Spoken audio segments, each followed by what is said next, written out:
Pride and Prejudice by Jane Austen. Chapter 1. It is a truth universally acknowledged that a single man in possession of a good fortune must be in want of a wife.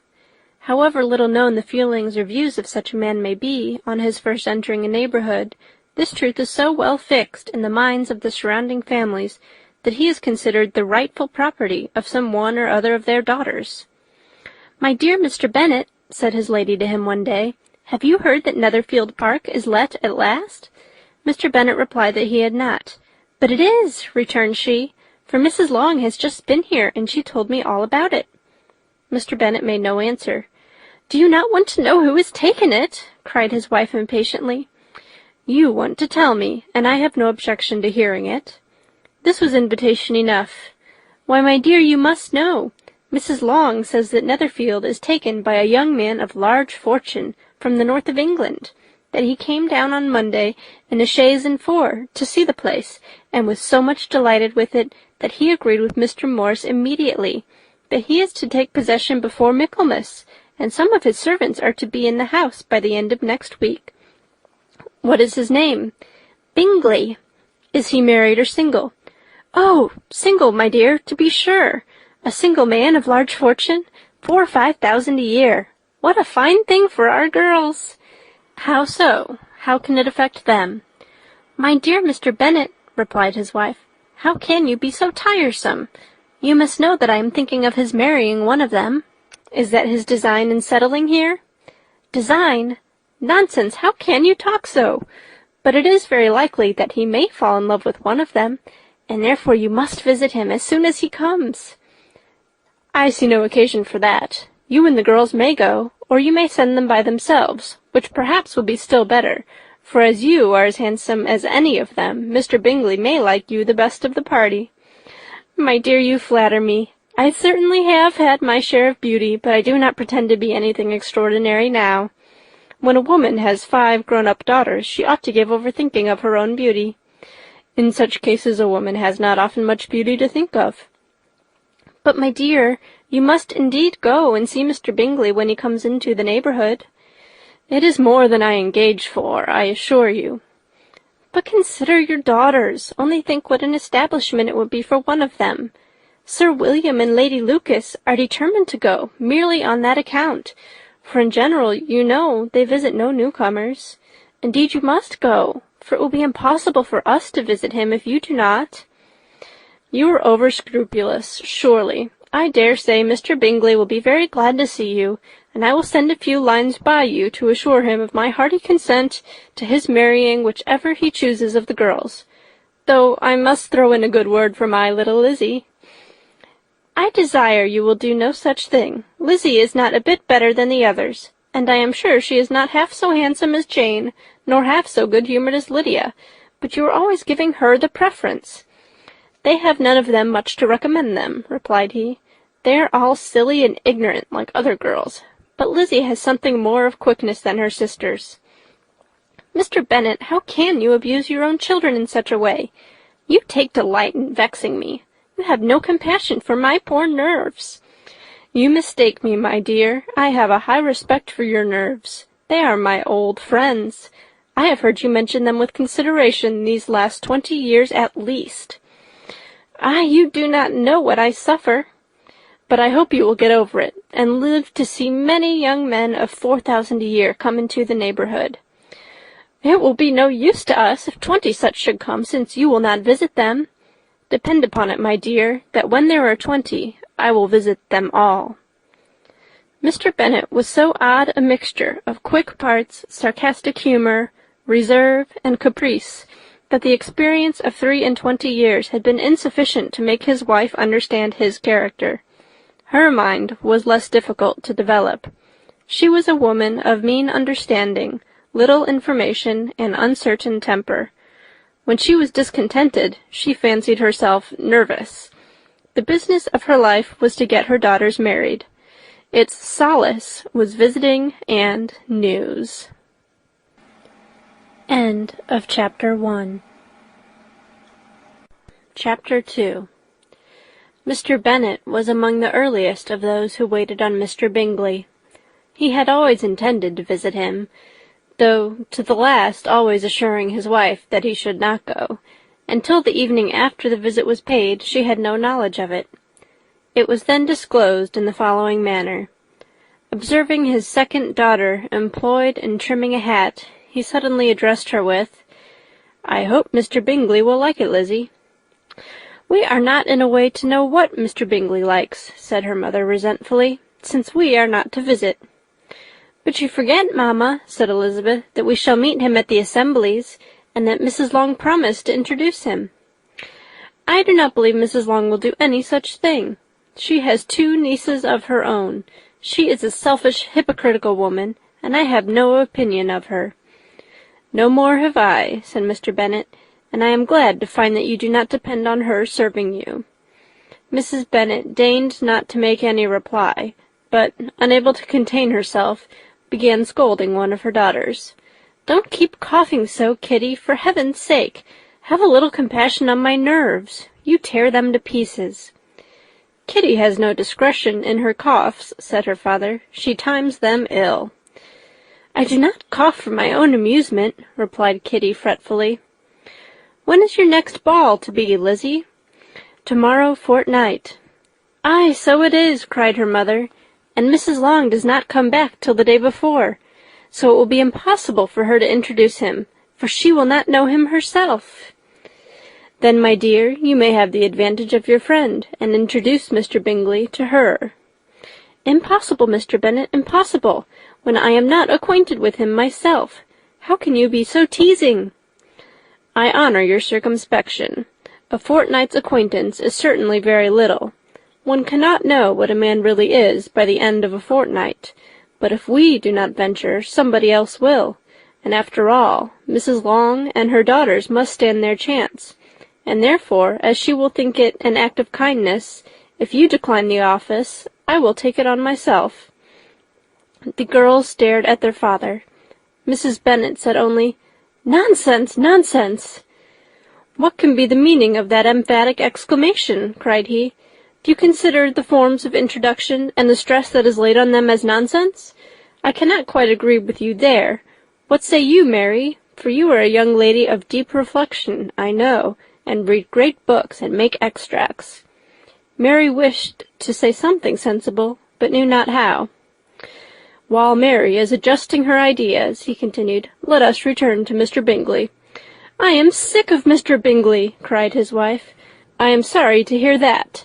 But why did you not tell me that before? If I had known as much this morning, I certainly would not have called on him. It is very unlucky, but as I have actually paid the visit, we cannot escape the acquaintance now." The astonishment of the ladies was just what he wished, that of Mrs. Bennet perhaps surpassing the rest, though when the first tumult of joy was over, she began to declare that it was what she had expected all the while. "How good it was in you, my dear Mr. Bennet! But I knew I should persuade you at last. I was sure you loved your girls too well to neglect such an acquaintance. Well, how pleased I am! And it is such a good joke, too, that you should have gone this morning and never said a word about it till now." "Now, Kitty, you may cough as much as you choose," said Mr. Bennet, and as he spoke he left the room, fatigued with the raptures of his wife. "What an excellent father you have, girls," said she, when the door was shut. "I do not know how you will ever make him amends for his kindness, or me either, for that matter. At our time of life it is not so pleasant, I can tell you, to be making new acquaintances every day. But for your sakes we would do anything. Lydia, my love, though you are the youngest, I dare say Mr. Bingley will dance with you at the next ball." "Oh," said Lydia stoutly, "I am not afraid, for though I am the youngest, I'm the tallest." The rest of the evening was spent in conjecturing how soon he would return Mr. Bennet's visit, and determining when they should ask him to dinner. End of chapter 2. Chapter 3. Not all that Mrs. Bennet, however, with the assistance of her 5 daughters, could ask on the subject, was sufficient to draw from her husband any satisfactory description of Mr. Bingley. They attacked him in various ways, with barefaced questions, ingenious suppositions, and distant surmises, but he eluded the skill of them all, and they were at last obliged to accept the second-hand intelligence of their neighbour, Lady Lucas. Her report was highly favourable. Sir William had been delighted with him. He was quite young, wonderfully handsome, extremely agreeable, and, to crown the whole, he meant to be at the next assembly with a large party. Nothing could be more delightful. To be fond of dancing was a certain step towards falling in love, and very lively hopes of Mr. Bingley's heart were entertained. "If I can but see one of my daughters happily settled at Netherfield," said Mrs. Bennet to her husband, "and all the others equally well married, I shall have nothing to wish for." In a few days Mr. Bingley returned Mr. Bennet's visit, and sat about 10 minutes with him in his library. He had entertained hopes of being admitted to a sight of the young ladies, of whose beauty he had heard much, but he saw only the father. The ladies were somewhat more fortunate, for they had the advantage of ascertaining from an upper window that he wore a blue coat and rode a black horse. An invitation to dinner was soon afterwards dispatched, and already had Mrs. Bennet planned the courses that were to do credit to her housekeeping, when an answer arrived which deferred it all. Mr. Bingley was obliged to be in town the following day, and consequently unable to accept the honour of their invitation, etc. Mrs. Bennet was quite disconcerted. She could not imagine what business he could have in town so soon after his arrival in Hertfordshire, and she began to fear that he might be always flying from one place to another, and never settled at Netherfield as he ought to be. Lady Lucas quieted her fears a little by starting the idea of his being gone to London only to get a large party for the ball, and a report soon followed that Mr. Bingley was to bring 12 ladies and 7 gentlemen with him to the assembly. The girls grieved over such a number of ladies, but were comforted the day before the ball by hearing that instead of 12 he brought only 6 with him from London, his 5 sisters and a cousin, and when the party entered the assembly room it consisted of only 5 altogether: Mr. Bingley, his 2 sisters, the husband of the eldest, and another young man. Mr. Bingley was good-looking and gentlemanlike. He had a pleasant countenance and easy, unaffected manners. His sisters were fine women, with an air of decided fashion. His brother-in-law, Mr. Hurst, merely looked the gentleman, but his friend, Mr. Darcy, soon drew the attention of the room by his fine, tall person, handsome features, noble mien, and the report which was in general circulation within 5 minutes after his entrance, of his having 10,000 a year. The gentlemen pronounced him to be a fine figure of a man.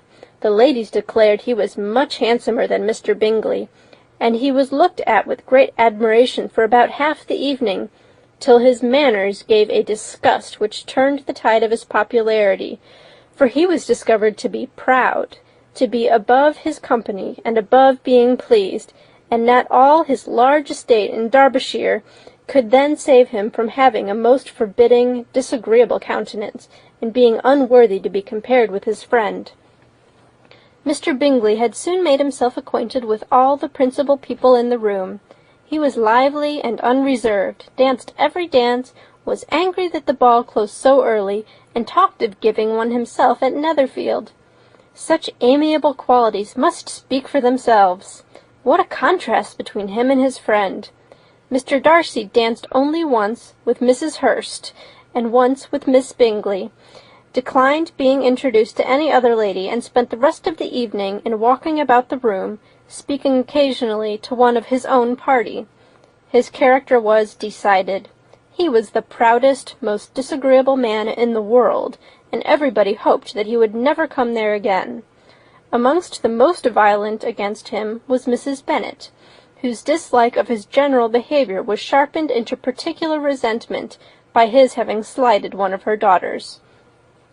Elizabeth Bennet had been obliged, by the scarcity of gentlemen, to sit down for 2 dances, and during part of that time Mr. Darcy had been standing near enough for her to hear a conversation between him and Mr. Bingley, who came from the dance for a few minutes to press his friend to join it. "Come, Darcy," he said, "I must have you dance. I hate to see you standing about by yourself in this stupid manner. You had much better dance." "I certainly shall not. You know how I detest it, unless I am particularly acquainted with my partner. At such an assembly as this it would be insupportable. Your sisters are engaged, and there is not another woman in the room whom it would not be a punishment to me to stand up with." "I would not be so fastidious as you are," cried Mr. Bingley. "For a kingdom! Upon my honour, I never met with so many pleasant girls in my life as I have this evening, and there are several of them you see uncommonly pretty." "You are dancing with the only handsome girl in the room," said Mr. Darcy, looking at the eldest, Miss Bennet. "Oh, she is the most beautiful creature I ever beheld. But there is one of her sisters sitting down just behind you who is very pretty, and I dare say very agreeable. Do let me ask my partner to introduce you." "Which do you mean?" And turning round, he looked for a moment at Elizabeth, till, catching her eye, he withdrew his own, and coldly said, "She is tolerable, but not handsome enough to tempt me.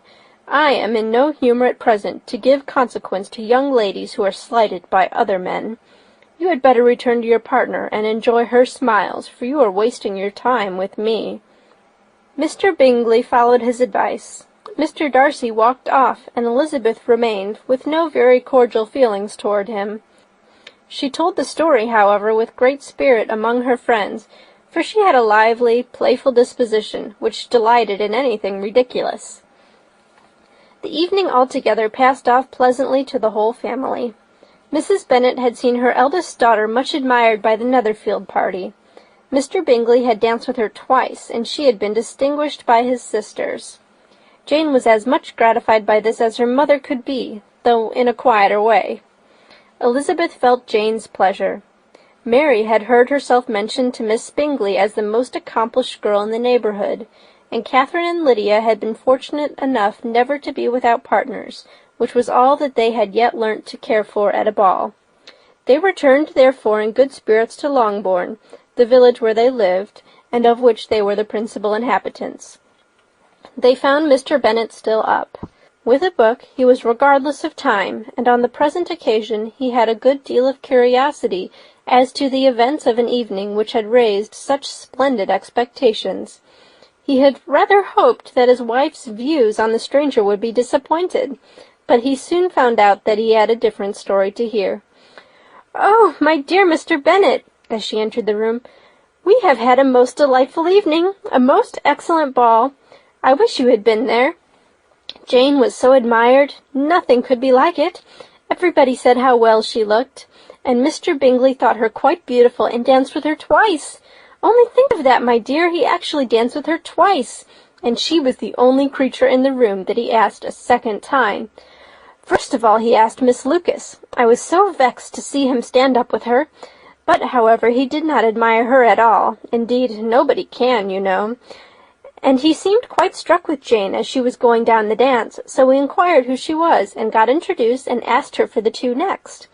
Then the 2/3 he danced with Miss King, and the 2/4 with Maria Lucas, and the 2/5 with Jane again, and the 2/6 with Lizzie, and the Boulanger. If he had any compassion for me, cried her husband impatiently, he would not have danced half so much. For God's sake, say no more of his partners. Oh, that he had sprained his ankle in the first place. Oh, my dear, I am quite delighted with him. He is so excessively handsome, and his sisters are charming women. I never in my life saw anything more elegant than their dresses. I dare say the lace upon Mrs. Hurst's gown—" Here she was interrupted again. Mr. Bennet protested against any description of finery.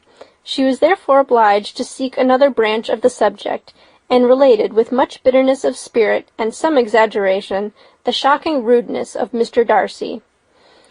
"But I can assure you," she added, "that Lizzie does not lose much by not suiting his fancy, for he is a most disagreeable, horrid man, not at all worth pleasing. So high and so conceited that there was no enduring him. He walked here and he walked there, fancying himself so very great. Not handsome enough to dance with.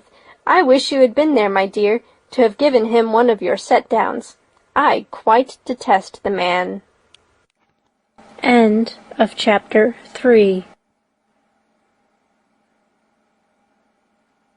Chapter 4.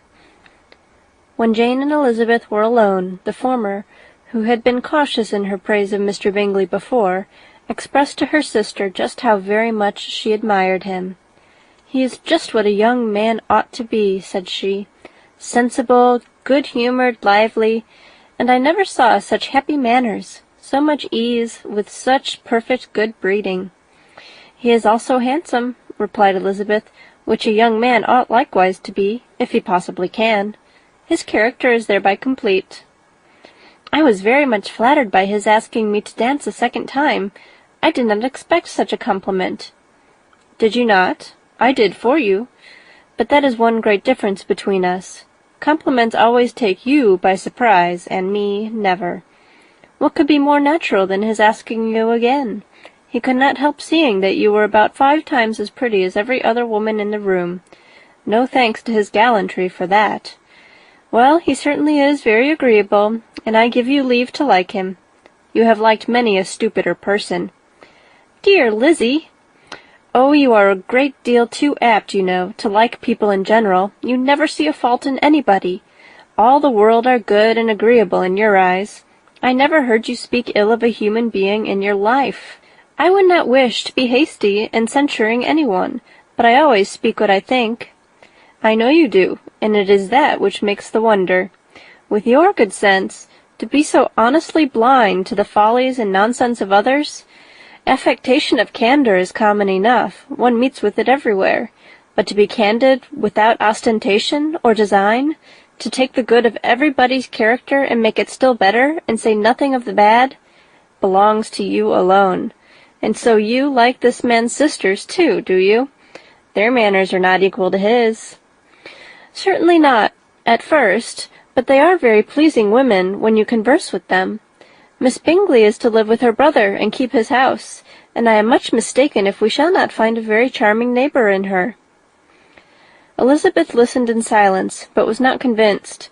Their behaviour at the assembly had not been calculated to please in general, and with more quickness of observation and less pliancy of temper than her sister, and with a judgment too unassailed by any attention to herself, she was very little disposed to approve them. They were in fact very fine ladies, not deficient in good humour when they were pleased, nor in the power of making themselves agreeable when they chose it, but proud and conceited. They were rather handsome, had been educated in one of the first private seminaries in town, had a fortune of 20,000 pounds, were in the habit of spending more than they ought, and of associating with people of rank, and were therefore in every respect entitled to think well of themselves and meanly of others. They were of a respectable family in the north of England, a circumstance more deeply impressed on their memories than that their brother's fortune and their own had been acquired by trade. Mr. Bingley inherited property to the amount of nearly 100,000 pounds from his father, who had intended to purchase an estate, but did not live to do it. Mr. Bingley intended it likewise, and sometimes made choice of his county, but as he was now provided with a good house and the liberty of a manor, it was doubtful to many of those who best knew the easiness of his temper whether he might not spend the remainder of his days at Netherfield, and leave the next generation to purchase.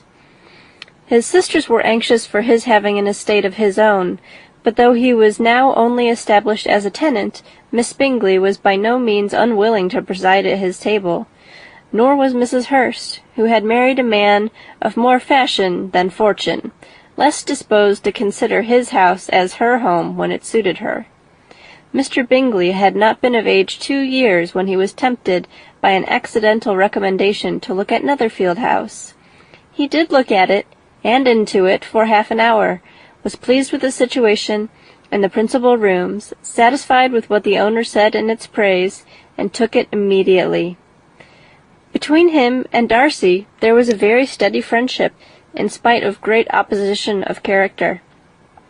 Bingley was endeared to Darcy by the easiness, openness, and ductility of his temper, though no disposition could offer a greater contrast to his own, and though with his own he never appeared dissatisfied.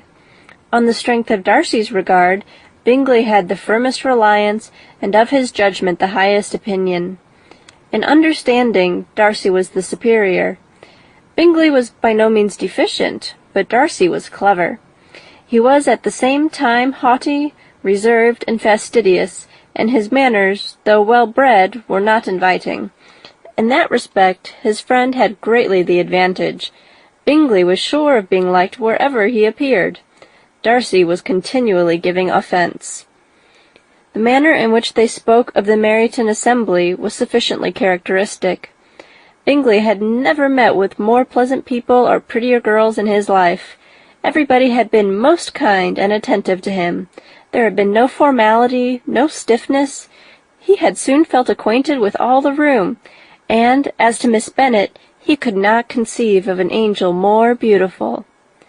Darcy, on the contrary, had seen a collection of people in whom there was little beauty and no fashion, for none of whom he had felt the smallest interest, and from none received either attention or pleasure. Miss Bennet he acknowledged to be pretty, but she smiled too much. Mrs. Hurst and her sister allowed it to be so, but still they admired her and liked her, and pronounced her to be a sweet girl, and one whom they would not object to know more of. Miss Bennet was thereby established as a sweet girl, and their brother felt authorized by such commendation to think of her as he chose. End of chapter 4.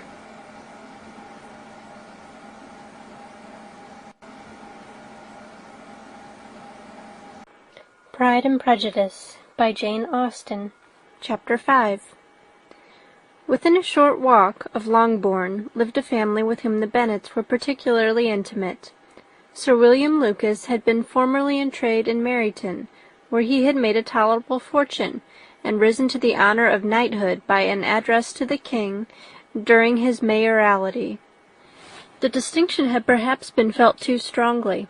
It had given him a disgust to his business and to his residence in a small market town, and, in quitting them both, he had removed with his family to a house about a mile from Meryton, denominated from that period Lucas Lodge, where he could think with pleasure of his own importance, and, unshackled by business, occupy himself solely in being civil to all the world. For, though elated by his rank, it did not render him supercilious. On the contrary, he was all attention to everybody. By nature inoffensive, friendly, and obliging, his presentation at St. James's had made him courteous. Lady Lucas was a very good kind of woman, not too clever to be a valuable neighbour to Mrs. Bennet. They had several children. The eldest of them, a sensible, intelligent young woman, about 27, was Elizabeth's intimate friend. That the Miss Lucases and the Miss Bennets should meet to talk over a ball was absolutely necessary, and the morning after the assembly brought the former to Longbourn to hear and to communicate. "You began the evening well, Charlotte," said Mrs. Bennet, with civil self-command, to Miss Lucas. "You were Mr. Bingley's first choice." "Yes, but he seemed to like his second better." "Oh, you mean Jane, I suppose, because he danced with her twice. To be sure, that did seem as if he admired her. Indeed, I rather believe he did. I heard something about it, but I hardly know what. Something about Mr. Robinson." "Perhaps you mean what I overheard between him and Mr. Robinson. Did not I mention it to you? Mr. Robinson's asking him how he liked our Meryton assemblies, and whether he did not think there were a great many pretty women in the room, and which he thought the prettiest, and his answering immediately to the last question, 'Oh, the eldest Miss Bennet, beyond a doubt. There cannot be two opinions on that point.'" "Upon my word, well, that is very decided indeed. That does seem as if... But, however, it may all come to nothing, you know." "My overhearings were more to the purpose than yours, Eliza," said Charlotte.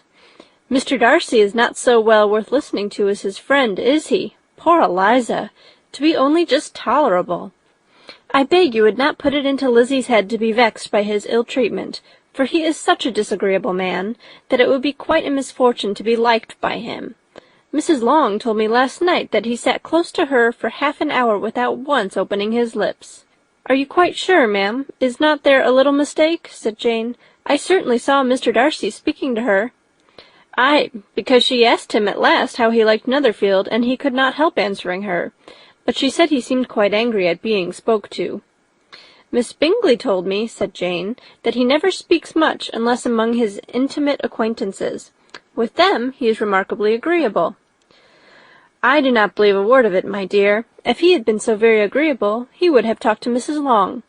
But I can guess how it is. Everybody says that he is eat up with pride, and I dare say he had heard somehow that Mrs. Long does not keep a carriage, and had come to the ball in a hack chaise."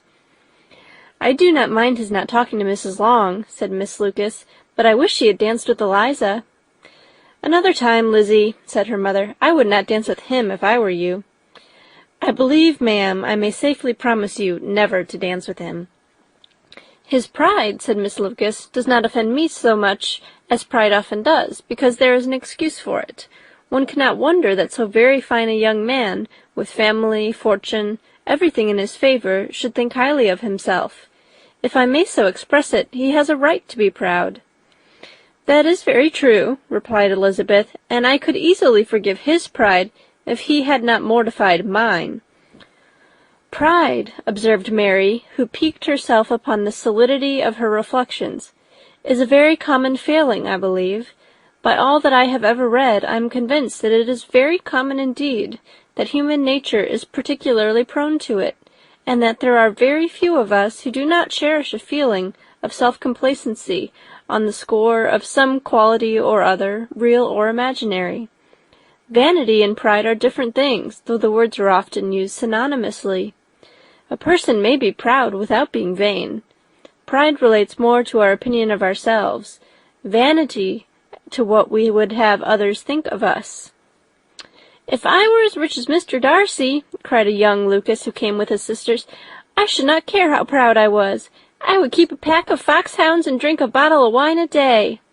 "Then you would drink a great deal more than you ought," said Mrs. Bennet, "and if I were to see you at it, I should take away your bottle directly." The boy protested that she should not. She continued to declare that she would, and the argument ended only with the visit. End of chapter 5. Chapter 6. The ladies of Longbourn soon waited on those of Netherfield.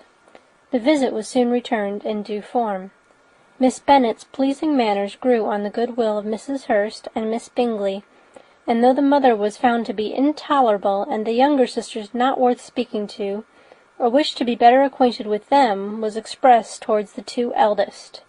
By Jane this attention was received with the greatest pleasure, but Elizabeth still saw superciliousness in their treatment of everybody, hardly excepting even her sister, and could not like them, though their kindness to Jane, such as it was, had a value as arising in all probability from the influence of their brother's admiration. It was generally evident, whenever they met, that he did admire her, and to her it was equally evident that Jane was yielding to the preference which she had begun to entertain for him from the first, and was in a way to be very much in love. But she considered with pleasure that it was not likely to be discovered by the world in general, since Jane united, with great strength of feeling, a composure of temper and a uniform cheerfulness of manner which would guard her from the suspicions of the impertinent. She mentioned this to her friend Miss Lucas. "It may perhaps be pleasant," replied Charlotte, "to be able to impose on the public in such a case, but it is sometimes a disadvantage to be so very guarded. If a woman conceals her affection with the same skill from the object of it, she may lose the opportunity of fixing him, and it will then be but poor consolation to believe the world equally in the dark. There is so much of gratitude or vanity in almost every attachment, that it is not safe to leave any to itself. We can all begin freely. A slight preference is natural enough, but there are very few of us who have heart enough to be really in love without encouragement. In 9 cases out of 10, a woman had better show more affection than she feels. Bingley likes your sister, undoubtedly, but he may never do more than like her if she does not help him on." "But she does help him on, as much as her nature will allow. If I can perceive her regard for him, he must be a simpleton indeed not to discover it too. Remember, Eliza, that he does not know Jane's disposition, as you do. But if a woman is partial to a man, and does not endeavour to conceal it, he must find it out." "Perhaps he must, if he sees enough of her. But, though Bingley and Jane meet tolerably often, it is never for many hours together, and as they always see each other in large mixed parties, It is impossible that every moment should be employed in conversing together. Jane should therefore make the most of every half-hour in which she can command his attention. When she is secure of him, there will be more leisure for falling in love as much as she chooses." "Your plan is a good one," replied Elizabeth, "where nothing is in question but the desire of being well married. And if I were determined to get a rich husband, or any husband, I dare say I should adopt it. But these are not Jane's feelings. She is not acting by design. As yet she cannot even be certain of the degree of her own regard, nor of its reasonableness. She has known him only a fortnight. She danced 4 dances with him at Meryton. She saw him one morning at his own house, and has since dined with him in company 4 times. This is not quite enough to make her understand his character." "Not as you represent it. Had she merely dined with him, she might only have discovered whether he had a good appetite. But you must remember that 4 evenings have also been spent together, and 4 evenings may do a great deal." "Yes, these 4 evenings have enabled them to ascertain that they both like vingt ans better than commerce, but with respect to any other leading characteristic, I do not imagine that much has been unfolded." "Well," said Charlotte, "I wish Jane success with all my heart, and if she were married to him tomorrow, I should think she had as good a chance of happiness as if she were to be studying his character for a 12-month. Happiness in marriage is entirely a matter of chance. If the dispositions of the parties are ever so well known to each other, or ever so similar beforehand, it does not advance their felicity in the least. They always continue to grow sufficiently unlike afterwards to have their share of vexation, and it is better to know as little as possible of the defects of the person with whom you are to pass your life." "You make me laugh, Charlotte, but it is not sound. You know it is not sound, and that you would never act in this way yourself." Occupied in observing Mr. Bingley's attentions to her sister, Elizabeth was far from suspecting that she was herself becoming an object of some interest in the eyes of his friend. Mr. Darcy had at first scarcely allowed her to be pretty. He had looked at her without admiration at the ball, and when they next met he looked at her only to criticize. But no sooner had he made it clear to himself and his friends that she hardly had a good feature in her face, than he began to find it was rendered uncommonly intelligent by the beautiful expression of her dark eyes. To this discovery succeeded some others, equally mortifying. Though he had detected with a critical eye more than one failure of perfect symmetry in her form, he was forced to acknowledge her figure to be light and pleasing, and in spite of his asserting that her manners were not those of the fashionable world, he was caught by their easy playfulness. Of this she was perfectly unaware. To her, he was only the man who made himself agreeable nowhere, and who had not thought her handsome enough to dance with. He began to wish to know more of her, and as a step towards conversing with her himself, attended to her conversation with others. His doing so drew her notice. It was at Sir William Lucas's, where a large party were assembled. "What does Mr. Darcy mean," she said to Charlotte, "by listening to my conversation with Colonel Forster?" "That is a question which Mr. Darcy only can answer. But if he does it any more, I shall certainly let him know that I see what he is about. He has a very satirical eye, and if I do not begin by being impertinent myself, I shall soon grow afraid of him."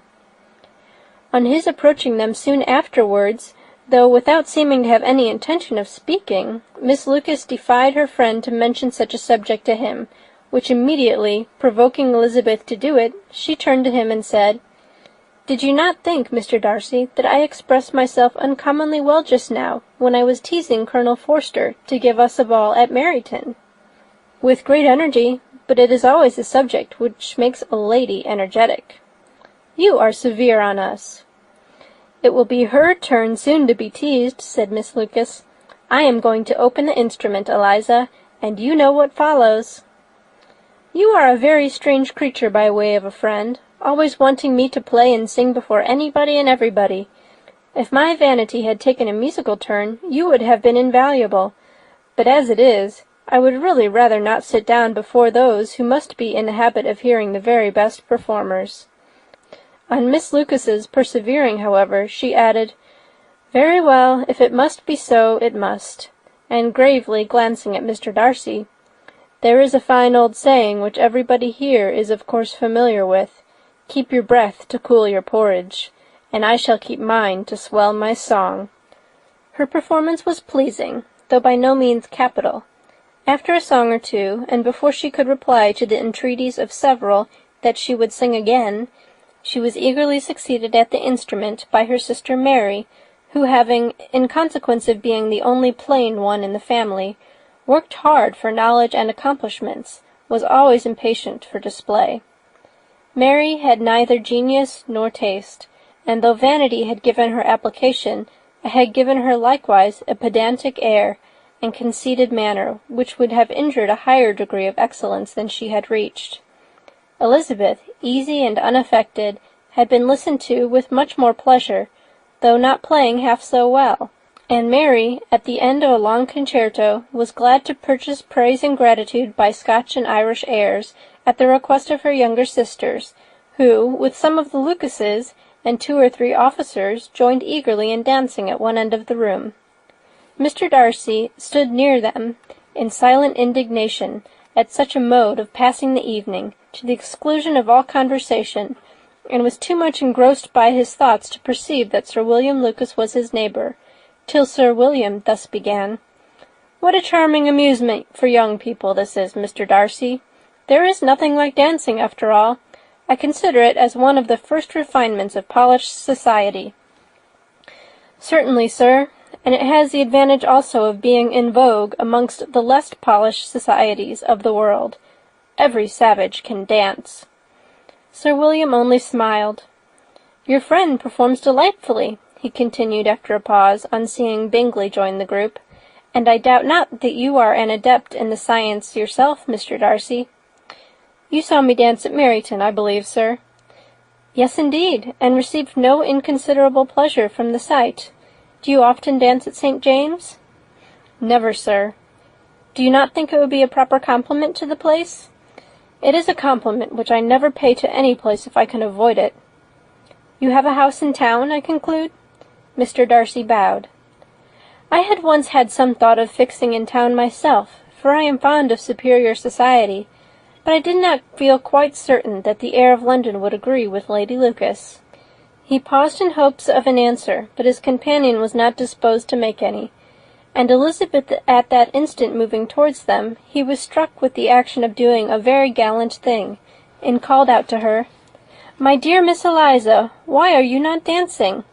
Mr. Darcy, you must allow me to present this young lady to you as a very desirable partner. You cannot refuse to dance, I am sure, when so much beauty is before you." And, taking her hand, he would have given it to Mr. Darcy, who, though extremely surprised, was not unwilling to receive it, when she instantly drew back, and said with some discomposure to Sir William, "Indeed, sir, I have not the least intention of dancing. I entreat you not to suppose that I move this way in order to beg for a partner." Mr. Darcy, with grave propriety, requested to be allowed the honour of her hand, but in vain. Elizabeth was determined, nor did Sir William at all shake her purpose by his attempt at persuasion. "You excel so much in the dance, Miss Eliza, that it is cruel to deny me the happiness of seeing you, and though this gentleman dislikes the amusement in general, he can have no objection, I am sure, to oblige us for 1/2 hour." "Mr. Darcy is all politeness," said Elizabeth, smiling. "He is indeed, but considering the inducement, my dear Eliza, we cannot wonder at his complaisance, for who would object to such a partner?" Elizabeth looked archly and turned away. Her resistance had not injured her with the gentleman, and he was thinking of her with some complacency, when thus accosted by Miss Bingley. "I can guess the subject of your reverie." "I should imagine not. You are considering how insupportable it would be to pass many evenings in this manner, in such society, and indeed I am quite of your opinion. I was never more annoyed. The insipidity, and yet the noise, the nothingness, and yet the self-importance of all those people. What would I give to hear your strictures on them?" "Your conjecture is totally wrong, I assure you. My mind was more agreeably engaged. I have been meditating on the very great pleasure which a pair of fine eyes in the face of a pretty woman can bestow." Miss Bingley immediately fixed her eyes on his face, and desired he would tell her what lady had the credit of inspiring such reflections. Mr. Darcy replied with great intrepidity, "Miss Elizabeth Bennet." "Miss Elizabeth Bennet!" repeated Miss Bingley. "I am all astonishment. How long has she been such a favourite? And pray, when am I to wish you joy?" "That is exactly the question which I expected you to ask. A lady's imagination is very rapid. It jumps from admiration to love, from love to matrimony, in a moment. I knew you would be wishing me joy." "Nay, if you are serious about it, I shall consider the matter is absolutely settled. You will be having a charming mother-in-law indeed, and of course she will always be at Pemberley with you." He listened to her with perfect indifference while she chose to entertain herself in this manner, and as his composure convinced her that all was safe, her wit flowed long. End of chapter 6.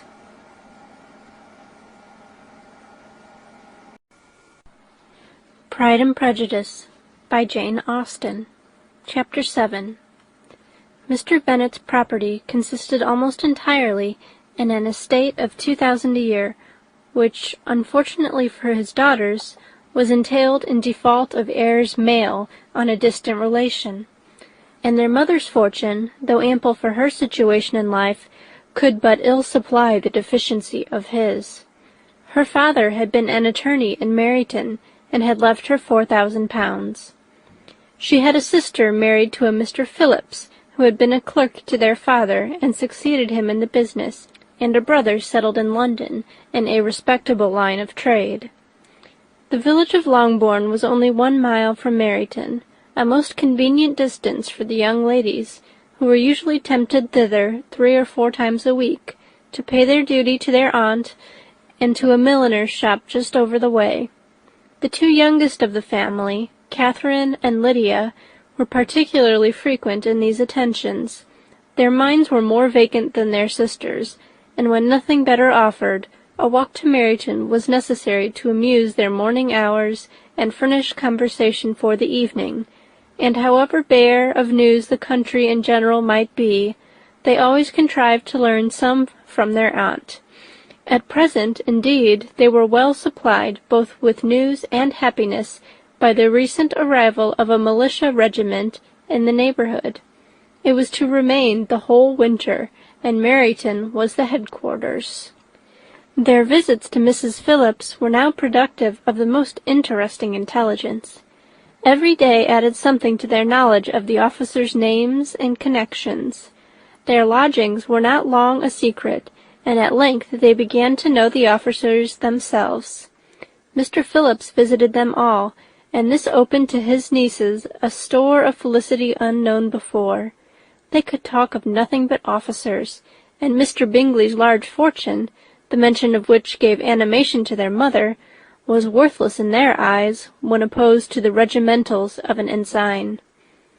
After listening one morning to their effusions on this subject, Mr. Bennet coolly observed, "From all that I can collect by your manner of talking, you must be 2 of the silliest girls in the country. I have suspected it some time, but I am now convinced."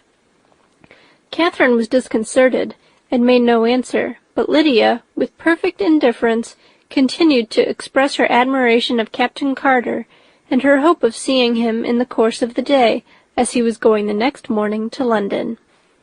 "I am astonished, my dear," said Mrs. Bennet, "that you should be so ready to think your own children silly. If I wish to think slightingly of anybody's children, it should not be of my own, however." "If my children are silly, I must hope to be always sensible of it." "Yes, but as it happens, they are all of them very clever. This is the only point, I flatter myself, on which we do not agree. I had hoped that our sentiments coincided in every particular, but I must so far differ from you as to think our 2 youngest daughters uncommonly foolish." "My dear Mr. Bennet, you must not expect such girls to have the sense of their father and mother. When they get to our age, I dare say they will not think about officers any more than we do. I remember the time when I liked a red coat myself very well, and indeed, So I do still at my heart. And if a smart young colonel, with 5,000 or 6,000 a year, should want one of my girls, I shall not say nay to him. And I thought Colonel Forster looked very becoming the other night at Sir William's in his regimentals." "Mamma," cried Lydia, "my aunt says that Colonel Forster and Captain Carter do not go so often to Miss Watson's as they did when they first came. She sees them now very often standing in Clark's library." Mrs. Bennet was prevented replying by the entrance of the footman with a note for Miss Bennet. It came from Netherfield, and the servant waited for an answer.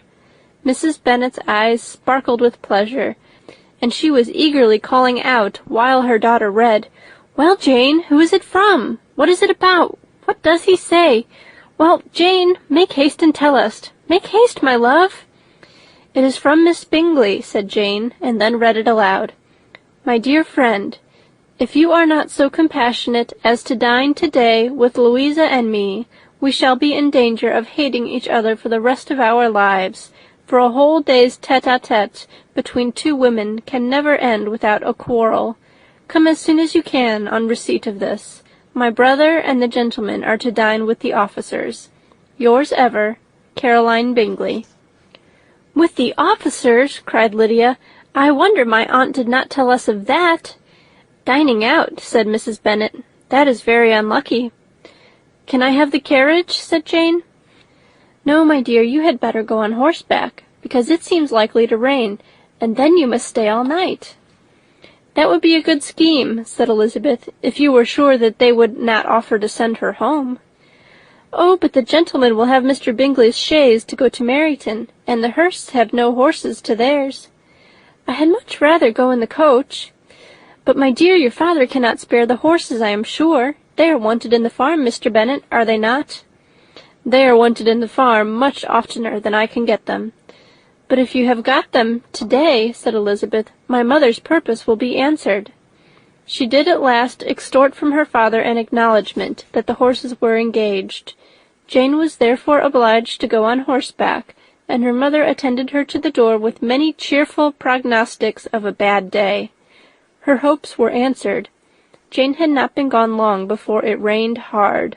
Her sisters were uneasy for her, but her mother was delighted. The rain continued the whole evening without intermission. Jane certainly could not come back. "This was a lucky idea of mine indeed," said Mrs. Bennet more than once, as if the credit of making it rain were all her own. Till the next morning, however, she was not aware of all the felicity of her contrivance. Breakfast was scarcely over when a servant from Netherfield brought the following note for Elizabeth. "My dearest Lizzie, I find myself very unwell this morning, which I suppose is to be imputed to my getting wet through yesterday. My kind friends will not hear of my returning till I am better. They insist also on my seeing Mr. Jones. Therefore do not be alarmed if you should hear of his having been to me, and, excepting a sore throat and a headache, there is not much the matter with me. Yours, etc." "Well, my dear," said Mr. Bennet, when Elizabeth had read the note aloud, "if your daughter should have a dangerous fit of illness, if she should die, it would be a comfort to know that it was all in pursuit of Mr. Bingley, and under your orders." "Oh, I am not afraid of her dying. People do not die of little trifling colds. She will be taken good care of. As long as she stays there, it is all very well. I would go and see her if I could have the carriage." Elizabeth, feeling really anxious, was determined to go to her, though the carriage was not to be had, and as she was no horsewoman, walking was her only alternative. She declared her resolution. "How can you be so silly," cried her mother, "as to think of such a thing, in all this dirt? You will not be fit to be seen when you get there."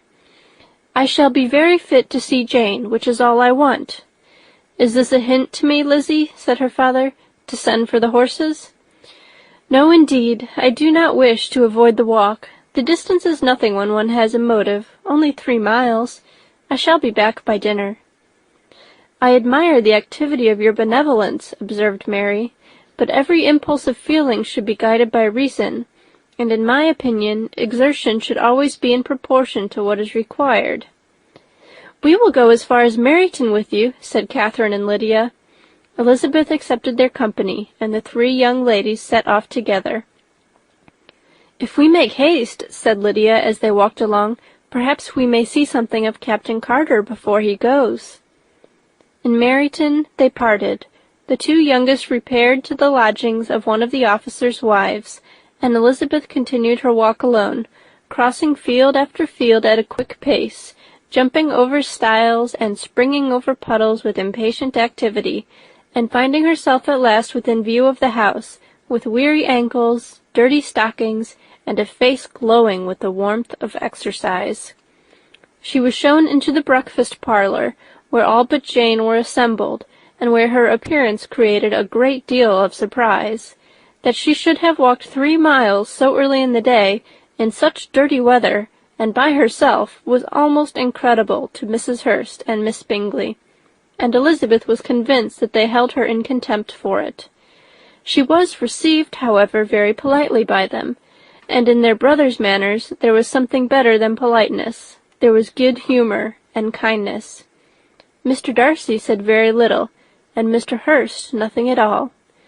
The former was divided between admiration of the brilliancy which exercise had given to her complexion, and doubt as to the occasions justifying her coming so far alone. The latter was thinking only of his breakfast. Her inquiries after her sister were not favourably answered. Miss Bennet had slept ill, and though up, was very feverish, and not well enough to leave her room. Elizabeth was glad to be taken to her immediately, and Jane, who had only been withheld by the fear of giving alarm or inconvenience from expressing in her note how much she longed for such a visit, was delighted at her entrance. She was not equal, however, to much conversation, and when Miss Bingley left them together, could attempt little besides expressions of gratitude for the extraordinary kindness she was treated with. Elizabeth silently attended her. When breakfast was over they were joined by the sisters, and Elizabeth began to like them herself when she saw how much affection and solicitude they showed for Jane. The apothecary came, and having examined his patient, said, as might be supposed, that she had caught a violent cold, and that they must endeavour to get the better of it, advised her to return to bed, and promised her some draughts. The advice was followed readily, for the feverish symptoms increased, and her head ached acutely. Elizabeth did not quit her room for a moment, nor were the other ladies often absent. The gentlemen being out, they had, in fact, nothing to do elsewhere. When the clock struck 3, Elizabeth felt that she must go, and very unwillingly said so. Miss Bingley offered her the carriage, and she only wanted a little pressing to accept it, when Jane testified such concern in parting with her, that Miss Bingley was obliged to convert the offer of the chaise to an invitation to remain at Netherfield for the present. Elizabeth most thankfully consented, and a servant was dispatched to Longbourn to acquaint the family with her stay, and bring back a supply of clothes. End of chapter 7.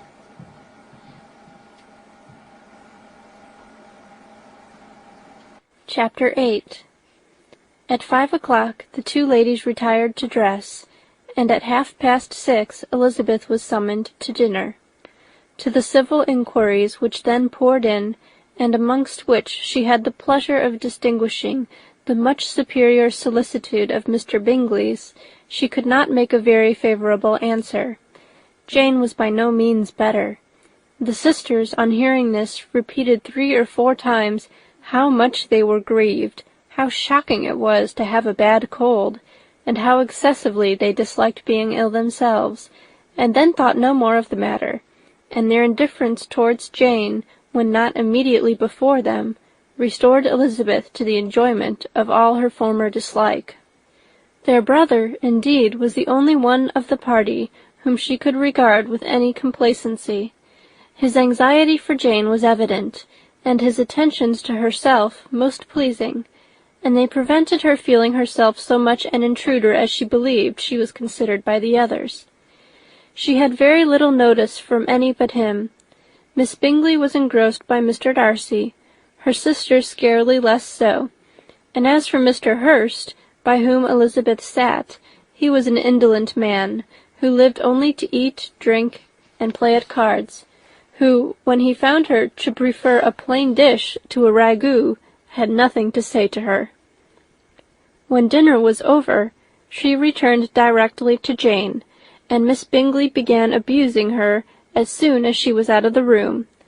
Her manners were pronounced to be very bad indeed, a mixture of pride and impertinence. She had no conversation, no style, no beauty. Mrs. Hurst thought the same, and added, "She has nothing, in short, to recommend her, but being an excellent walker. I shall never forget her appearance this morning. She really looked almost wild." "She did indeed, Louisa. I could hardly keep my countenance. Very nonsensical, to come at all. Why must she be scampering about the country because her sister had a cold? Her hair so untidy, so blousy." "Yes, and her petticoat. I hope you saw her petticoat. 6 inches deep in mud, I am absolutely certain. And the gown, which had been let down to hide it not doing its office." "Your picture may be very exact, Louisa," said Bingley, "but this was all lost upon me. I thought Miss Elizabeth Bennet looked remarkably well when she came into the room this morning. Her dirty petticoat quite escaped my notice." "You observed it, Mr. Darcy, I am sure," said Miss Bingley, "and I am inclined to think that you would not wish to see your sister make such an exhibition." "Certainly not. To walk 3 miles, or 4 miles, or 5 miles, or whatever it is, above her ankles in dirt, and alone, quite alone. What could she mean by it? It seems to me to show an abominable sort of conceited independence, a most country town indifference to decorum." "It shows an affection for her sister that is very pleasing," said Bingley. "I am afraid, Mr. Darcy," observed Miss Bingley in a half-whisper, "that this adventure has rather affected your admiration of her fine eyes." "Not at all," he replied. "They were brightened by the exercise." A short pause followed this speech, and Mrs. Hurst began again. "I have an excessive regard for Miss Jane Bennet. She is really a very sweet girl, and I wish with all my heart she were well settled. But with such a father and mother, and such low connections, I am afraid there is no chance of it." "I think I have heard you say that their uncle is an attorney on Meryton." "Yes, and they have another, who lives somewhere near Cheapside." "That is capital," added her sister, and they both laughed heartily. "If they had uncles enough to fill all Cheapside," cried Bingley, "it would not make them one jot less agreeable." "But it must very materially lessen their chance of marrying men of any consideration in the world," replied Darcy. To this speech Bingley made no answer, but his sisters gave it their hearty assent, and indulged their mirth for some time at the expense of their dear friend's vulgar relations. With a renewal of tenderness, however, they returned to her room on leaving the dining-parlour, and sat with her till summoned to coffee. She was still very poorly, and Elizabeth would not quit her at all till late in the evening, when she had the comfort of seeing her sleep, and when it seemed to her rather right than pleasant that she should go downstairs herself. On entering the drawing-room she found the whole party at loo, and was immediately invited to join them, but suspecting them to be playing high, she declined it, and making her sister the excuse, said she would amuse herself for the short time she could stay below, with a book. Mr. Hurst looked at her with astonishment. "Do you prefer reading to cards?" said he. "That is rather singular." "Miss Eliza Bennet," said Miss Bingley, "despises cards. She is a great reader, and has no pleasure in anything else." "I deserve neither such praise nor such censure," cried Elizabeth. "I am not a great reader, and I have pleasure in many things." "In nursing your sister, I am sure you have pleasure," said Bingley, "and I hope it will soon be increased by seeing her quite well." Elizabeth thanked him from her heart, and then walked towards the table where a few books were lying. He immediately offered to fetch her others, all that his library afforded. "And I wish my collection were larger for your benefit, and my own credit. But I am an idle fellow, and though I have not many, I have more than I ever looked into." Elizabeth assured him that she could suit herself perfectly with those in the room. "I am astonished," said Miss Bingley, "that my father should have left so small a collection of books. What a delightful library you have at Pemberley, Mr. Darcy." "It ought to be good," he replied. "It has been the work of many generations." "And then you have added so much to it yourself. You are always buying books." "I cannot comprehend the neglect of a family library in such days as these." "Neglect! I am sure you neglect nothing that can add to the beauties of that noble place. Charles, when you build your house, I wish it may be half as delightful as Pemberley." "I wish it may. But I would really advise you to make your purchase in that neighbourhood, and take Pemberley for a kind of model. There is not a finer county in England than Derbyshire." "With all my heart I will buy Pemberley itself if Darcy will sell it." "I am talking of possibilities, Charles." "Upon my word, Caroline, I should think it more possible to get Pemberley by purchase than by imitation." Elizabeth was so much caught with what passed as to leave her very little attention for her book, and soon, laying it wholly aside, she drew near the card table, and stationed herself between Mr. Bingley and his eldest sister, to observe the game. "Is Miss Darcy much grown since the spring?" said Miss Bingley. "Will she be as tall as I am?" "I think she will. She is now about Miss Elizabeth Bennet's height, or rather taller." "How I long to see her again! I have never met with anybody who delighted me so much. Such a countenance, such manners, and so extremely accomplished for her age. Her performance on the pianoforte is exquisite." "It is amazing to me," said Bingley, "how young ladies can have patience to be so very accomplished as they all are." "All young ladies accomplished? My dear Charles, what do you mean?" "Yes, all of them, I think. They all paint tables, cover screens, and net purses. I scarcely know anyone who cannot do all this, and I am sure I never heard a young lady spoken of for the first time, without being informed that she was very accomplished." "Your list of the common extent of accomplishments," said Darcy, "has too much truth. The word is applied to many a woman who deserves it no otherwise than by netting a purse or covering a screen. But I am very far from agreeing with you in your estimation of ladies in general. I cannot boast of knowing more than half a dozen in the whole range of my acquaintance that are really accomplished." "Nor I am sure," said Miss Bingley. "Then," observed Elizabeth, "you must comprehend a great deal in your idea of an accomplished woman." "Yes, I do comprehend a great deal in it."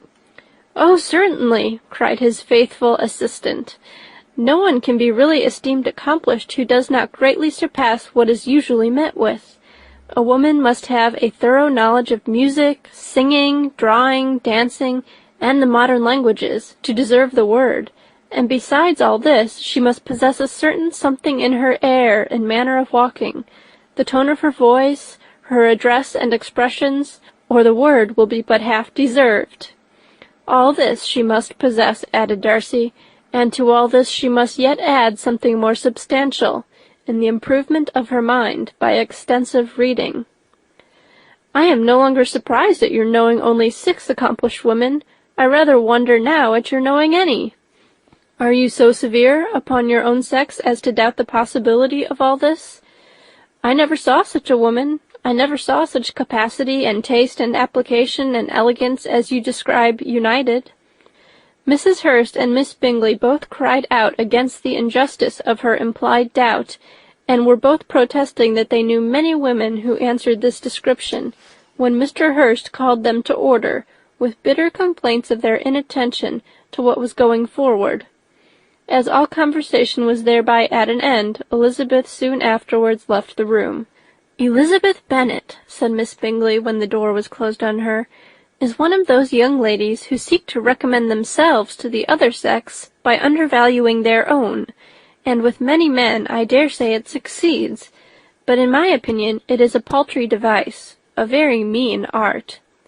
"Undoubtedly," replied Darcy, to whom this remark was chiefly addressed, "there is a meanness in all the arts which ladies sometimes condescend to employ for captivation. Whatever bears affinity to cunning is despicable."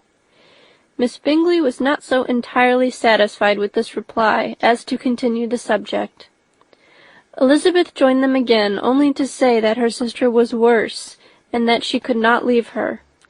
Bingley urged Mr. Jones being sent for immediately, while his sisters, convinced that no country advice could be of any service, recommended an express to town for one of the most eminent physicians. This she would not hear of, but she was not so unwilling to comply with their brother's proposal, and it was settled that Mr. Jones should be sent for early in the morning, if Miss Bennet were not decidedly better. Bingley was quite uncomfortable. His sisters declared that they were miserable. They solaced their wretchedness, however, by duets after supper, while he could find no better relief to his feelings than by giving his housekeeper directions that every attention might be paid to the sick lady and her sister. End of chapter 8.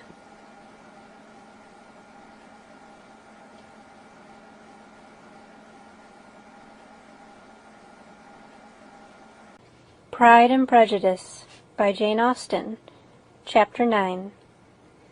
Elizabeth passed the chief of the night in her sister's room, and in the morning had the pleasure of being able to send a tolerable answer to the inquiries which she very early received from Mr. Bingley by a housemaid, and some time afterwards from the 2 elegant ladies who waited on his sisters. In spite of this amendment, however, she requested to have a note sent to Longbourn, desiring her mother to visit Jane, and form her own judgment of her situation.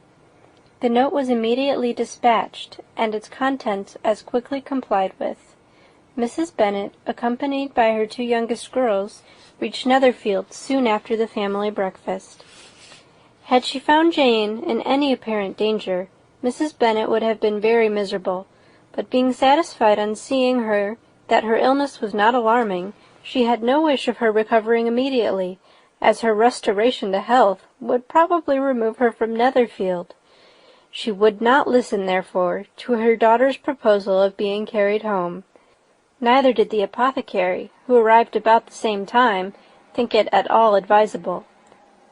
After sitting a little while with Jane, on Miss Bingley's appearance and invitation, the mother and 3 daughters all attended her into the breakfast parlour. Bingley met them with hopes that Mrs. Bennet had not found Miss Bennet worse than she expected. "Indeed I have, sir," was her answer. "She is a great deal too ill to be moved. Mr. Jones says we must not think of moving her. We must trespass a little longer on your kindness." "Removed!" cried Bingley. "It must not be thought of. My sister, I am sure, will not hear of a removal." "You may depend upon it, madam," said Miss Bingley, with cold civility, "that Miss Bennet will receive every possible attention while she remains with us." Mrs. Bennet was profuse in her acknowledgments. "I am sure," she added, "if it was not for such good friends, I do not know what would become of her, for she is very ill indeed, and suffers a vast deal, though with the greatest patience in the world, which is always the way with her, for she was, without exception, the sweetest temper I have ever met with. I often tell my other girls they are nothing to her." "You have a sweet room here, Mr. Bingley, and a charming prospect over the gravel walk. I do not know a place in the country that is equal to Netherfield. You will not think of quitting it in a hurry, I hope, though you have but a short lease." "Whatever I do is done in a hurry," replied he, "and therefore, if I should resolve to quit Netherfield, I should probably be off in 5 minutes. At present, however, I consider myself as quite fixed here." "That is exactly what I should have supposed of you," said Elizabeth. "You begin to comprehend me, do you?" cried he, turning towards her. "Oh, yes, I understand you perfectly." "I wish I might take this for a compliment, but to be so easily seen through, I'm afraid, is pitiful." "That is as it happens. It does not follow that a deep, intricate character is more or less estimable than such a one as yours." "Lizzie," cried her mother, "remember where you are, and do not run on in the wild manner that you are suffered to do at home." "I did not know before," continued Bingley immediately, "that you were a studier of character. It must be an amusing study." "Yes, but intricate characters are the most amusing. They have at least that advantage." "The country," said Darcy, "can in general supply but a few subjects for such a study. In a country neighbourhood you move in a very confined and unvarying society." "But people themselves alter so much that there is something new to be observed in them for ever." "Yes, indeed," cried Mrs. Bennet, offended by his manner of mentioning a country neighbourhood. "I assure you there is quite as much of that going on in the country as in town." Everybody was surprised, and Darcy, after looking at her for a moment, turned silently away. Mrs. Bennet, who fancied she had gained a complete victory over him, continued her triumph. "I cannot see that London has any great advantage over the country, for my part, except the shops and public places. The country is a vast deal pleasanter. Is it not, Mr. Bingley?" "When I am in the country," he replied, "I never wish to leave it, and when I am in town, it is pretty much the same. They have each their advantages, and I can be equally happy in either." "Aye, that is because you have the right disposition. But that gentleman," looking at Darcy, "seemed to think the country was nothing at all." "Indeed, mamma, you are mistaken," said Elizabeth, blushing for her mother. "You quite mistook Mr. Darcy. He only meant that there was not such a variety of people to be met with in the country as in the town, which you must acknowledge to be true." "Certainly, my dear, nobody said there were. But as to not meeting with many people in this neighbourhood, I believe there are few neighbourhoods larger. I know we dine with 24 families." Nothing but concern for Elizabeth could enable Bingley to keep his countenance. His sister was less delicate, and directed her eyes towards Mr. Darcy with a very expressive smile. Elizabeth, for the sake of saying something that might turn her mother's thoughts, now asked her if Charlotte Lucas had been at Longbourn since her coming away. "Yes, she called yesterday with her father. What an agreeable man Sir William is, Mr. Bingley, is not he? So much the man of fashion, so genteel and easy. He had always something to say to everybody. That is my idea of good breeding, and those persons who fancy themselves very important and never open their mouths quite mistake the matter." "Did Charlotte dine with you?" "No, she would go home. I fancy she was wanted about the mince-pies. For my part, Mr. Bingley, I always keep servants that can do their own work. My daughters are brought up very differently. But everybody is to judge for themselves, and the Lucases are a very good sort of girls, I assure you. It is a pity they are not handsome. Not that I think Charlotte so very plain, but then she is our particular friend." "She seems a very pleasant young woman." "Oh, dear, yes, but you must own she is very plain. Lady Lucas herself has often said so, and envied me Jane's beauty. I do not like to boast of my own children, but to be sure, Jane, one does not often see anybody better looking. It is what everybody says. I do not trust my own partiality. When she was only 15, there was a man at my brother Gardiner's in town, so much in love with her, that my sister-in-law was sure he would make her an offer before we came away. But, however, he did not. Perhaps he thought her too young. However, he wrote some verses on her, and very pretty they were." "And so ended his affection," said Elizabeth impatiently. "There have been many a one, I fancy, overcome in the same way. I wonder who first discovered the efficacy of poetry in driving away love." "I have been used to consider poetry as the food of love," said Darcy. "Oh, a fine, stout, healthy love it may. Everything nourishes what is strong already. But if it be only a slight, thin sort of inclination, I am convinced that one good sonnet will starve it entirely away." Darcy only smiled, and the general pause which ensued made Elizabeth tremble, lest her mother should be exposing herself again. She longed to speak, but could think of nothing to say, and after a short silence Mrs. Bennet began repeating her thanks to Mr. Bingley for his kindness to Jane, with an apology for troubling him also with Lizzie. Mr. Bingley was unaffectedly civil in his answer, and forced his younger sister to be civil also, and say what the occasion required. She performed her part, indeed, without much graciousness, but Mrs. Bennet was satisfied, and soon afterwards ordered her carriage. Upon this signal, the youngest of her daughters put herself forward. The two girls had been whispering to each other during the whole visit, and the result of it was that the youngest should tax Mr. Bingley with having promised on his first coming into the country to give a ball at Netherfield. Lydia was a stout, well-grown girl of 15, with a fine complexion and good-humoured countenance, a favourite with her mother, whose affection had brought her into public at an early age. She had high animal spirits, and a sort of natural self-consequence, which the attention of the officers, to whom her uncle's good dinners and her own easy manners recommended her, had increased into assurance. She was very equal, therefore, to address Mr. Bingley on the subject of the ball, and abruptly reminded him of his promise, adding that it would be the most shameful thing in the world if he did not keep it. His answer to this sudden attack was delightful to their mother's ear.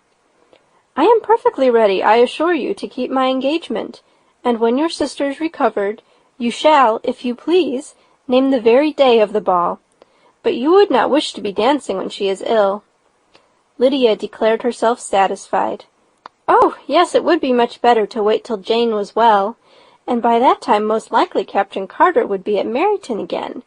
And when you have given your ball," she added, "I shall insist on their giving one also.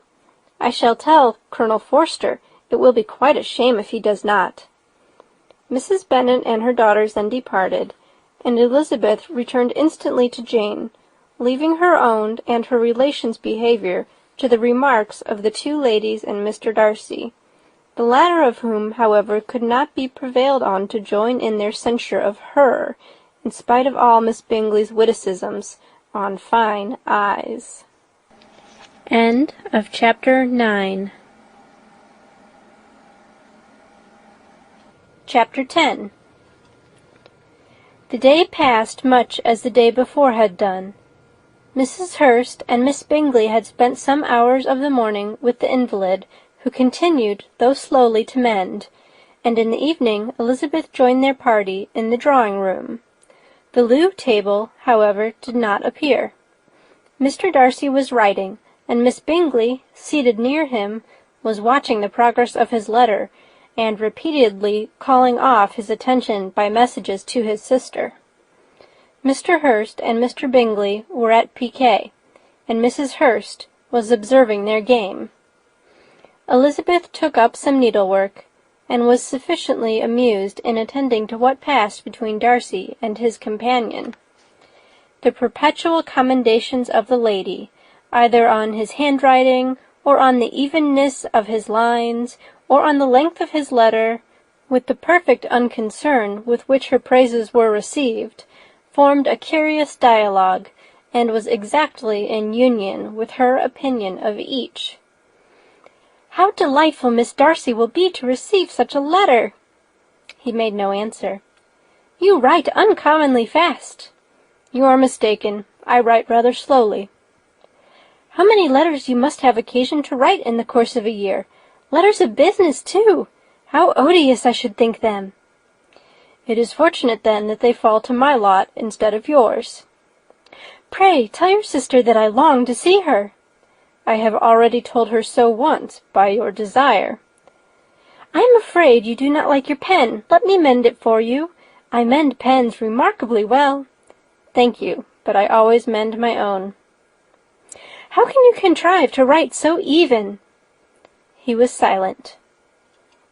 "Tell your sister I am delighted to hear of her improvement on the harp, and pray let her know that I am quite in raptures with her beautiful little design for a table, and I think it infinitely superior to Miss Grantley's." "Will you give me leave to defer your raptures till I write again? At present I have not room to do them justice." "Oh, it is of no consequence. I shall see her in January. But do you always write such charming long letters to her, Mr. Darcy?" "They are generally long, but whether always charming it is not for me to determine." "It is a rule with me that a person who can write a long letter with ease cannot write ill."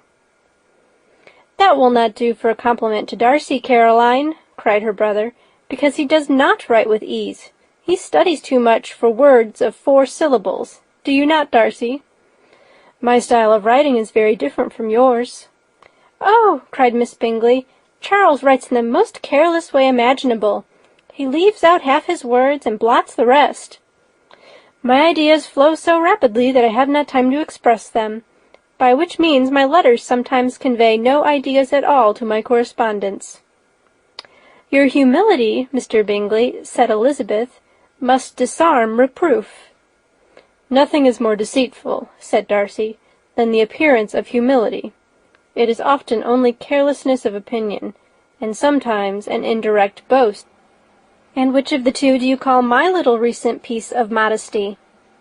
"The indirect boast, for you are really proud of your defects in writing, because you consider them as proceeding from a rapidity of thought and carelessness of execution, which, if not estimable, you think at least highly interesting.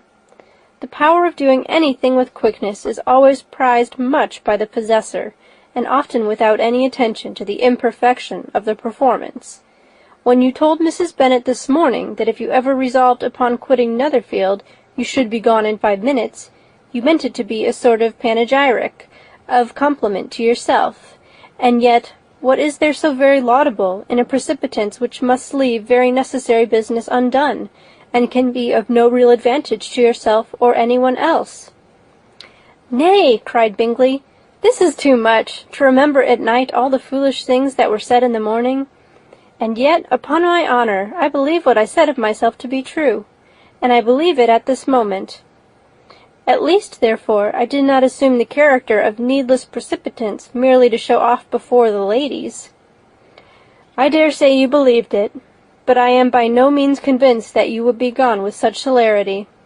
Your conduct would be quite as dependent on chance as that of any man I know, and if, as you were mounting your horse, a friend were to say, 'Bingley, you had better stay till next week,' you would probably do it. You would probably not go, and at another word might stay a month." "You have only proved by this," cried Elizabeth, "that Mr. Bingley did not do justice to his own disposition. You have shown him off now much more than he did himself." "I am exceedingly gratified," said Bingley, "by your converting what my friend says into a compliment on the sweetness of my temper.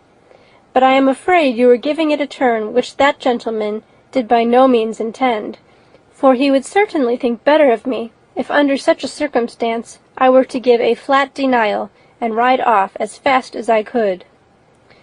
"Would Mr. Darcy then consider the rashness of your original intentions as atoned for by your obstinacy in adhering to it?" "Upon my word, I cannot exactly explain the matter. Darcy must speak for himself." "You expect me to account for opinions which you choose to call mine, but which I have never acknowledged. Allowing the case, however, to stand according to your representation, you must remember, Miss Bennet, that the friend who is supposed to desire his return to the house, and the delay of his plan, has merely desired it, asked it without offering one argument in favour of its propriety. To yield readily, easily, to the persuasion of a friend is no merit with you. To yield without conviction is no compliment to the understanding of either. You appear to me, Mr. Darcy, to allow nothing for the influence of friendship and affection. A regard for the requester would often make one readily yield to a request, without waiting for arguments to reason one into it. I am not particularly speaking of such a case as you have supposed about Mr. Bingley. We may as well wait, perhaps, till the circumstance occurs, before we discuss the discretion of his behaviour thereupon. But, in general, and ordinary cases between friend and friend, where one of them is desired by the other to change a resolution of no very great moment, should you think ill of that person for complying with desire, without waiting to be argued into it? Will it not be advisable, before we proceed on this subject, to arrange with rather more precision the degree of importance which is to appertain to this request, as well as the degree of intimacy subsisting between the parties?" "By all means," cried Bingley. "Let us hear all the particulars, not forgetting their comparative height and size, for that will have more weight in the argument, Miss Bennet, than you may be aware of. I assure you that if Darcy were not such a great tall fellow, in comparison with myself, I should not pay him half so much deference.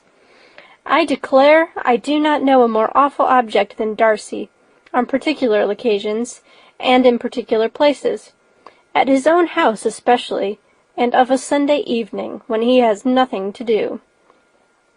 Mr. Darcy smiled, but Elizabeth thought she could perceive that he was rather offended, and therefore checked her laugh. Miss Bingley warmly resented the indignity he had received, in an expostulation with her brother for talking such nonsense. "I see your design, Bingley," said his friend. "You dislike an argument, and want to silence this." "Perhaps I do. Arguments are too much like disputes. If you and Miss Bennet will defer yours till I am out of the room, I shall be very thankful, and then you may say whatever you like of me."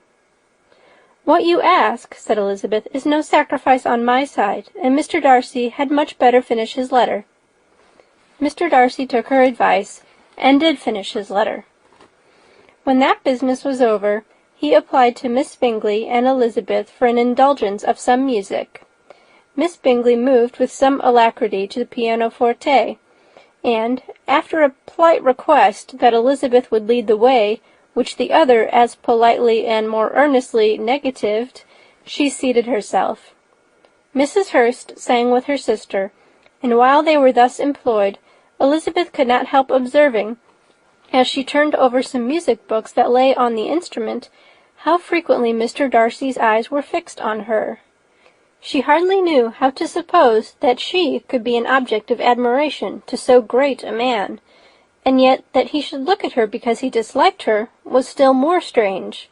She could only imagine, however, at last, that she drew his notice because there was something more wrong and reprehensible, according to his ideas of right, than in any other person present. The supposition did not pain her. She liked him too little to care for his approbation.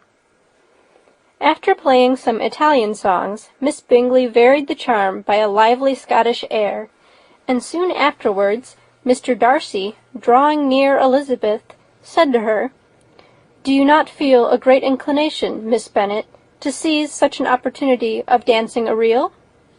She smiled, but made no answer. He repeated the question, with some surprise at her silence. "Oh," said she, "I heard you before, but I could not immediately determine what to say in reply. You wanted me, I know, to say yes, that you might have the pleasure of despising my taste, but I always delight in overthrowing those kind of schemes, and cheating a person of their premeditated contempt. I have therefore made up my mind to tell you that I do not want to dance a reel at all, and now despise me if you dare." "Indeed, I do not dare." Elizabeth, having rather expected to affront him, was amazed at his gallantry, but there was a mixture of sweetness and archness in her manner which made it difficult for her to affront anybody, and Darcy had never been so bewitched by any woman as he was by her. He really believed that were it not for the inferiority of her connections, he should be in some danger.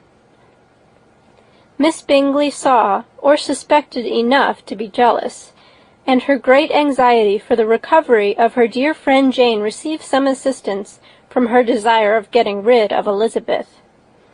She often tried to provoke Darcy into disliking her guest by talking of their supposed marriage, and planning his happiness in such an alliance.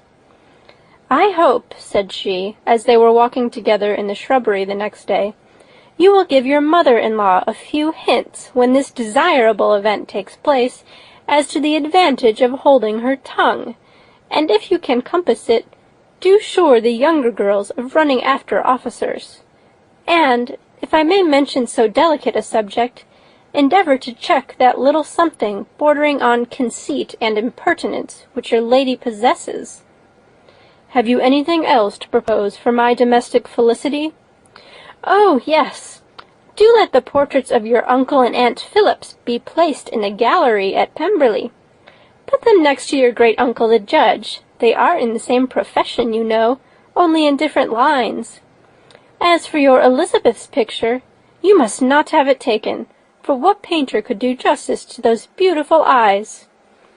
It would not be easy, indeed, to catch their expression. but their colour and shape, and the eyelashes, so remarkably fine, might be copied. At that moment they were met from another walk by Mrs. Hurst and Elizabeth herself. "I did not know that you intended to walk," said Miss Bingley, in some confusion, lest they had been overheard. "You used us abominably ill," answered Mrs. Hurst, "running away without telling us that you were coming out." Then, taking the disengaged arm of Mr. Darcy, she left Elizabeth to walk by herself. The path just admitted 3. Mr. Darcy felt their rudeness, and immediately said, "This walk is not wide enough for our party. We had better go into the avenue." But Elizabeth, who had not the least inclination to remain with them, laughingly answered, "No, no, stay where you are. You are charmingly grouped, and appear to uncommon advantage. The picturesque would be spoilt by admitting a 4th. Good-bye." She then ran gaily off, rejoicing as she rambled about, in the hope of being at home again in a day or 2. Jane was already so much recovered as to intend leaving her room for a couple of hours that evening. End of Chapter 10.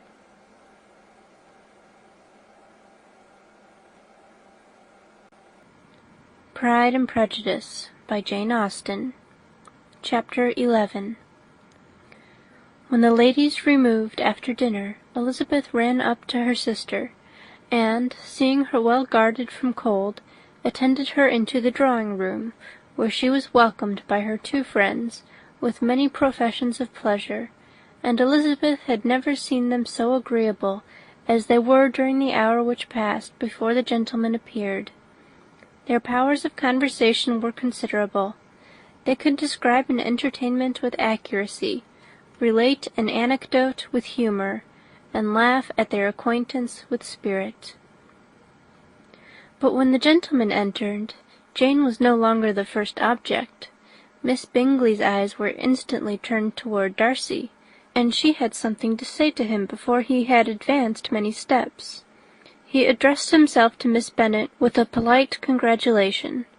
Mr. Hurst also made her a slight bow, and said he was very glad, but diffuseness and warmth remained for Bingley's salutation.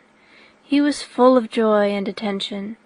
The first half-hour was spent in piling up the fire, lest she should suffer from the change of room, and she removed at his desire to the other side of the fireplace, that she might be further from the door. He then sat down by her, and talked scarcely to anyone else. Elizabeth, at work in the opposite corner, saw it all with great delight. When tea was over, Mr. Hurst reminded his sister-in-law of the card-table, but in vain. She had obtained private intelligence that Mr. Darcy did not wish for cards, and Mr. Hurst soon found even his open petition rejected.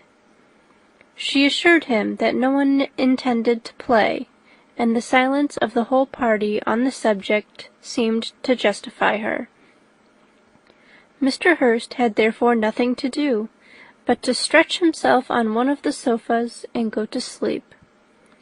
Darcy took up a book, Miss Bingley did the same, and Mrs. Hurst, principally occupied in playing with her bracelets and rings, joined now and then in her brother's conversation with Miss Bennet. Miss Bingley's attention was quite as much engaged in watching Mr. Darcy's progress through his book as in reading her own, and she was perpetually either making some inquiry or looking at his page. She could not win him, however, to any conversation. He merely answered her question and read on. At length, quite exhausted by the attempt to be amused with her own book, which she had only chosen because it was the second volume of his, she gave a great yawn and said, "How pleasant it is to spend an evening in this way! I declare, after all, there is no enjoyment like reading. How much sooner one tires of anything than a book! When I have a house of my own, I shall be miserable if I have not an excellent library." No one made any reply. She then yawned again, threw aside her book, and cast her eyes round the room in quest for some amusement, when, hearing her brother mentioning a ball to Miss Bennet, she turned suddenly towards him, and said, "By the by, Charles, are you really serious in meditating a dance at Netherfield? I would advise you, before you determine on it, to consult the wishes of the present party. I am much mistaken if there are not some among us to whom a ball would be rather a punishment than a pleasure." "If you mean Darcy," cried her brother, "he may go to bed, if he chooses, before it begins. But as for the ball, it is quite a settled thing. And as soon as Nicholas has made white soup enough, I shall send round my cards." "I should like balls infinitely better," she replied, "if they were carried on in a different manner. But there is something insufferably tedious in the usual process of such a meeting. It would surely be much more rational if conversation instead of dancing were made the order of the day." "Much more rational, my dear Caroline, I dare say, but it would not be near so much like a ball." Miss Bingley made no answer, and soon afterwards she got up and walked about the room. Her figure was elegant, and she walked well, but Darcy, at whom it was all aimed, was still inflexibly studious. In the desperation of her feelings, she resolved on one effort more, and, turning to Elizabeth, said, "Miss Eliza Bennet, let me persuade you to follow my example, and take a turn about the room. I assure you it is very refreshing after sitting so long in one attitude." Elizabeth was surprised, but agreed to it immediately. Miss Bingley succeeded no less in the real object of her civility. Mr. Darcy looked up. He was as much awake to the novelty of attention in that quarter as Elizabeth herself could be, and unconsciously closed his book. He was directly invited to join their party, but he declined it, observing that he could imagine but two motives for their choosing to walk up and down the room together, with either of which motives his joining them would interfere. What could he mean? She was dying to know what could be his meaning, and asked Elizabeth whether she could at all understand him. "Not at all," was her answer, "but depend upon it, if he means to be severe on us, and our surest way of disappointing him will be to ask nothing about it." Miss Bingley, however, was incapable of disappointing Mr. Darcy in anything, and persevered therefore in requiring an explanation of his two motives. "I have not the smallest objection to explaining them," said he, as soon as she allowed him to speak. "You either choose this method of passing the evening because you are in each other's confidence, and have secret affairs to discuss, or because you are conscious that your figures appear to the greatest advantage in walking. If the first, I would be completely in your way, and if by the second, I can admire you much better as I sit by the fire." "Oh, shocking!" cried Miss Bingley. "I never heard anything so abominable. How shall we punish him for such a speech?" "Nothing so easy if you have but the inclination," said Elizabeth. "We can all plague and punish one another, tease him, laugh at him. Intimate as you are, you must know how it is to be done. But upon my honour I do not. I do assure you that my intimacy has not yet taught me that. Tease calmness of manner and presence of mind. No, no, feel he may defy us there. And as to laughter, we will not expose ourselves, if you please, by attempting to laugh without a subject. Mr. Darcy may hug himself." "Mr. Darcy is not to be laughed at," cried Elizabeth. "That is an uncommon advantage, and uncommon I hope it will continue, for it would be a great loss to me to have many such acquaintances. I dearly love a laugh."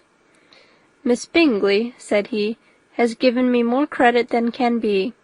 The wisest and the best of men, nay, the wisest and best of their actions, may be rendered ridiculous by a person whose first object in life is a joke." "Certainly," replied Elizabeth, "there are such people, but I hope I am not one of them. I hope I never ridicule what is wise and good. Follies and nonsense, whims and inconsistencies do divert me, I own, and I laugh at them whenever I can. But these, I suppose, are precisely what you are without. Perhaps that is not possible for anyone, but it has been the study of my life to avoid those weaknesses which often expose a strong understanding to ridicule, such as vanity and pride. Yes, vanity is a weakness indeed, but pride, where there is a real superiority of mind, pride will be always under good regulation. Elizabeth turned away to hide a smile. "Your examination of Mr. Darcy is over, I presume," said Miss Bingley, "and pray what is the result?" "I am perfectly convinced by it that Mr. Darcy has no defect. He owns it himself without disguise." "No," said Darcy, "I have made no such pretension. I have faults enough, but they are not, I hope, of understanding. My temper I dare not vouch for. It is, I believe, too little yielding, certainly too little for the convenience of the world. I cannot forget the follies and vices of other so soon as I ought, nor their offences against myself. My feelings are not puffed about with every attempt to move them. My temper would perhaps be called resentful. My good opinion, once lost, is lost forever." "That is a failing indeed," cried Elizabeth. "Implacable resentment is a shade in a character, but you have chosen your fault well. I really cannot laugh at it. You are safe from me." "There is, I believe, in every disposition, a tendency to some particular evil, a natural defect, which not even the best education can overcome." "And your defect is to hate everybody." "And yours," he replied with a smile, "is wilfully to misunderstand them." "Do let us have a little music," cried Miss Bingley, tired of a conversation in which she had no share. "Louisa, you will not mind my waking Mr. Hurst?" Her sister had not the smallest objection, and the pianoforte was opened, and Darcy, after a few moments' recollection, was not sorry for it. He began to feel the danger of paying Elizabeth too much attention. Chapter 12. In consequence of an agreement between the sisters, Elizabeth wrote the next morning to their mother, to beg that the carriage might be sent for them in the course of the day. But Mrs. Bennet, who had calculated on her daughters remaining at Netherfield to the following Tuesday, which would exactly finish Jane's week, could not bring herself to receive them with pleasure before. Her answer, therefore, was not propitious, at least not to Elizabeth's wishes, for she was impatient to get home. Mrs. Bennet sent them word that they could not possibly have the carriage before Tuesday, and in her postscript it was added that if Mr. Bingley and his sister pressed them to stay longer, she could spare them very well. Against staying longer, however, Elizabeth was positively resolved, nor did she much expect it would be asked, and fearful, on the contrary, as being considered as intruding themselves needlessly long, she urged Jane to borrow Mr. Bingley's carriage immediately, and at length it was settled that their original design of leaving Netherfield that morning should be mentioned, and the request made. The communication excited many professions of concern, and enough was said of wishing them to stay at least till the following day to work on Jane, and till the morrow their going was deferred. Miss Bingley was then sorry that she had proposed the delay, for her jealousy and dislike of one sister much exceeded her affection for the other. The master of the house heard with real sorrow that they were to go so soon, and repeatedly tried to persuade Miss Bennet that it would not be safe for her, that she was not enough recovered, but Jane was firm where she felt herself to be right. To Mr. Darcy it was welcome intelligence. Elizabeth had been at Netherfield long enough. She attracted him more than he liked, and Miss Bingley was uncivil to her, and more teasing than usual to himself. he wisely resolved to be particularly careful that no sign of admiration should now escape him, nothing that could elevate her with the hope of influencing his felicity, sensible that if such an idea had been suggested, his behaviour during the last day must have material weight in confirming or crushing it. Steady to his purpose, he scarcely spoke 10 words to her through the whole of Saturday, and though they were at one time left by themselves for half an hour, he adhered most conscientiously to his book, and would not even look at her. On Sunday, after morning service, the separation, so agreeable to almost all, took place. Miss Bingley's civility to Elizabeth increased at last very rapidly, as well as her affection for Jane, and when they parted, after assuring the latter of the pleasure it would always give her to see her either at Longbourn or Netherfield, and embracing her most tenderly, she even shook hands with the former. Elizabeth took leave of the whole party in the liveliest of spirits. They were not welcomed home very cordially by their mother. Mrs. Bennet wondered at their coming, and thought them very wrong to give so much trouble, and was sure Jane would have caught cold again. But their father, though very laconic in his expressions of pleasure, was really glad to see them.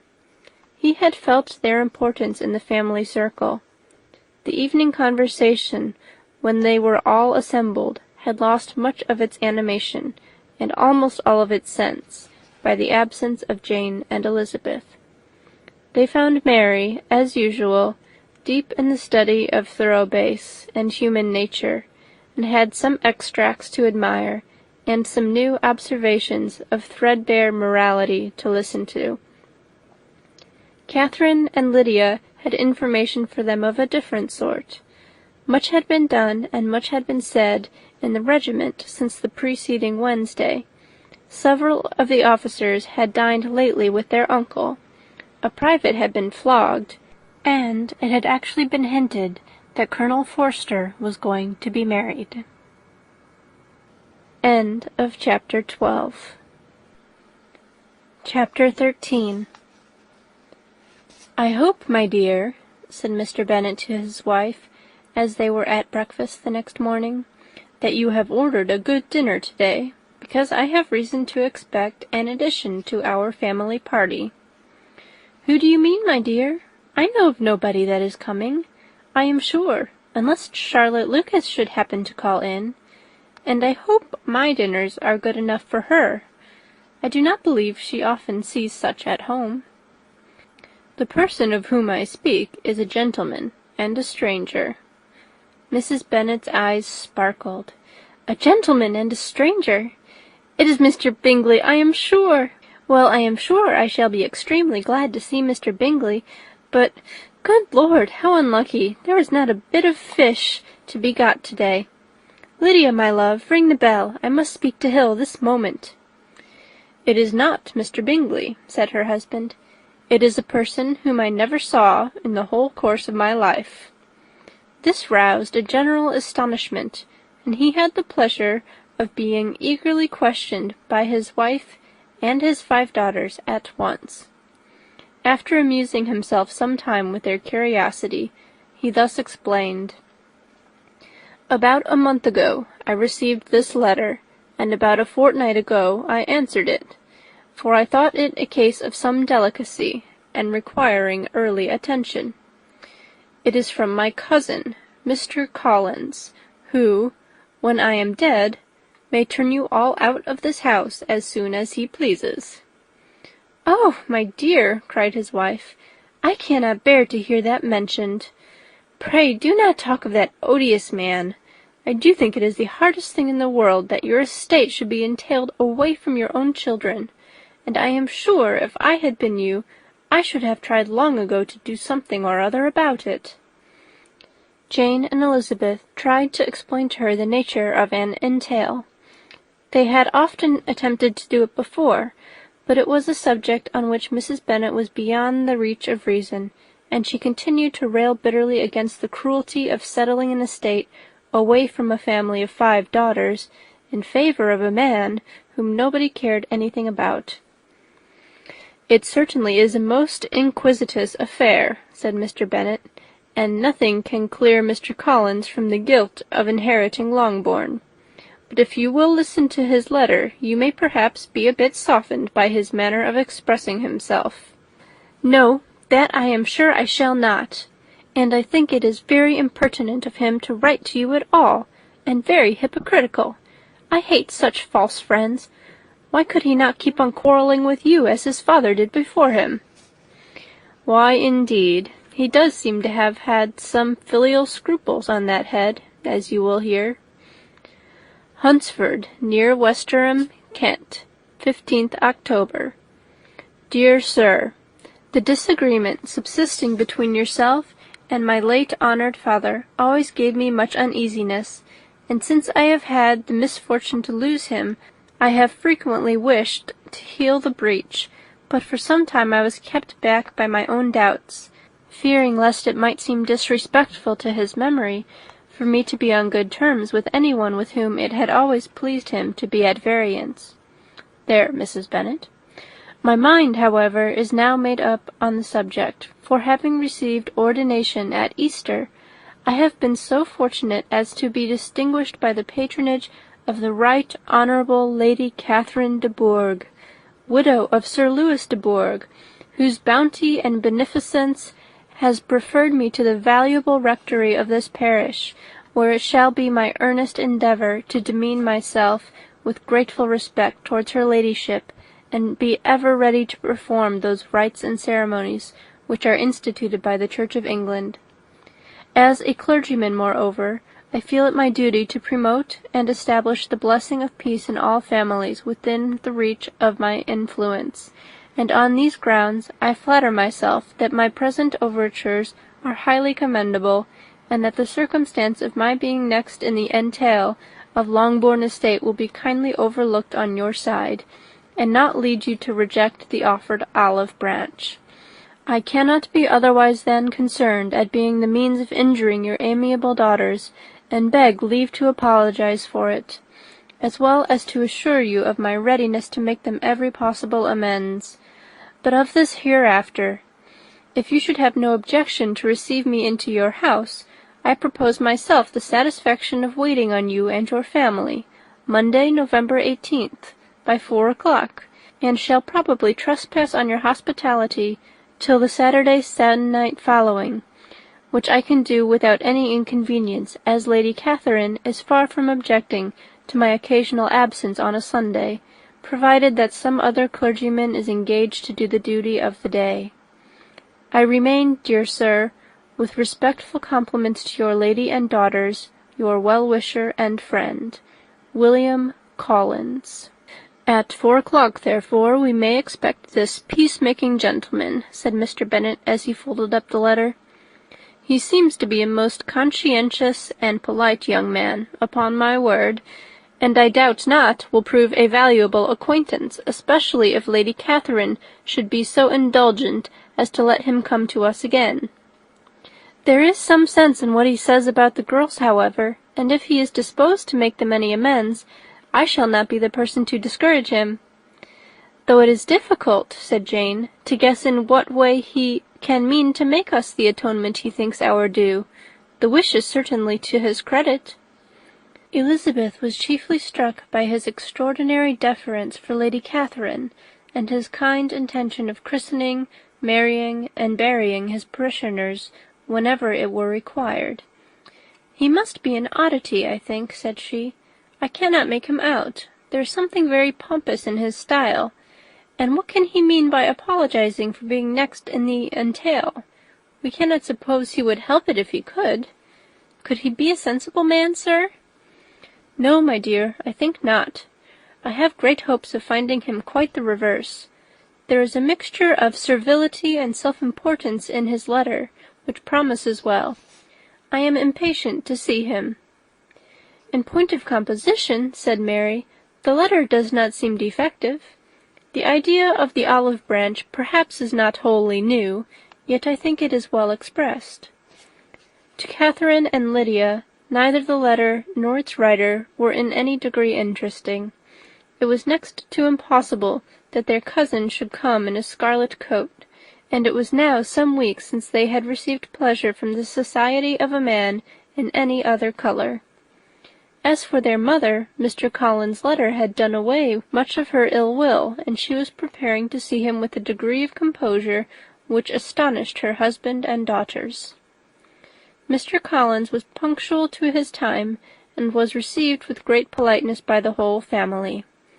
Mr. Bennet, indeed, said little, but the ladies were ready enough to talk, and Mr. Collins seemed neither in need of encouragement nor inclined to be silent himself. He was a tall, heavy-looking young man of 25. His air was grave and stately, and his manners were very formal.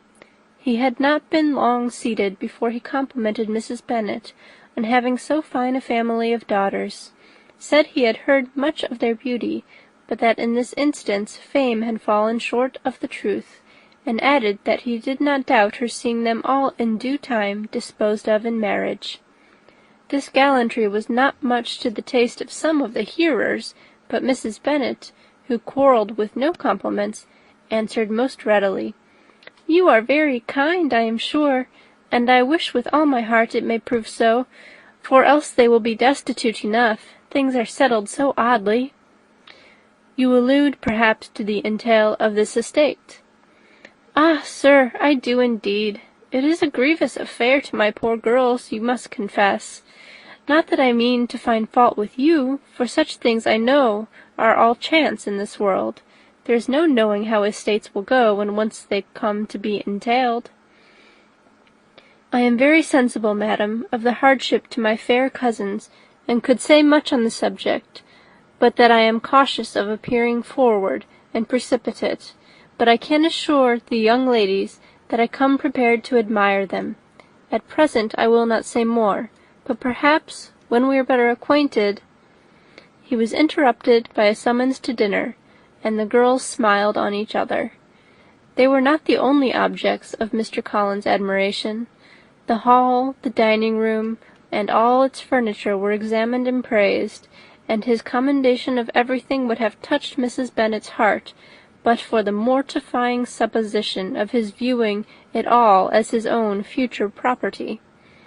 The dinner, too, in its turn was highly admired, and he begged to know to which of his fair cousins the excellency of its cooking was owing, but he was set right there by Mrs. Bennet, who assured him with some asperity that they were very well able to keep a good cook, and that her daughters had nothing to do in the kitchen. He begged pardon for having displeased her. In a softened tone she declared herself not at all offended, but he continued to apologize for about a quarter of an hour. End of chapter 13.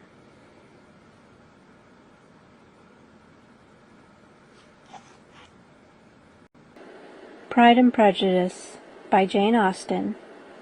Chapter 14.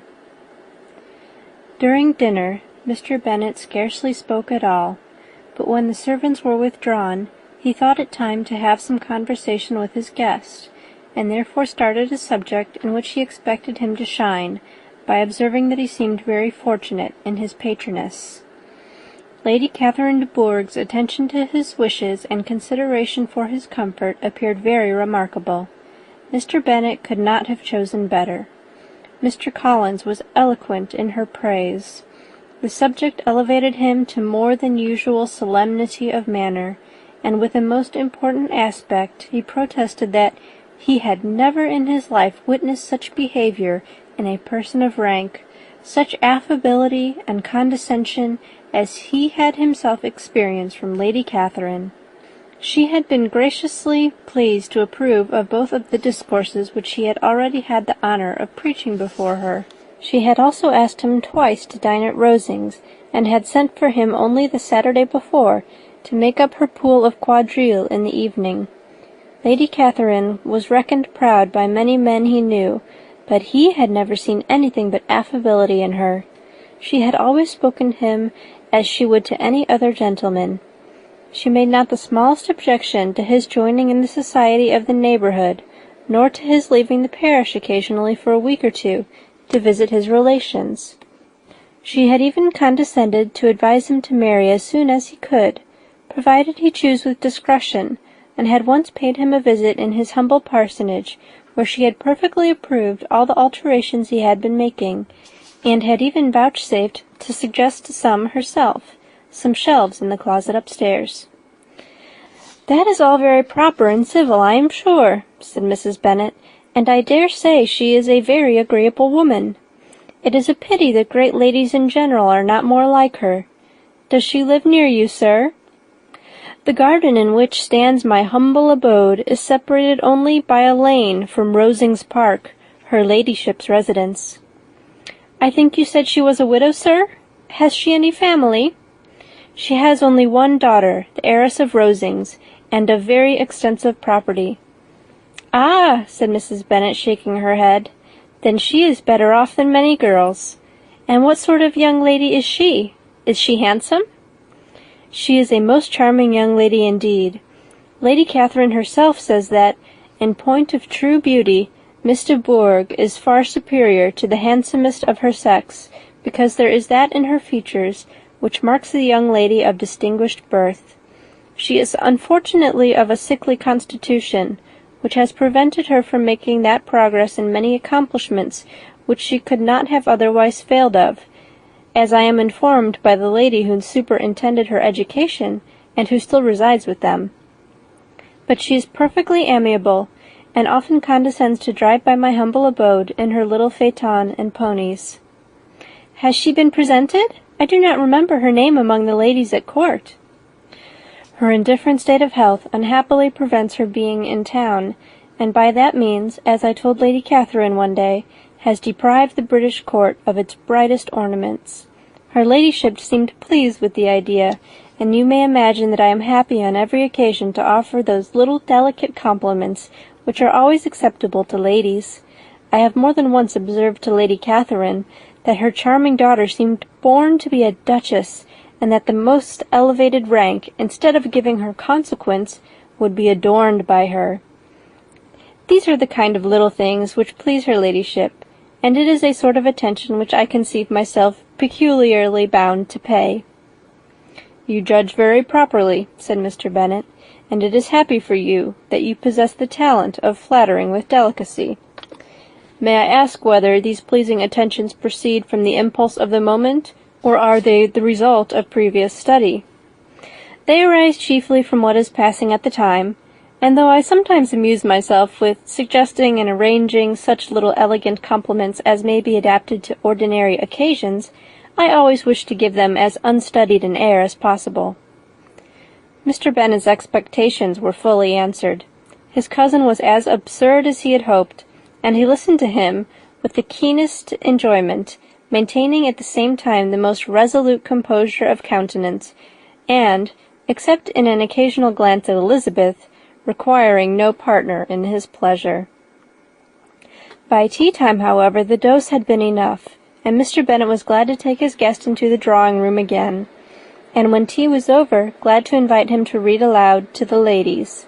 Mr. Collins readily assented, and a book was produced, but, on beholding it, for everything announced it to be from a circulating library, he started back, and, begging pardon, protested that he never read novels. Kitty stared at him, and Lydia exclaimed. Other books were produced, and after some deliberation he chose Fordyce's Sermons. Lydia gaped as he opened the volume, and before he had, with very monotonous solemnity, read 3 pages, she interrupted him with, "Do you know, mamma, that my Uncle Phillips talks of turning away Richard, and if he does, Colonel Forster will hire him. My aunt told me so herself on Saturday. I shall walk to Meryton tomorrow to hear more about it, and to ask when Mr. Denny comes back from town." Lydia was bid by her 2 eldest sisters to hold her tongue, but Mr. Collins, much offended, laid aside his book and said, "I have often observed how little young ladies are interested by books of a serious stamp, though written solely for their benefit. It amazes me, I confess, for certainly there can be nothing so advantageous to them as instruction, but I will no longer importune my young cousin." Then turning to Mr. Bennet, he offered himself as his antagonist at backgammon. Mr. Bennet accepted the challenge, observing that he acted very wisely in leaving the girls to their own trifling amusements. Mrs. Bennet and her daughters apologized most civilly for Lydia's interruption, and promised that it should not occur again, if he would resume his book. But Mr. Collins, after assuring them that he bore his young cousin no ill will, and should never resent her behaviour as any affront, seated himself at another table with Mr. Bennet, and prepared for backgammon.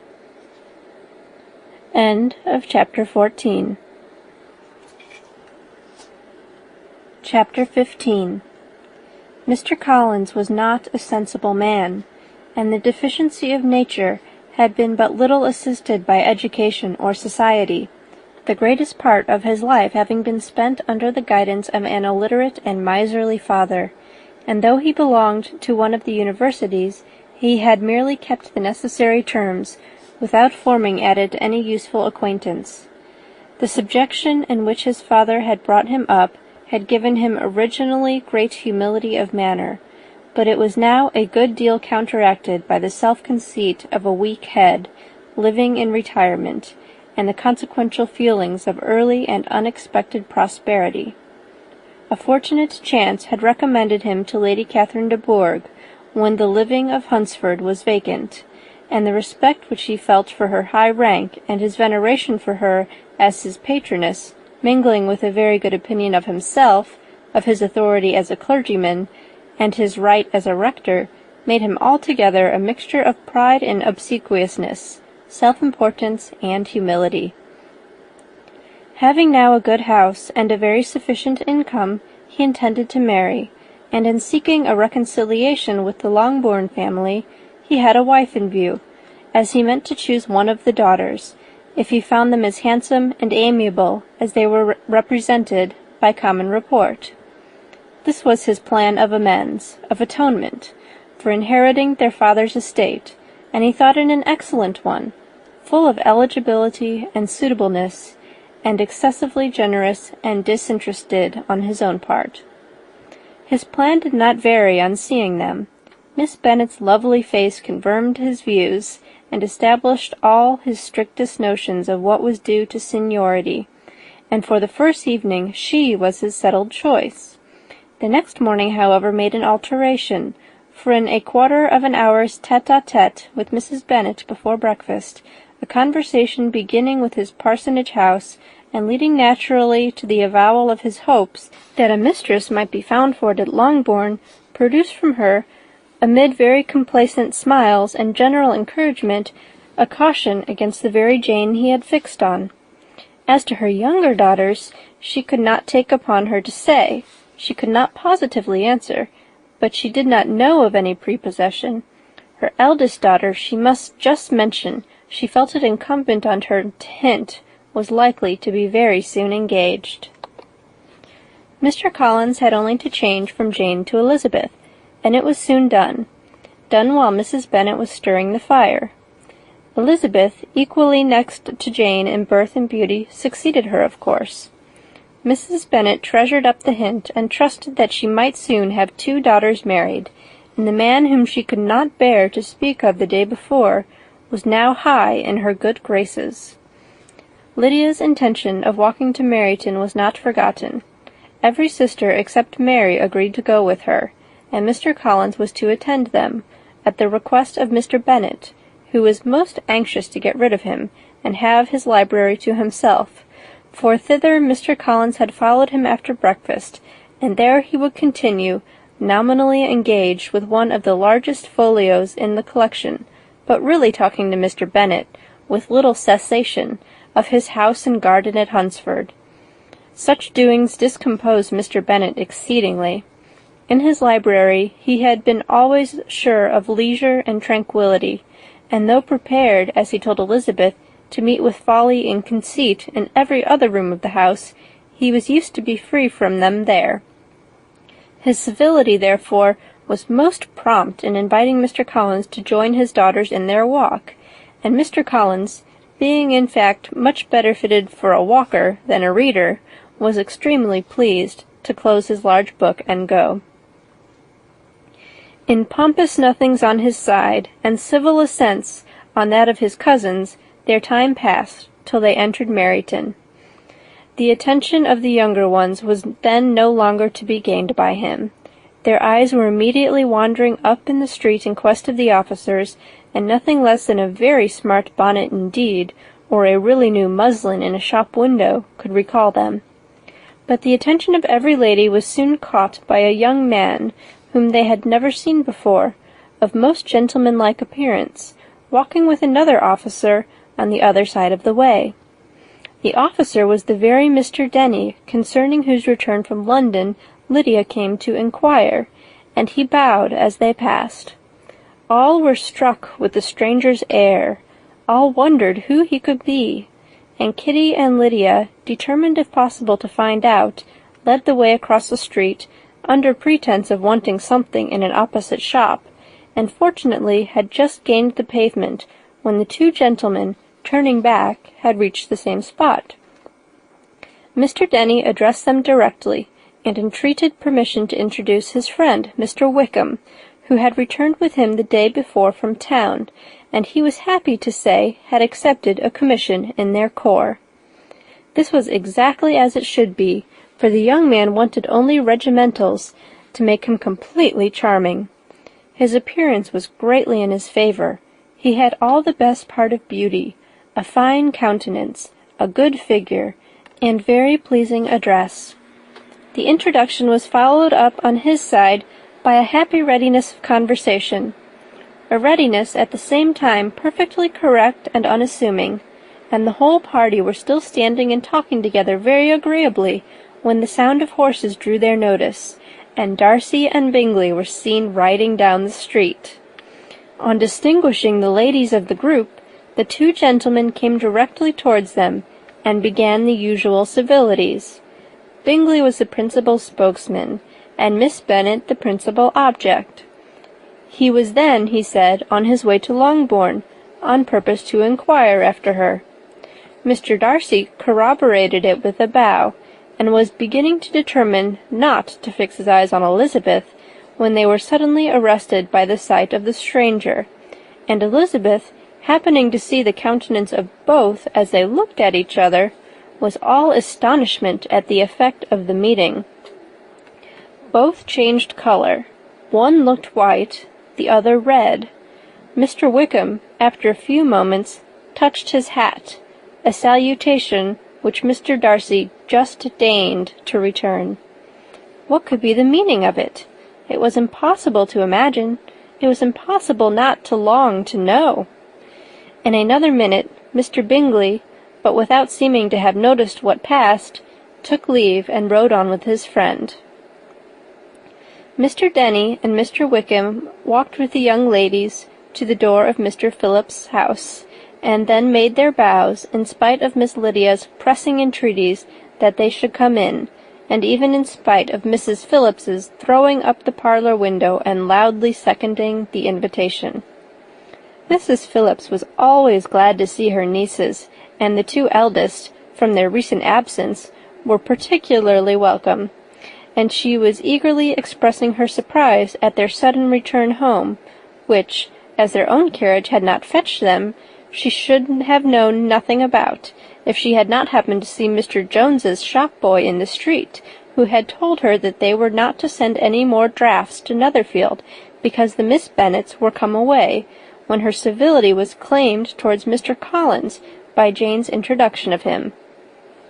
She received him with her very best politeness, which he returned with as much more, apologizing for his intrusion, without any previous acquaintance with her, which he could not help flattering himself, however, might be justified by his relationship to the young ladies who introduced him to her notice. Mrs. Phillips was quite awed by such an excess of good breeding, but her contemplation of one stranger was soon put to an end by exclamations and inquiries about the other, of whom, however, she could only tell her nieces what they already knew, that Mr. Denny had brought him from London, and that he was to have a lieutenant's commission in the shire. She had been watching him the last hour, she said, as he walked up and down the street, and had Mr. Wickham appeared, Kitty and Lydia would certainly have continued the occupation. But unluckily no one passed windows now except a few of the officers, who, in comparison with the stranger, were become stupid, disagreeable fellows. Some of them were to dine with the Phillipses the next day, and their aunt promised to make her husband call on Mr. Wickham and give him an invitation also, if the family from Longbourn would come in the evening. This was agreed to, and Mrs. Phillips protested that they would have a nice, comfortable, noisy game of lottery tickets, and a little bit of hot supper afterwards. The prospect of such delights was very cheering, and they parted in mutual good spirits. Mr. Collins repeated his apologies in quitting the room, and was assured with unwearying civility that they were perfectly needless. As they walked home, Elizabeth related to Jane what she had seen pass between the two gentlemen, but though Jane would have defended either or both, had they appeared to be in the wrong, she could no more explain such behavior than her sister. Mr. Collins, on his return, highly gratified Mrs. Bennet by admiring Mrs. Phillips's manners and politeness. He protested that, except Lady Catherine and her daughter, he had never seen a more elegant woman, for she had not only received him with the utmost civility, but even pointedly included him in her invitation for the next evening, although utterly unknown to her before.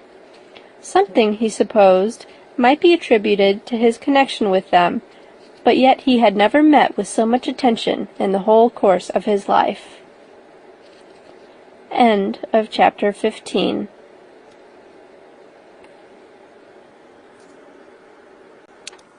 Pride and Prejudice by Jane Austen. Chapter 16.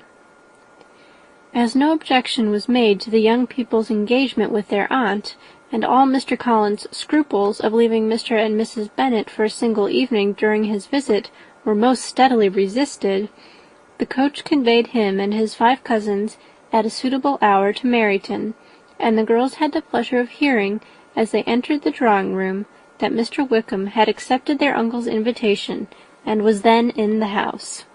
When this information was given, and they had all taken their seats, Mr. Collins was at leisure to look around him and admire, and he was so much struck with the size and furniture of the apartment that he declared he might almost have supposed himself in the small summer breakfast-parlour at Rosings, a comparison that did not at first convey much gratification, but when Mrs. Phillips understood from him what Rosings was, and who was its proprietor, when she had listened to the description of only one of Lady Catherine's drawing-rooms, and found that the chimney-piece alone had cost £800, she felt all the force of the compliment, and would hardly have resented a comparison with the housekeeper's room.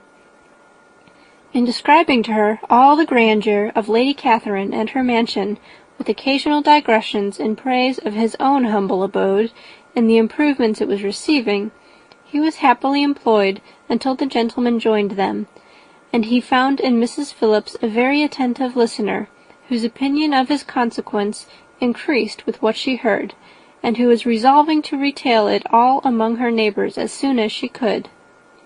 To the girls, who could not listen to their cousin, and who had nothing to do but wish for an instrument, and examine their own indifferent imitations of china on the mantelpiece, the interval of waiting appeared very long.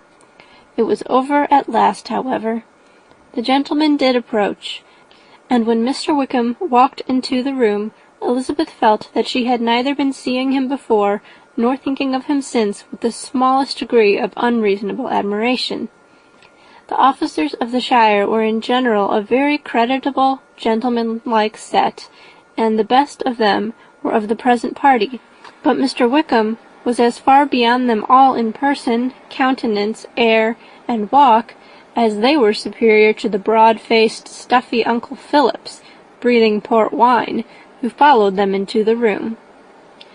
Mr. Wickham was the happy man towards whom almost every female eye was turned, and Elizabeth was the happy woman by whom he finally seated himself, and the agreeable manner in which he immediately fell into conversation, though it was only on its being a wet night, made her feel that the commonest, dullest, most threadbare topic might be rendered interesting by the skill of the speaker. With such rivals for the notice of the fair as Mr. Wickham and the officers, Mr. Collins seemed to sink into insignificance. To the young ladies he certainly was nothing, but he had still at intervals a kind listener in Mrs. Phillips, and was by her watchfulness most abundantly supplied with coffee and muffin. When the card tables were placed, he had the opportunity of obliging her in turn, by sitting down to whist. "I know little of the game at present," said he, "but I shall be glad to improve myself, for in my situation in life—" Mrs. Phillips was very glad for his compliance, but could not wait for his reason. Mr. Wickham did not play at whist, and with ready delight was he received at the other table between Elizabeth and Lydia. At first there seemed danger of Lydia's engrossing him entirely, for she was a most determined talker, but being likewise extremely fond of lottery tickets, she soon grew too much interested in the game, too eager in making bets and exclaiming after prizes, to have attention for anyone in particular. Allowing for the common demands of the game, Mr. Wickham was therefore at leisure to talk to Elizabeth, and she was very willing to hear him, though what she chiefly wished to hear she could not hope to be told, the history of his acquaintance with Mr. Darcy. She dared not even mention that gentleman. Her curiosity, however, was unexpectedly relieved. Mr. Wickham began the subject himself. He inquired how far Netherfield was from Meryton, and, after receiving her answer, asked in a hesitating manner how long Mr. Darcy had been staying there. "About a month," said Elizabeth, and then, unwilling to let the subject drop, added, "He is a man of very large property in Derbyshire, I understand." "Yes," replied Mr. Wickham, "his estate there is a noble one. A clear 10,000 per annum. You could not have met with a person more capable of giving you certain information on that head than myself, for I have been connected with his family in a particular manner from my infancy." Elizabeth could not but look surprised. "You may well be surprised, Miss Bennet, at such an assertion, after seeing, as you probably might, the very cold manner of our meeting yesterday. Are you much acquainted with Mr. Darcy?" "As much as I ever wish to be," cried Elizabeth very warmly. "I have spent 4 days in the same house with him, and I think him very disagreeable." "I have no right to give my opinion," said Wickham, "as to his being agreeable or otherwise. I am not qualified to form one. I have known him too long and too well to be a fair judge. It is impossible for me to be impartial. But I believe your opinion of him would in general astonish, and perhaps you would not express it quite so strongly anywhere else. Here you are in your own family." "Upon my word, I say no more here than I might say in any house in the neighbourhood, except Netherfield. He is not at all liked in Hertfordshire. Everybody is disgusted with his pride. You will not find him more favourably spoken of by anyone." "I cannot pretend to be sorry," said Wickham, after a short interruption, "that he, or that any man, should not be estimated beyond their deserts, but with him I believe it does not often happen. The world is blinded by his fortune and consequence, or frightened by his high and imposing manners, and sees him only as he chooses to be seen. I should take him, even on my slight acquaintance, to be an ill-tempered man." Wickham only shook his head. "I wonder," said he, at the next opportunity of speaking, "whether he is likely to be in this country much longer." "I do not at all know, but I heard nothing of his going away when I was at Netherfield. I hope your plans in favour of the shire will not be affected by his being in the neighbourhood." "Oh, no, it is not for me to be driven away by Mr. Darcy. If he wishes to avoid seeing me, he must go. We are not on friendly terms, and it always gives me pain to meet him, but I have no reason for avoiding him, but what I might proclaim before all the world, a sense of very great ill-usage, and most painful regrets at his being what he is.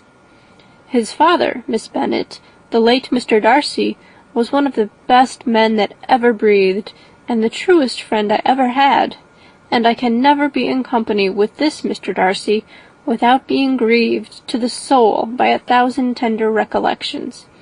His behaviour to myself has been scandalous, but I verily believe I could forgive him anything and everything, rather than his disappointing the hopes and disgracing the memory of his father." Elizabeth found the interest of the subject increase, and listened with all her heart, but the delicacy of it prevented further inquiry.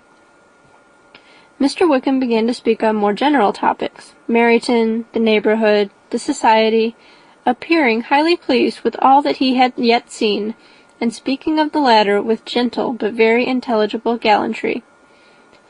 "It was the prospect of constant society, and good society," he added, "which was my chief inducement to enter the shire.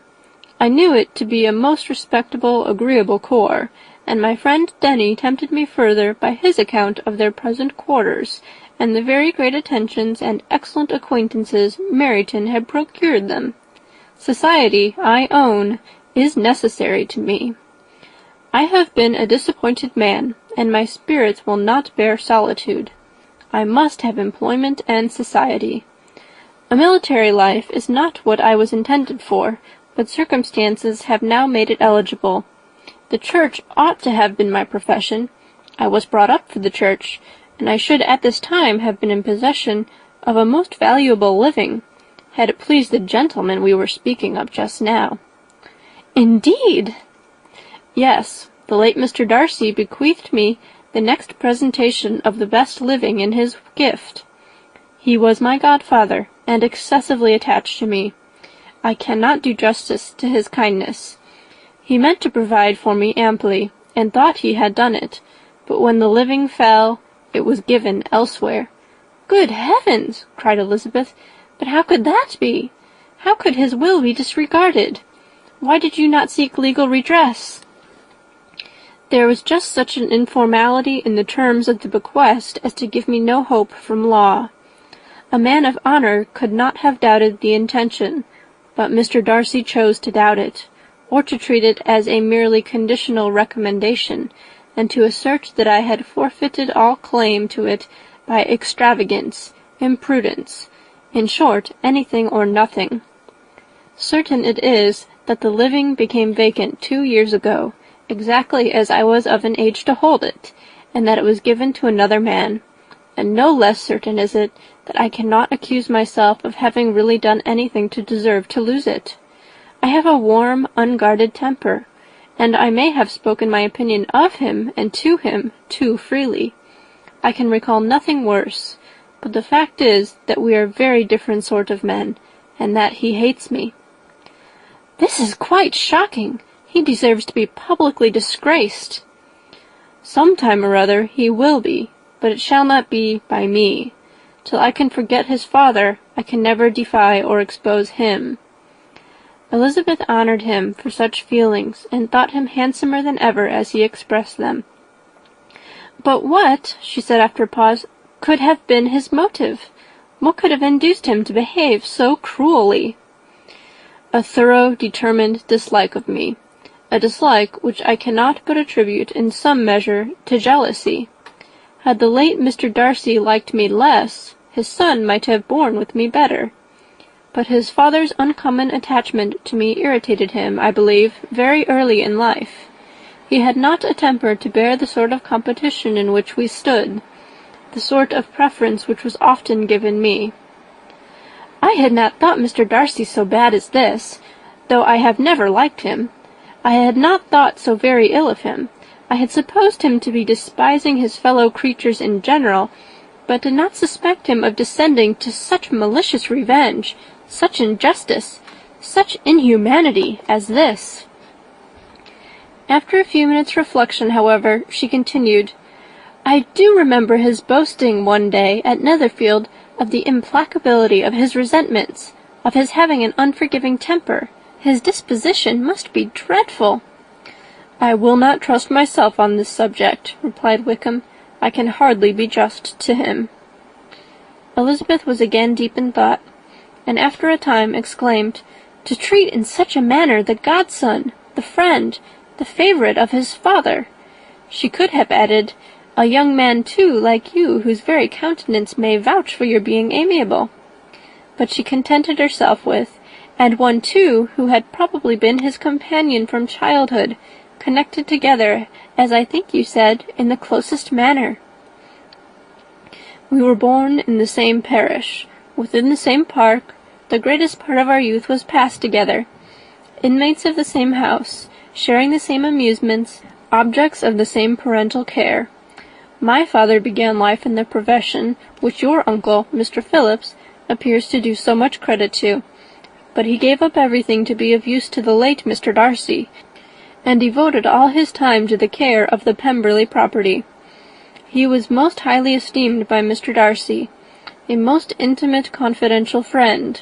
Mr. Darcy often acknowledged himself to be under the greatest obligations to my father's active superintendence, and when, immediately before my father's death, Mr. Darcy gave him a voluntary promise of providing for me, I am convinced that he felt it to be as much a debt of gratitude to him as of his affection to myself."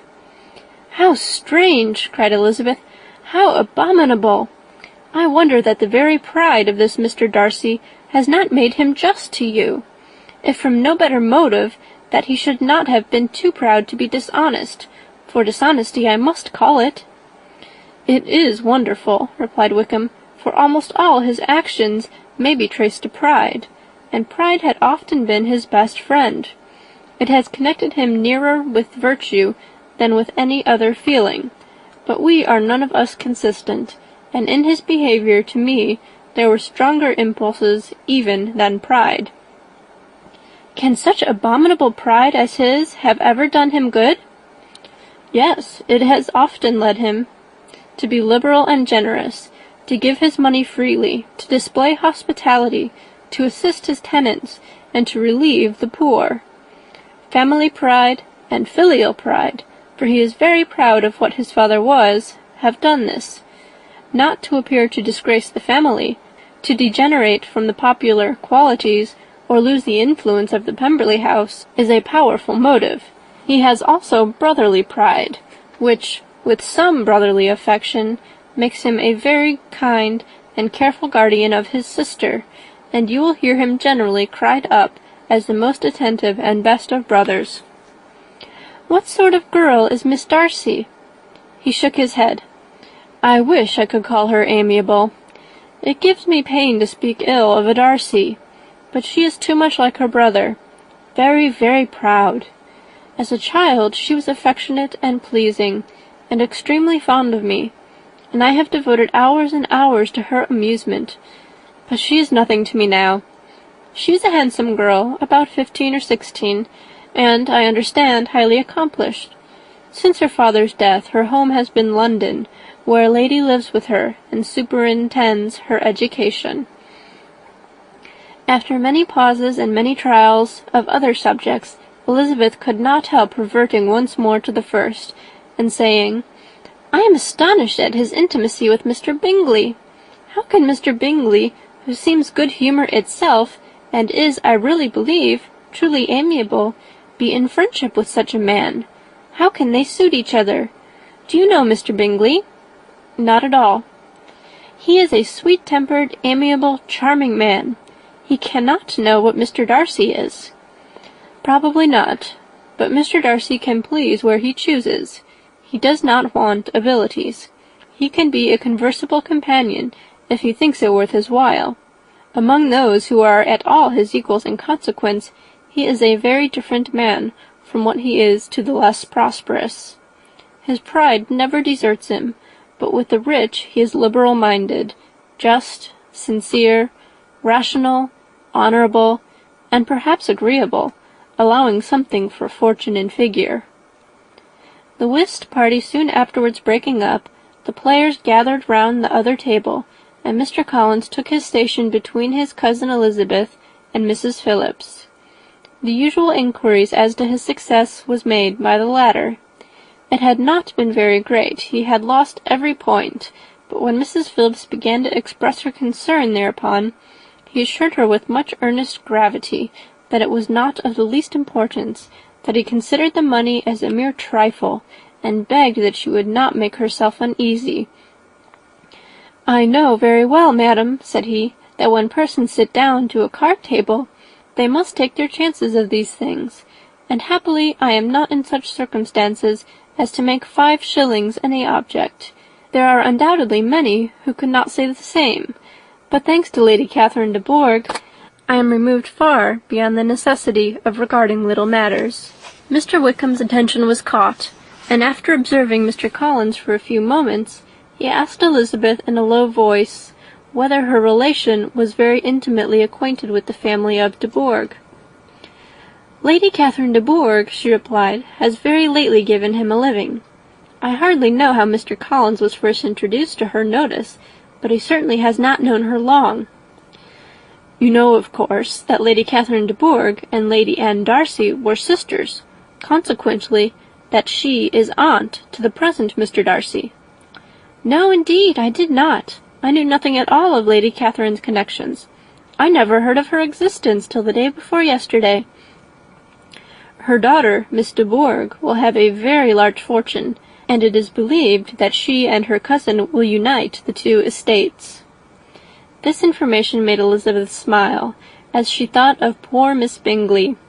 Vain indeed must be all her attentions, vain and useless her affection for his sister, and her praise of himself, if he were already self-destined for another. "Mr. Collins," said she, "speaks highly both of Lady Catherine and her daughter, but from some particulars that he has related of her ladyship, I suspect his gratitude misleads him, and that in spite of her being his patroness, she is an arrogant, conceited woman." "I believe her to be both in a great degree," replied Wickham. "I have not seen her for many years, but I very well remember that I never liked her, and that her manners were dictatorial and insolent. She has the reputation of being remarkably sensible and clever, but I rather believe she derives part of her abilities from her rank and fortune, part from her authoritative manner, and the rest from the pride for her nephew, who chooses that everyone connected with him should have an understanding of the first class." Elizabeth allowed that he had given a very rational account of it, and they continued talking together with mutual satisfaction till supper put an end to cards, and gave the rest of the ladies their share of Mr. Wickham's attentions. There could be no conversation in the noise of Mrs. Phillips's supper party, but his manners recommended him to everybody. Whatever he said was said well, and whatever he did, done gracefully. Elizabeth went away with her head full of him. She could think of nothing but of Mr. Wickham, and of what he had told her, all the way home. But there was not time for her even to mention his name as they went, for neither Lydia nor Mr. Collins were once silent. Lydia talked incessantly of lottery tickets, of the fish she had lost and the fish she had won, and Mr. Collins, in describing the civility of Mr. and Mrs. Phillips, protesting that he did not in the least regard his losses at whist, enumerating all the dishes at supper, and repeatedly fearing that he crowded his cousins, had more to say than he could well manage before the carriage stopped at Longbourn House. End of chapter 16. Chapter 17. Elizabeth related to Jane the next day what had passed between Mr. Wickham and herself. Jane listened with astonishment and concern. She knew not how to believe that Mr. Darcy could be so unworthy of Mr. Bingley's regard, and yet it was not in her nature to question the veracity of a young man of such amiable appearance as Wickham. The possibility of his having endured such unkindness was enough to interest all her tender feelings, and nothing remained, therefore, to be done but to think well of them both, to defend the conduct of each, and throw into the account of accident or mistake whatever could not be otherwise explained. "They have both," said she, "been deceived, I dare say, in some way or other, of which we can form no idea. Interested people have perhaps misrepresented each to the other. It is, in short, impossible for us to conjecture the causes or circumstances which may have alienated them, without actual blame on either side." "Very true indeed. And now, my Jane, what have you got to say on behalf of the interested people who have probably been concerned in the business? Do clear them too, or we shall be obliged to think ill of somebody." "Laugh as much as you choose, but you will not laugh me out of my opinion. My dearest Lizzie, do but consider in what a disgraceful light it places Mr. Darcy, to be treating his father's favourite in such a manner, one whom his father had promised to provide for. It is impossible. No man of common humanity, no man who had any value for his character, could be capable of it. Can his most intimate friends be so excessively deceived in him? Oh, no! I can much more easily believe Mr. Bingley's being imposed on, than that Mr. Wickham should invent such a history of himself as he gave me last night. Names, facts, everything mentioned without ceremony. If it be not so, let Mr. Darcy contradict it. Besides, there was truth in his looks." "It is difficult indeed. It is distressing. One does not know what to think." "I beg your pardon, one knows exactly what to think." But Jane could think with certainty on only one point, that Mr. Bingley, if he had been imposed on, would have much to suffer when the affair became public.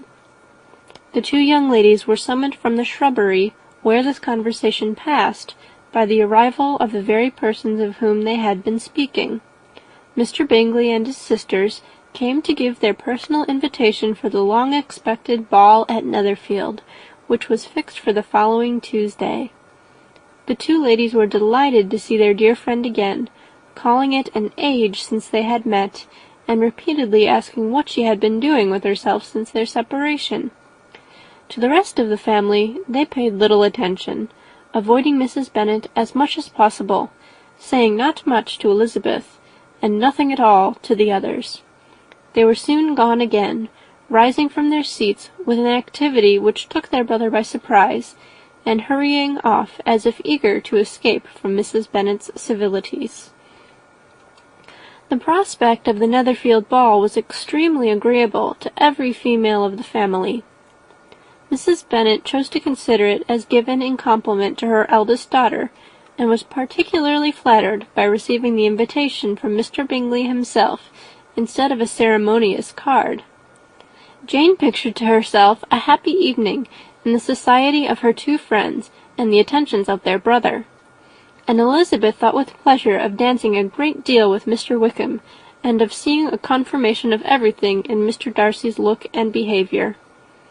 The happiness anticipated by Catherine and Lydia depended less on any single event or any particular person, for though they each, like Elizabeth, meant to dance half the evening with Mr. Wickham, he was by no means the only partner who could satisfy them, and a ball was at any rate a ball. And even Mary could assure her family that she had no disinclination for it. "While I can have my mornings to myself," said she, "it is enough. I think it is no sacrifice to join occasionally in evening engagements. Society has claims on us all, and I profess myself one of those who consider intervals of recreation and amusement as desirable for everybody."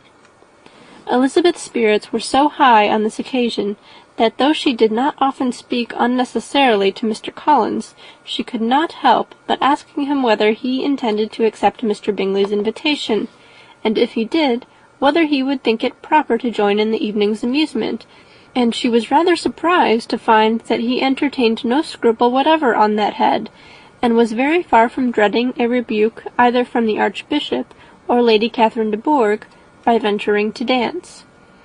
"I am by no means of the opinion, I assure you," said he, "that a ball of this kind, given by a young man of character to respectable people, can have any evil tendency, and I am so far from objecting to dancing myself, that I shall hope to be honoured with the hands of all my fair cousins in the course of the evening, and I take this opportunity of soliciting yours, Miss Elizabeth, for the first 2 dances especially, a preference which I trust my cousin Jane will attribute to the right cause, and not to any disrespect for her." Elizabeth felt herself completely taken in. She had fully proposed being engaged by Mr. Wickham for those very dances, And to have Mr. Collins instead! Her liveliness had never been worse timed. There was no help for it, however. Mr. Wickham's happiness and her own were perforce delayed a little longer, and Mr. Collins' proposal accepted with as good a grace as she could. She was not the better pleased with his gallantry from the idea it suggested of something more. It now first struck her that she was selected from among her sisters as worthy of being mistress of Hunsford Parsonage, and of assisting to form a quadrille table at Rosings, in the absence of more eligible visitors. The idea soon reached to conviction as she observed his increasing civilities toward herself, and heard his frequent attempt at a compliment on her wit and vivacity. And though more astonished than gratified herself by this effect of her charms, it was not long before her mother gave her to understand that the probability of their marriage was extremely agreeable to her. Elizabeth, however, did not choose to take the hint, being well aware that a serious dispute must be the consequence of any reply. Mr. Collins might never make the offer, and till he did, it was useless to quarrel about him. If there had not been a Netherfield ball to prepare for and talk of, the younger Miss Bennets would have been in a very pitiable state at this time, for from the day of the invitation to the day of the ball there was such a succession of rain as prevented their walking to Meryton once. No aunt, no officers, no news could be sought after. The very shoe roses for Netherfield were got by proxy. Even Elizabeth might have found some trial of her patience in weather which totally suspended the improvement of her acquaintance with Mr. Wickham, and nothing less than a dance on Tuesday could have made such a Friday, Saturday, Sunday, and Monday endurable to Kitty and Lydia. End of chapter 17.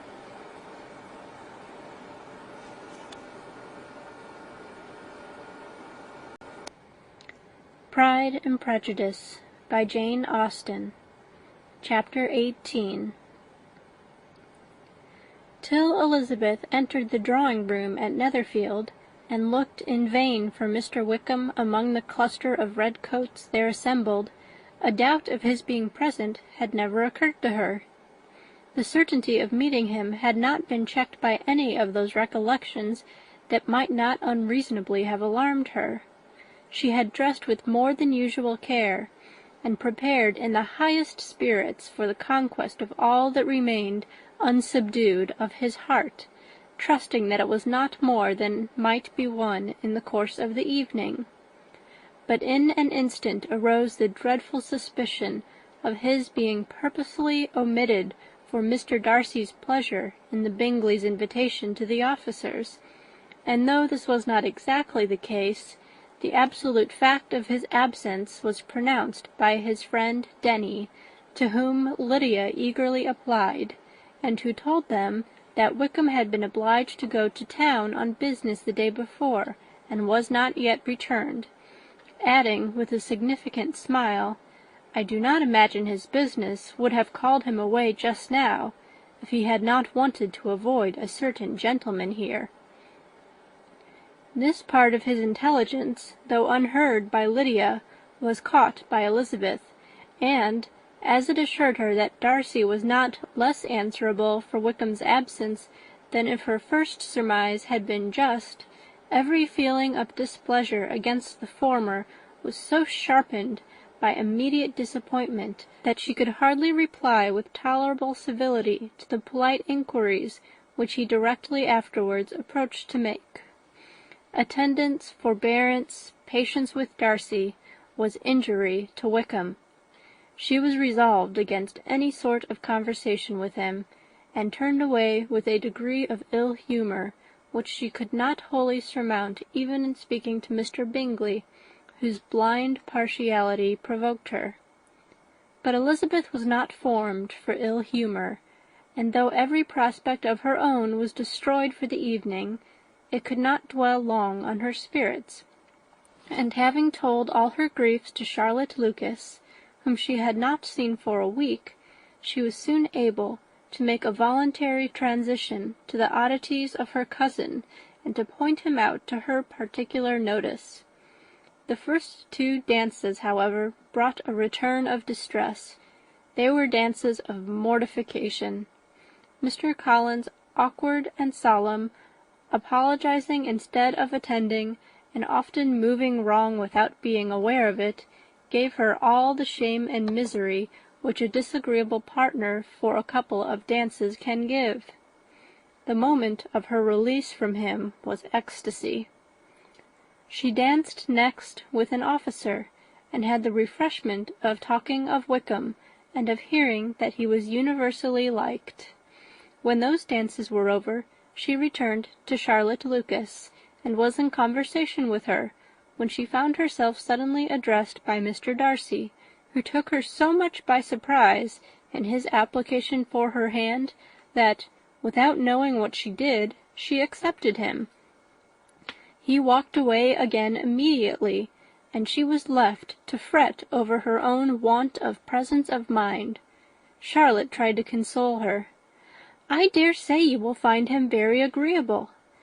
"Heaven forbid! That would be the greatest misfortune of all. To find a man agreeable whom one is determined to hate! Do not wish me such an evil." When the dancing recommenced, however, and Darcy approached to claim her hand, Charlotte could not help cautioning her in a whisper not to be a simpleton, and allow her fancy for Wickham to make her appear unpleasant in the eyes of a man 10 times his consequence. Elizabeth made no answer, and took her place in the set, amazed at the dignity to which she was arrived in being allowed to stand opposite to Mr. Darcy, and reading in her neighbours' looks their equal amazement in beholding it. They stood for some time without speaking a word, and she began to imagine that their silence was to last through the 2 dances, and at first was resolved not to break it, till, suddenly fancying that it would be the greater punishment to her partner to oblige him to talk, she made some slight observation on the dance. He replied, and was again silent. After a pause of some minutes, she addressed him a second time with, "It is your turn to say something now, Mr. Darcy. I talked about the dance, and you ought to make some sort of remark on the size of the room, or the number of couples." He smiled, and assured her that whatever she wished him to say should be said. "Very well, that reply will do for the present. Perhaps by and by I may observe that private balls are much pleasanter than public ones, but now we may be silent." "Do you talk by rule, then, while you are dancing?" "Sometimes. One must speak a little, you know. It would look odd to be entirely silent for half an hour together, and yet for the advantage of some, conversation ought to be arranged, as that they may have the trouble of saying as little as possible." "Are you consulting your own feelings in the present case, or do you imagine that you are gratifying mine?" "Both," replied Elizabeth archly, "for I have always seen a great similarity in the turn of our minds. We are each of an unsocial, taciturn disposition, unwilling to speak unless we expect to say something that will amaze the whole room, and be handed down to posterity with all the éclat of a proverb." "This is no very striking resemblance of your own character, I am sure," said he. "How near it may be to mine, I cannot pretend to say. You think it a faithful portrait, undoubtedly." "I must not decide on my own performance." He made no answer, and they were again silent till they had gone down the dance, when he asked her if she and her sisters did not very often walk to Meryton. She answered in the affirmative, and, unable to resist the temptation, added, "When you met us there the other day, we had just been forming a new acquaintance." The effect was immediate. A deeper shade of hauteur overspread his features, but he said not a word, and Elizabeth, though blaming herself for her own weakness, could not go on. At length Darcy spoke, and in a constrained manner said, Mr. Wickham is blessed with such happy manners as may ensure his making friends. Whether he may be equally capable of retaining them is less certain." "He has been so unlucky as to lose your friendship," replied Elizabeth with emphasis, "and in a manner which he is likely to suffer from all his life." Darcy made no answer, and seemed desirous of changing the subject. At that moment Sir William Lucas appeared close to them, meaning to pass through the set to the other side of the room, but on perceiving Mr. Darcy, he stopped with a bow of superior courtesy to compliment him on his dancing and his partner. "I have been most highly gratified indeed, my dear sir. Such very superior dancing is not often seen. It is evident that you belong to the first circles. Allow me to say, however, that your fair partner does not disgrace you, and that I must hope to have this pleasure often repeated, especially when a certain desirable event, my dear Eliza," glancing at her sister in Bingley, "shall take place. What congratulations will then flow in! I appeal to Mr. Darcy. But let me not interrupt you, sir. You will not thank me for detaining you from the bewitching converse of that young lady, whose bright eyes are also upbraiding me." The latter part of this address was scarcely heard by Darcy, but Sir William's allusion to his friend seemed to strike him forcibly, and his eyes were directed with a very serious expression towards Bingley and Jane, who were dancing together. Recovering himself, however, shortly, he turned to his partner and said, "Sir William's interruption has made me forget what we were talking of." "I do not think we were speaking at all. Sir William could not have interrupted two people in the room who had less to say for themselves. We have tried 2 or 3 subjects already without success, and what we are to talk of next I cannot imagine." "What think you of books?" said he, smiling. "Books? Oh, no! I am sure we never read the same, or not with the same feelings." "I am sorry you think so. But if that be the case, there can at least be no want of subject. We may compare our different opinions." "No, I cannot talk of books in a ballroom. My head is always full of something else." "The present always occupies you in such scenes, does it?" said he, with a look of doubt. "Yes, always," she replied, without knowing what she said, for her thoughts had wandered far from the subject, as soon afterwards appeared by her suddenly, exclaiming, "I remember hearing you once say, Mr. Darcy, that you hardly ever forgave, that your resentment, once created, was unappeasable. You are very cautious, I suppose, as to its being created." "I am," said he, with a firm voice. "And never allow yourself to be blinded by prejudice?" "I hope not." "It is particularly incumbent on those who never change their opinion to be secure of judging properly at first." "May I ask to what these questions tend?" "Merely to the illustration of your character," said she, endeavouring to shake off her gravity. "I am trying to make it out." "And what is your success?" She shook her head. "I do not get on at all. I hear such different accounts of you as puzzle me exceedingly." "I can readily believe," answered he gravely, "that reports may vary greatly with respect to me, and I could wish, Miss Bennet, that you were not to sketch my character at the present moment, as there is reason to fear that the performance would reflect no credit on either." "But if I do not take your likeness now, I may never have another opportunity." "I would by no means suspend any pleasure of yours," he coldly replied. She said no more, and they went down the other dance, and parted in silence, and on each side dissatisfied, though not to an equal degree, for in Darcy's breast there was a tolerable, powerful feeling towards her, which soon procured her pardon, and directed all his anger against another. They had not long separated when Miss Bingley came towards her, and with an expression of civil disdain accosted her. "So, Miss Eliza, I hear you are quite delighted with George Wickham.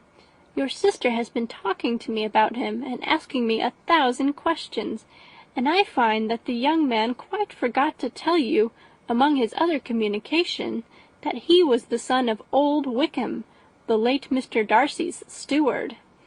Let me recommend you, however, as a friend, not to give implicit confidence to all his assertions, for as to Mr. Darcy's using him ill, it is perfectly false, for, on the contrary, he has always been remarkably kind to him, though George Wickham has treated Mr. Darcy in a most infamous manner.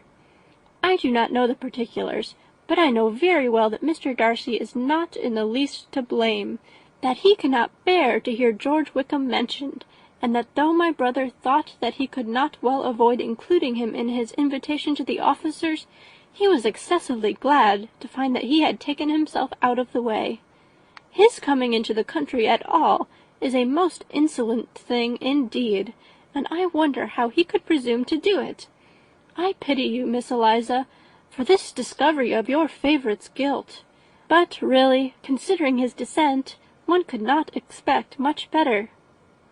"His guilt and his descent appear by your account to be the same," said Elizabeth angrily, "for I have heard you accuse him of nothing worse than of being the son of Mr. Darcy's steward, and of that, I can assure you, he informed me himself." "I beg your pardon," replied Miss Bingley, turning away with a sneer. "Excuse my interference. It was kindly meant." "Insolent girl," said Elizabeth to herself. "You are much mistaken if you expect to influence me by such a paltry attack as this. I see nothing in it but your own wilful ignorance and the malice of Mr. Darcy." She then sought her eldest sister, who has undertaken to make inquiries on the same subject of Bingley. Jane met her with a smile of such sweet complacency, a glow of such happy expression, as sufficiently marked how well she was satisfied with the occurrences of the evening. Elizabeth instantly read her feelings, and at that moment solicitude for Wickham, resentment against his enemies, and everything else gave way before the hope of Jane's being in the fairest way for happiness.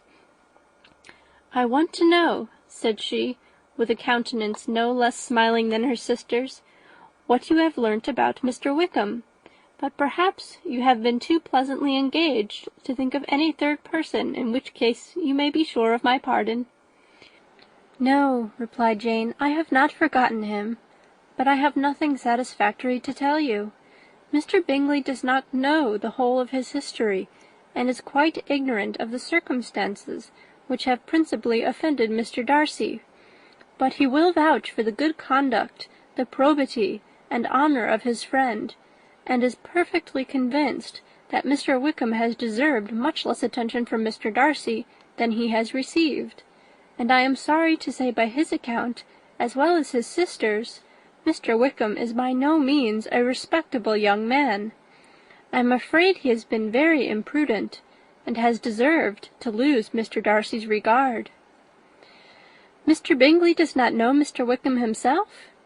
"No, he never saw him till the other morning at Meryton." "This account, then, is what he has received from Mr. Darcy. I am satisfied. But what does he say of the living?"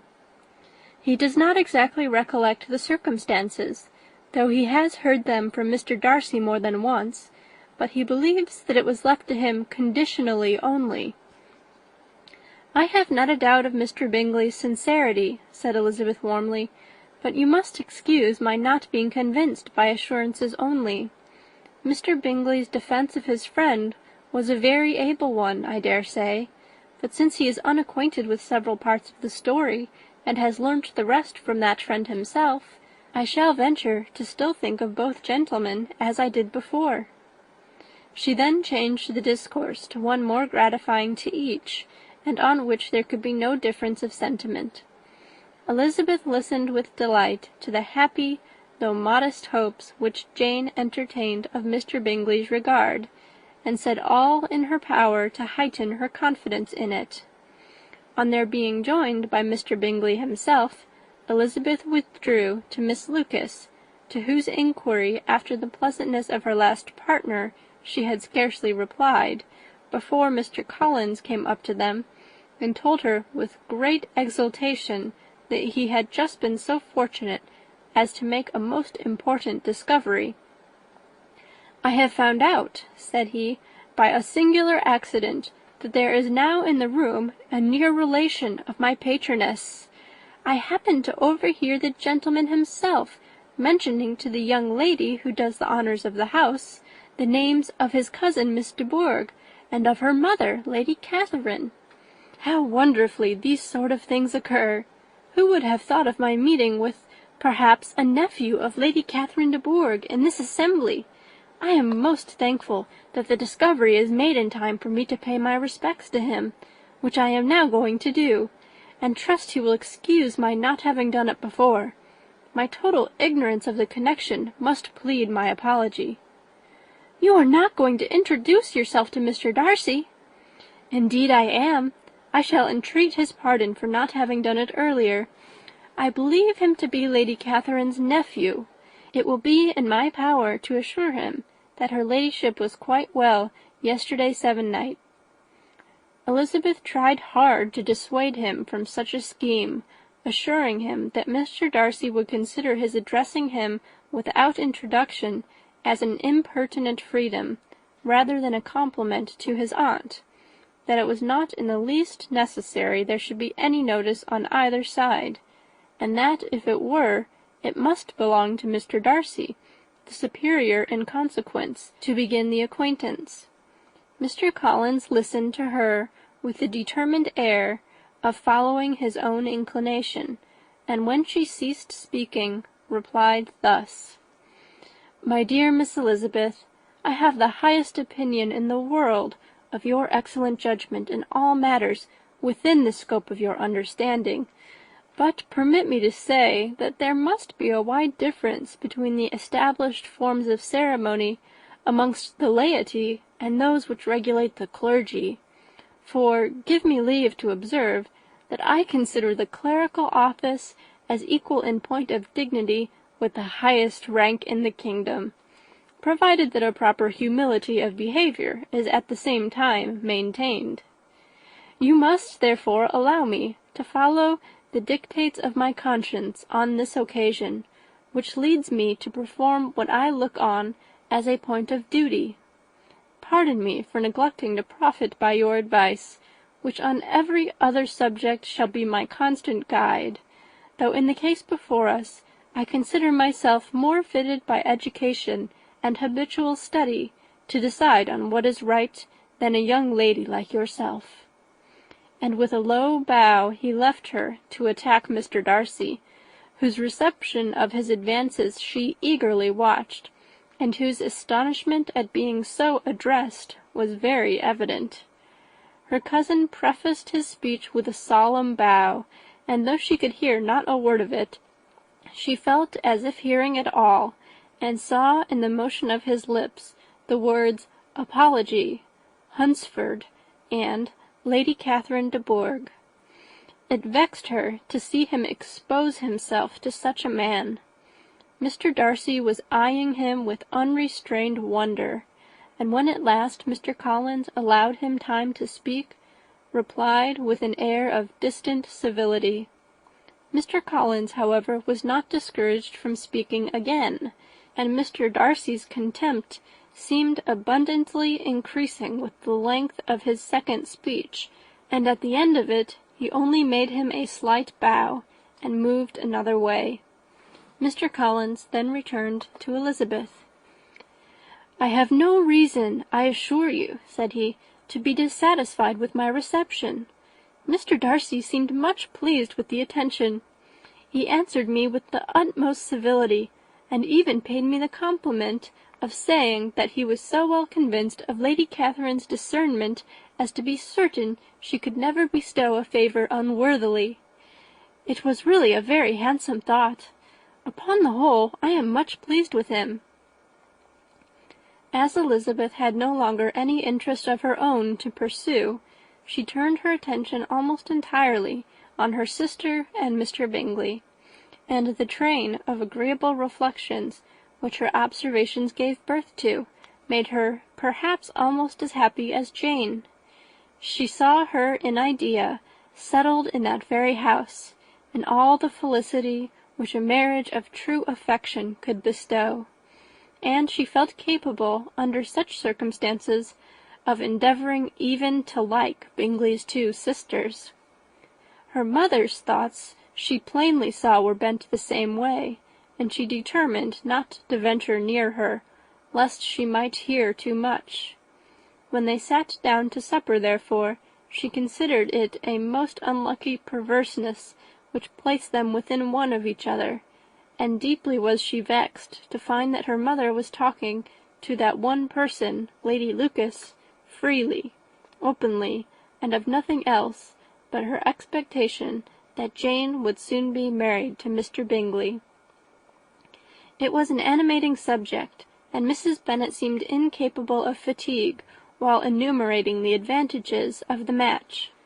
His being such a charming young man, and so rich, and living but 3 miles from them, were the first points of self-gratulation, and then it was such a comfort to think how fond the two sisters were of Jane, and to be certain that they must desire the connection as much as she could do. It was, moreover, such a promising thing for her younger daughters, as Jane's marrying so greatly must throw them in the way of other rich men.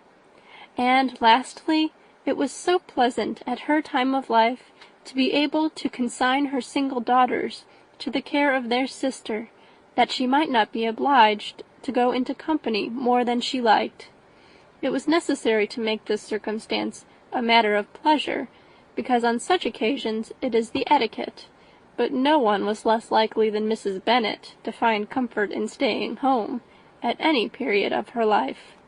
She concluded with many good wishes that Lady Lucas might soon be equally fortunate, though evidently and triumphantly believing there was no chance of it. In vain did Elizabeth endeavour to check the rapidity of her mother's words, or persuade her to describe her felicity in a less audible whisper, for, to her inexpressible vexation, she could perceive that the chief of it was overheard by Mr. Darcy, who sat opposite to them. Her mother only scolded her for being nonsensical. "What is Mr. Darcy to me, pray, that I should be afraid of him? I am sure we owe him no such particular civility as to be obliged to say nothing he may not like to hear." "For heaven's sake, madam, speak lower. What advantage can it be for you to offend Mr. Darcy? You will never recommend yourself to his friend by doing so." Nothing she could say, however, had any influence. Her mother would talk of her views in the same intelligible tone. Elizabeth blushed and blushed again with shame and vexation. She could not help frequently glancing her eye at Mr. Darcy, though every glance convinced her of what she dreaded. For though he was not always looking at her mother, she was convinced that his attention was invariably fixed by her. The expression of his face changed gradually from indignant contempt to a composed and steady gravity. At length, however, Mrs. Bennet had no more to say, and Lady Lucas, who had been long yawning at the repetition of delights which she saw no likelihood of sharing, was left to the comforts of cold ham and chicken. Elizabeth now began to revive, but not long was the interval of tranquillity, for, when supper was over, singing was talked of, and she had the mortification of seeing Mary, after very little entreaty, preparing to oblige the company. By many significant looks and silent entreaties did she endeavour to prevent such a proof of complaisance, but in vain. Mary would not understand them. Such an opportunity of exhibiting was delightful to her, and she began her song. Elizabeth's eyes were fixed on her with most painful sensations, and she watched her progress through the several stanzas with an impatience which was very ill rewarded at their close, for Mary, on receiving amongst the thanks of the table the hint of a hope that she might be prevailed on to favour them again, after the pause of half a minute, began another. Mary's powers were by no means fitted for such a display. Her voice was weak, and her manner affected. Elizabeth was in agonies. She looked at Jane to see how she bore it, but Jane was very composedly talking to Bingley. She looked at his two sisters, and saw them making signs of derision at each other, and at Darcy, who continued, however, imperturbably grave. She looked at her father to entreat his interference, lest Mary should be singing all night. He took the hint, and when Mary had finished her second song, said aloud, "That will do extremely well, child. You have delighted us long enough. Let the other young ladies have time to exhibit." Mary, though pretending not to hear, was somewhat disconcerted, and Elizabeth, sorry for her, and sorry for her father's speech, was afraid her anxiety had done no good. Others of the party were now applied to. "If I," said Mr. Collins, "were so fortunate as to be able to sing, I should have great pleasure, I am sure, in obliging the company with an air, for I consider music as a very innocent diversion, and perfectly compatible with the profession of a clergyman. I do not mean, however, to assert that we can be justified in devoting too much of our time to music, for there are certainly other things to be attended to. The rector of a parish has much to do. In the first place, he must make such an agreement for tithes as may be beneficial to himself and not offensive to his patron. He must write his own sermons, and the time that remains will not be too much for his parish duties, and the care and improvement of his dwelling, which he cannot be excused from making as comfortable as possible. And I do not think it of light importance that he should have attentive and conciliatory manner towards everybody, especially towards those to whom he owes his preferment. I cannot acquit him of that duty, nor could I think well of the man who should omit an occasion of testifying his respect towards anybody connected with the family." And with a bow to Mr. Darcy he concluded his speech, which had been spoken so loud as to be heard by half the room. Many stared, many smiled, but no one looked more amused than Mr. Bennet himself, while his wife seriously commended Mr. Collins for having spoken so sensibly, and observing in a half-whisper to Lady Lucas that he was a remarkably clever, good kind of young man. To Elizabeth it appeared that, had her family made an agreement to expose themselves as much as they could during the evening, it would have been impossible for them to play their parts with more spirit or finer success, and happy did she think it for Bingley and her sister that some of the exhibition had escaped his notice, and that his feelings were not of the sort to be much distressed by the folly which he must have witnessed. That his two sisters and Mr. Darcy, however, should have such an opportunity of ridiculing her relations was bad enough, and she could not determine whether the silent contempt of the gentlemen or the insolent smiles of the ladies were more intolerable. The rest of the evening brought her little amusement. She was teased by Mr. Collins, who continued most perseveringly by her side, and though he could not prevail on her to dance with him again, put it out of her power to dance with others. In vain did she entreat him to stand up with somebody else, and offer to introduce him to any young lady in the room. He assured her that as to dancing he was perfectly indifferent to it, that his chief object was by delicate attentions to recommend himself to her, and that he should therefore make a point of remaining close to her the whole evening. There was no arguing upon such project. She owed her greatest relief to her friend Miss Lucas, who often joined them, and good-naturedly engaged Mr. Collins's conversation to herself.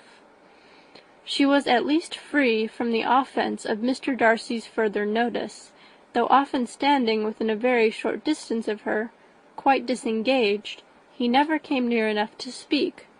She felt it to be the probable consequence of her allusions to Mr. Wickham, and rejoiced in it. The Longbourn party were the last of all the company to depart, and, by a manoeuvre of Mrs. Bennet, had to wait for their carriage a quarter of an hour after everybody else was gone, which gave them time to see how heartily they were wished away by some of the family. Mrs. Hurst and her sister scarcely opened their mouths, except to complain of fatigue, and were evidently impatient to have the house to themselves. They repulsed every attempt of Mrs. Bennet at conversation, and by so doing threw a languor over the whole party, which was very little relieved by the long speeches of Mr. Collins, who was complimenting Mr. Bingley and his sisters on the elegance of their entertainment, and the hospitality and politeness which had marked their behaviour to their guests. Darcy said nothing at all. Mr. Bennet, in equal silence, was enjoying the scene. Mr. Bingley and Jane were standing together, a little detached from the rest, and talked only to each other. Elizabeth preserved as steady a silence as either Mrs. Hurst or Miss Bingley, and even Lydia was too much fatigued to utter more than the occasional exclamation of "Lord, how tired I am!" accompanied by a violent yawn. When, at length, they arose to take leave, Mrs. Bennet was most pressingly civil in her hope of seeing the whole family soon at Longbourn, and addressed herself especially to Mr. Bingley, to assure him how happy he would make them by eating a family dinner with them at any time, without the ceremony of a formal invitation. Bingley was all grateful pleasure, and he readily engaged for taking the earliest opportunity of waiting on her, after his return from London, whither he was obliged to go the next day for a short time. Mrs. Bennet was perfectly satisfied, and quitted the house under the delightful persuasion that, allowing for the necessary preparations of settlements, new carriages, and wedding clothes, she should undoubtedly see her daughter settled at Netherfield in the course of 3 or 4 months. Of having another daughter married to Mr. Collins, she thought with equal certainty, and with considerable, though not equal, pleasure. Elizabeth was the least dear to her of all her children, and though the man and the match were quite good enough for her, the worth of each was eclipsed by Mr. Bingley and Netherfield. End of chapter 18.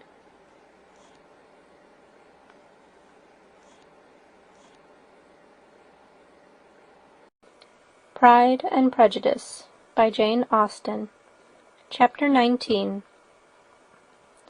The next day opened a new scene at Longbourn. Mr. Collins made his declaration in form. Having resolved to do it without loss of time, as his leave of absence extended only to the following Saturday, and having no feelings of diffidence to make it distressing to himself even at the moment, he set about it in a very orderly manner, with all the observances which he supposed a regular part of the business. On finding Mrs. Bennet, Elizabeth, and one of the younger girls together, soon after breakfast, he addressed the mother in these words: "May I hope, madam, for your interest with your fair daughter Elizabeth, when I solicit for the honour of a private audience with her in the course of this morning?" Before Elizabeth had time for anything but a blush of surprise, Mrs. Bennet answered instantly, "Oh dear, yes, certainly. I am sure Lizzie will be very happy. I am sure she can have no objection. Come, Kitty, I want you upstairs." And, gathering her work together, she was hastening away, when Elizabeth called out, "Dear madam, do not go. I beg you will not go. Mr. Collins must excuse me. He can have nothing to say to me that anybody need not hear. I am going away myself." "No, no, nonsense, Lizzie. I desire you to stay where you are." And upon Elizabeth's seeming really, with vexed and embarrassed looks, about to escape, she added, "Lizzie, I insist upon your staying and hearing Mr. Collins." Elizabeth would not oppose such an injunction, and a moment's consideration making her also sensible that it would be wisest to get it over as soon and as quietly as possible, she sat down again, and tried to conceal by incessant employment the feelings which were divided between distress and aversion. Mrs. Bennet and Kitty walked off, and as soon as they were gone, Mr. Collins began. "Believe me, my dear Elizabeth, that your modesty, so far from doing you any disservice, rather adds to your other perfections. You would have been less amiable in my eyes had there not been this little unwillingness. But allow me to assure you that I have your respected mother's permission for this address. You can hardly doubt the purport of my discourse. However your natural delicacy may lead you to dissemble, my attentions have been too marked to be mistaken. Almost as soon as I entered the house, I singled you out as the companion of my future life. But before I am run away with by my feelings on this subject, perhaps it would be more advisable for me to state my reasons for marrying, and moreover, for coming into Hertfordshire with the design of selecting a wife, as I certainly did." The idea of Mr. Collins, with all his solemn composure, being run away with by his feelings, made Elizabeth so near laughing that she could not use the short pause he allowed in any attempt to stop him further, and he continued, "My reasons for marrying are, first, that I think it a right thing for every clergyman, in easy circumstances like myself, to set the example of matrimony in his parish. Secondly, that I am convinced that it will add very greatly to my happiness. And thirdly, which perhaps I ought to have mentioned earlier, that it is the particular advice and recommendation of the very noble lady whom I have the honour of calling patroness. Twice has she condescended to give me her opinion, unasked too, on this subject, and it was but the very Saturday night before I left Hunsford, between our pools at quadrille, while Mrs. Jenkinson was arranging Miss de Bourgh's footstool, that she said, 'Mr. Collins, you must marry. A clergyman like you must marry. Choose properly. Choose a gentlewoman for my sake, and for your own. Let her be an active, useful sort of person, not brought up high, but able to make a small income go a good way. This is my advice. Find such a woman as soon as you can. Bring her to Hunsford, and I will visit her. Allow me, by the way, to observe, my fair cousin, that I do not reckon the notice and kindness of Lady Catherine de Bourgh as among the least of the advantages in my power to offer. You will find her manners beyond anything I can describe, and your wit and vivacity, I think, must be acceptable to her, especially when tempered with the silence and respect which her rank will inevitably excite. This much for my general intention in favour of matrimony. It remains to be told why my views were directed towards Longbourn, instead of my own neighbourhood, where I can assure you there are many amiable young women. But the fact is, that being, as I am, to inherit this estate after the death of your honoured father, who, however, may live many years longer, I could not satisfy myself without resolving to choose a wife from among his daughters, that the loss to them might be as little as possible when the melancholy event takes place, which, however, as I have already said, may not be for several years. This has been my motive, my fair cousin, and I flatter myself it will not sink me in your esteem. And now nothing remains but for me to assure you in the most animated language of the violence of my affection. To fortune I am perfectly indifferent, and shall make no demand of that nature on your father, since I am well aware that it could not be complied with, and that 1,000 pounds in the 4 per cents, which will not be yours till after your mother's decease, is all that you may ever be entitled to. On that head, therefore, I shall be uniformly silent, and you may assure yourself that no ungenerous reproach shall ever pass my lips when we are married." It was absolutely necessary to interrupt him now. "You are too hasty, sir," she cried. "You forget that I have made no answer. Let me do it without further loss of time. Accept my thanks for the compliment you are paying me. I am very sensible of the honour of your proposals, but it is impossible for me to do otherwise than to decline them."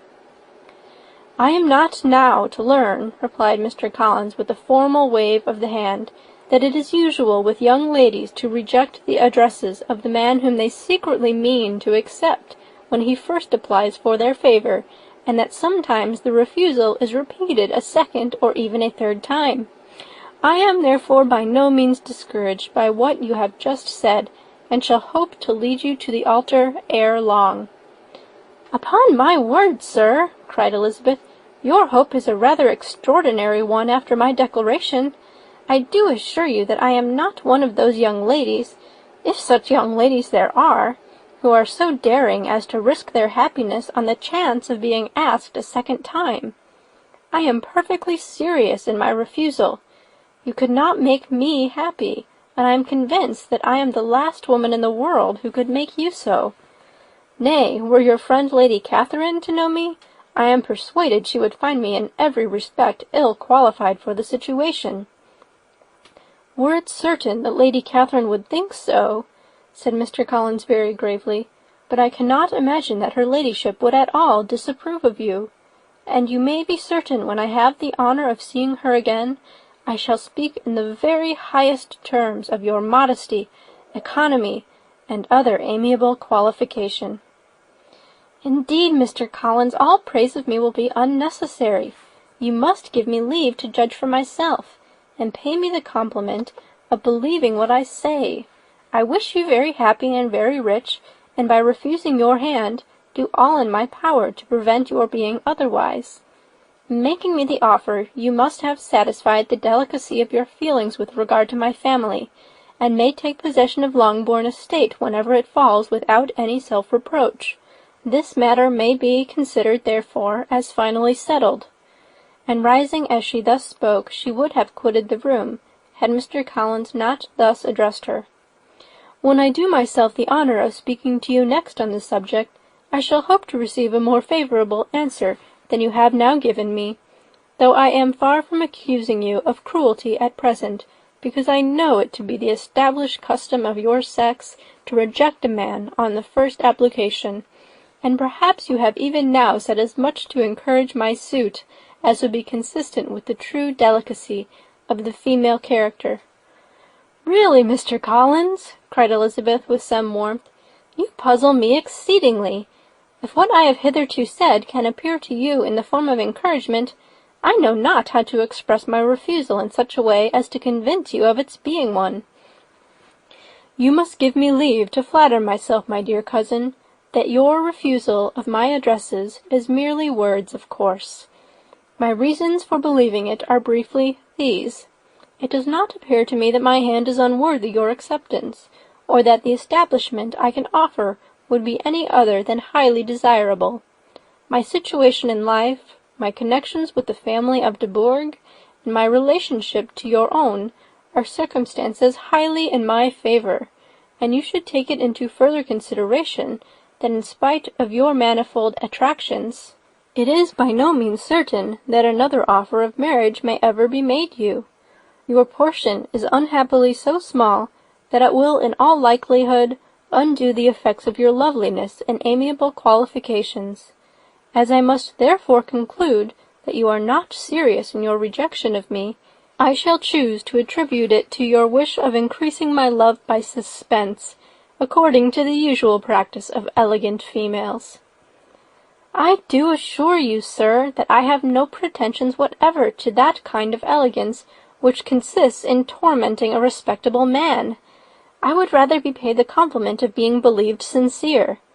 I thank you again and again for the honour you have done me in your proposals, but to accept them is absolutely impossible.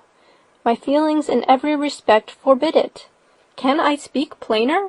Do not consider me now as an elegant female intending to plague you, but as a rational creature, speaking the truth from her heart."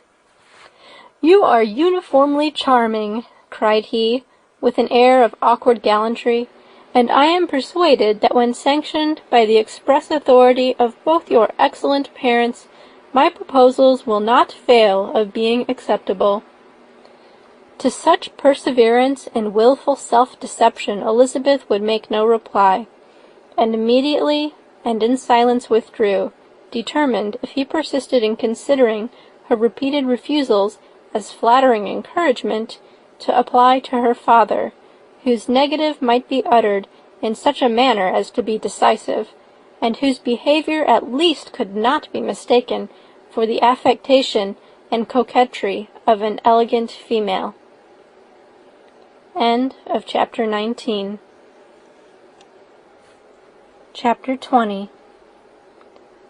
Mr. Collins was not left long to the silent contemplation of his successful love, for Mrs. Bennet, having dawdled about in the vestibule to watch for the end of the conference, no sooner saw Elizabeth open the door and with quick step pass her towards the staircase, than she entered the breakfast-room, and congratulated both him and herself in warm terms on the happy prospect of their nearer connection. Mr. Collins received and returned these felicitations with equal pleasure, and then proceeded to relate the particulars of their interview, with the result of which he trusted he had every reason to be satisfied, since the refusal which his cousin had steadfastly given him would naturally flow from her bashful modesty and the genuine delicacy of her character. This information, however, startled Mrs. Bennet. She would have been glad to be equally satisfied that her daughter had meant to encourage him by protesting against his proposals, but she dared not believe it, and could not help saying so. "But depend upon it, Mr. Collins," she added, "that Lizzie shall be brought to reason. I will speak to her about it directly. She is a very headstrong, foolish girl, and does not know her own interest, but I will make her know it." "Pardon me for interrupting you, madam," cried Mr. Collins, "but if she is really headstrong and foolish, I know not whether she would altogether be a very desirable wife to a man in my situation, who naturally looks for happiness in the marriage state. If, therefore, she actually persists in rejecting my suit, perhaps it were better not to force her into accepting me, because, if liable to such defects of temper, she could not contribute much to my felicity." "Sir, you quite misunderstand me," said Mrs. Bennet, alarmed. "Lizzie is only headstrong in such matters as these. In everything else she is as good-natured a girl as ever lived. I will go directly to Mr. Bennet, and we shall very soon settle it with her, I am sure." She would not give him time to reply, but hurrying instantly to her husband, called out as she entered the library, "Oh, Mr. Bennet, you are wanted immediately. We are all in an uproar. You must come and make Lizzie marry Mr. Collins, for she vows she will not have him, and if you do not make haste he will change his mind and not have her." Mr. Bennet raised his eyes from his book as she entered, and fixed them on her face with a calm unconcern, which was not in the least altered by her communication. "I have not the pleasure of understanding you," said he, when she had finished her speech. "Of what are you talking?" "Of Mr. Collins and Lizzie. Lizzie declares she will not have Mr. Collins, and Mr. Collins begins to say that he will not have Lizzie." "And what am I to do on the occasion? It seems a hopeless business."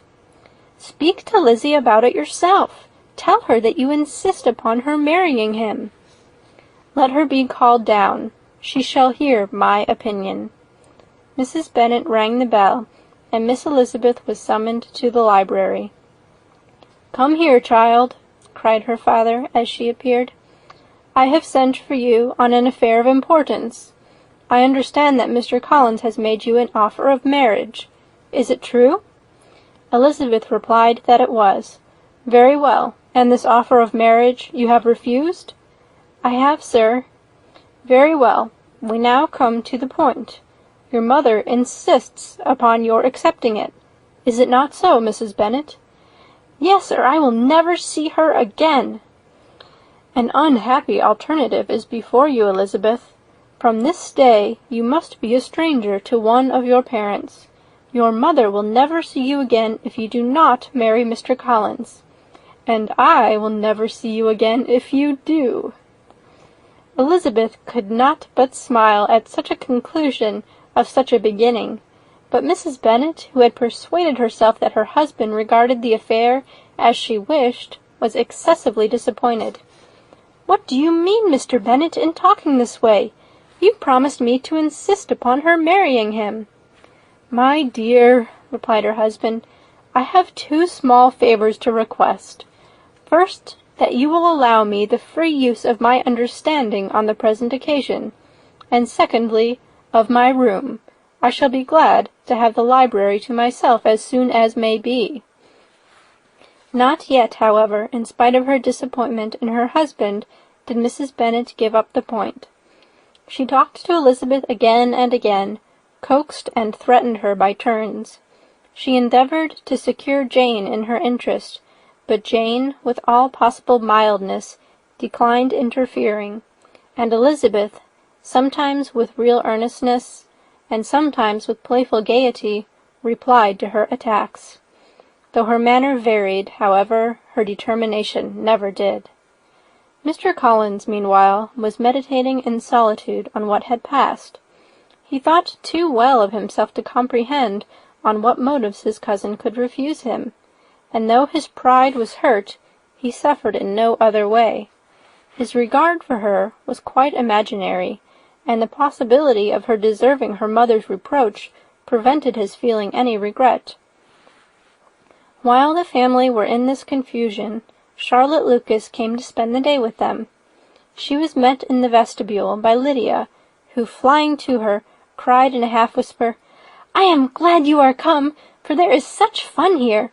What do you think has happened this morning? Mr. Collins has made an offer to Lizzie, and she will not have him."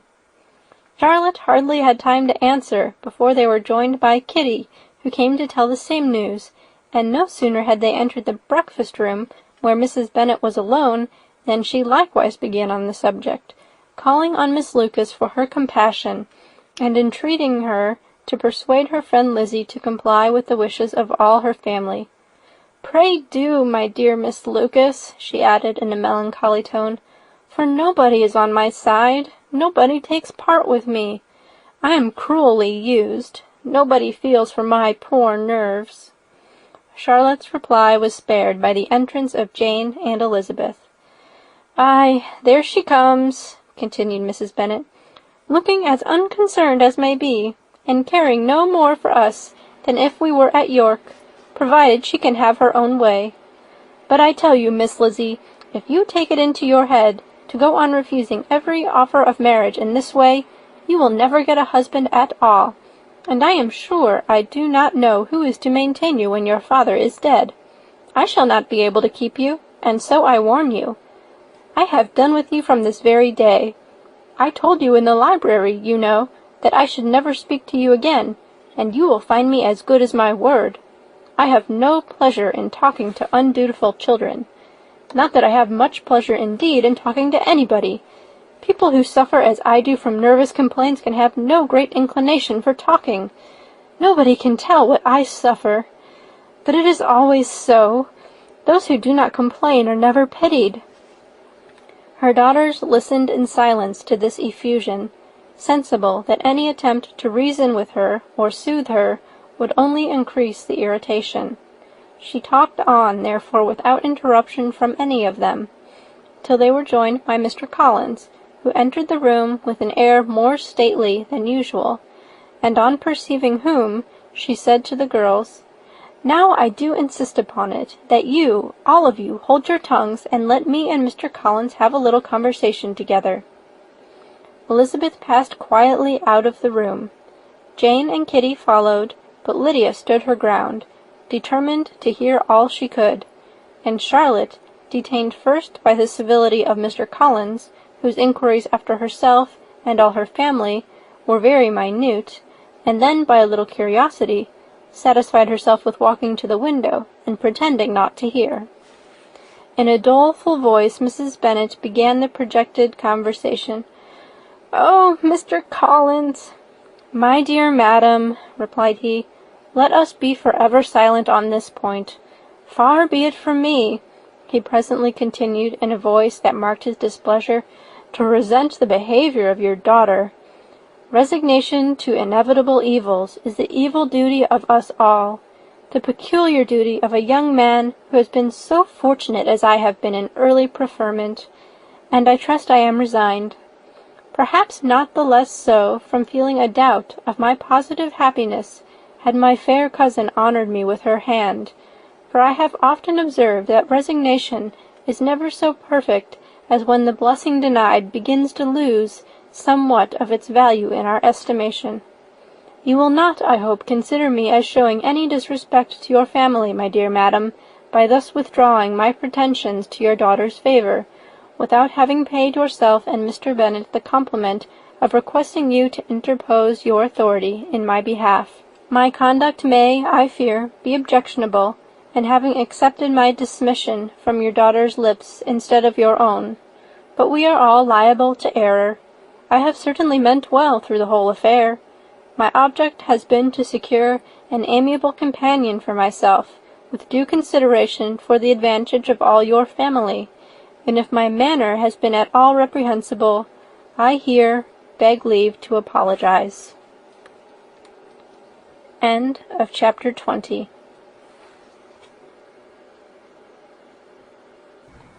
Pride and Prejudice by Jane Austen. Chapter 21. The discussion of Mr. Collins's offer was now nearly at an end, and Elizabeth had only to suffer from the uncomfortable feelings necessarily attending it, and occasionally from some peevish allusions of her mother. As for the gentleman himself, his feelings were chiefly expressed, not by embarrassment or dejection, or by trying to avoid her, but by stiffness of manner and resentful silence.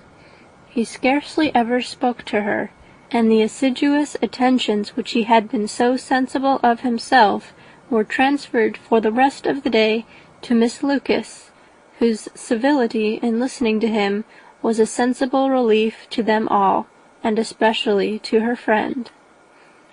The morrow produced no abatement of Mrs. Bennet's ill humour or ill health. Mr. Collins was also in the same state of angry pride. Elizabeth had hoped that his resentment might shorten his visit, but his plan did not appear in the least affected by it. He was always to have gone on Saturday, and to Saturday he meant to stay. After breakfast the girls walked to Meryton to inquire if Mr. Wickham were returned, and to lament over his absence from the Netherfield ball. He joined them on their entering the town, and attended them to their aunt's, where his regret and vexation and the concern of everybody was well talked over. To Elizabeth, however, he voluntarily acknowledged that the necessity of his absence had been self-imposed. "I found," said he, "as the time drew near, that I had better not meet Mr. Darcy, that to be in the same room, the same party with him, for so many hours together, might be more than I could bear, and that scenes might arise unpleasant to more than myself." She highly approved his forbearance, and they had leisure for a full discussion of it, and for all the commendation which they civilly bestowed on each other, as Wickham and another officer walked back with them to Longbourn, and during the walk he particularly attended to her. His accompanying them was a double advantage. She felt all the compliment it offered to herself, and it was most acceptable as an occasion of introducing him to her father and mother. Soon after their return, a letter was delivered to Miss Bennet. It came from Netherfield. The envelope contained a sheet of elegant little hot-pressed paper, well covered with a lady's fair flowing hand, and Elizabeth saw her sister's countenance change as she read it, and saw her dwelling intently on some particular passages. Jane recollected herself soon, and, putting the letter away, tried to join with her usual cheerfulness in the general conversation. But Elizabeth felt an anxiety on the subject which drew off her attention even from Wickham, and no sooner had he and his companion taken leave than a glance from Jane invited her to follow her upstairs. When they had gained their own room, Jane, taking out the letter, said, "This is from Caroline Bingley. What it contains has surprised me a good deal. The whole party have left Netherfield by this time, and are on their way to town, and without any intention of coming back again. You shall hear what she says." She then read the first sentence aloud, which comprised the information of their having just resolved to follow their brother to town directly, and of their meaning to dine in Grosvenor Street, where Mr. Hurst had a house. The next was in these words: "I do not pretend to regret anything I shall leave in Hertfordshire, except your society, my dearest friend, but we will hope, at some future period, to enjoy many returns of that delightful intercourse we have known, and in the meanwhile may lessen the pain of separation by a very frequent and most unreserved correspondence. I depend on you for that." To these high-flown expressions Elizabeth listened with all the insensibility of distrust, and though the suddenness of their removal surprised her, she saw nothing in it really to lament. It was not to be supposed that their absence from Netherfield would prevent Mr. Bingley's being there, and as to the loss of their society, she was persuaded that Jane must cease to regard it in the enjoyment of his. "It is unlucky," said she, after a short pause, "that you should not be able to see your friends before they leave the country. But may we not hope that the period of future happiness to which Miss Bingley looks forward may arrive earlier than she is aware, and that the delightful intercourse you have known as friends will be renewed with yet greater satisfaction as sisters? Mr. Bingley will not be detained in London by them." "Caroline decidedly says that none of the party will return into Hertfordshire this winter. I will read it to you. When my brother left us yesterday, he imagined that the business which took him to London might be concluded in 3 or 4 days, but as we are certain it cannot be so, and at the same time convinced that when Charles gets to town he will be in no hurry to leave it again, we have determined on following him thither, that he may not be obliged to spend his vacant hours in a comfortless hotel. Many of my acquaintances are already there for the winter. I wish that I could hear that you, my dearest friend, had any intention of making one of the crowd, but of that I despair.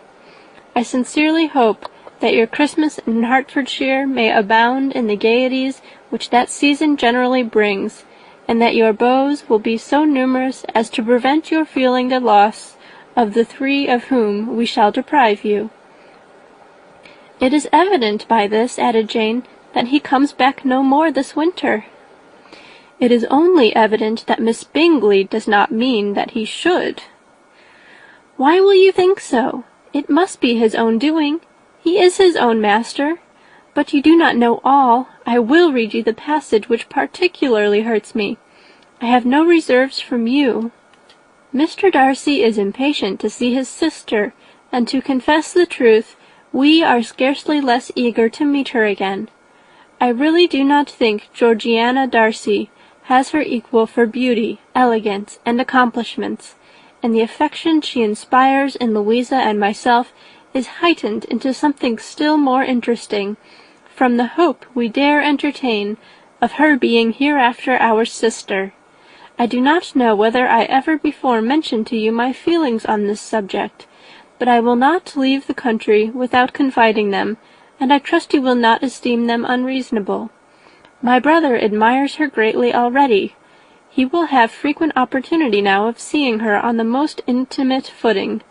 Her relations all wish the connection as much as his own, and a sister's partiality is not misleading me, I think, when I call Charles most capable of engaging any woman's heart. With all these circumstances to favour an attachment, and nothing to prevent it, am I wrong, my dearest Jane, in indulging the hope of an event which will secure the happiness of so many?" "What think you of this sentence, my dear Lizzie?" said Jane as she finished it. "Is it not clear enough? Does it not expressly declare that Caroline neither expects nor wishes me to be her sister?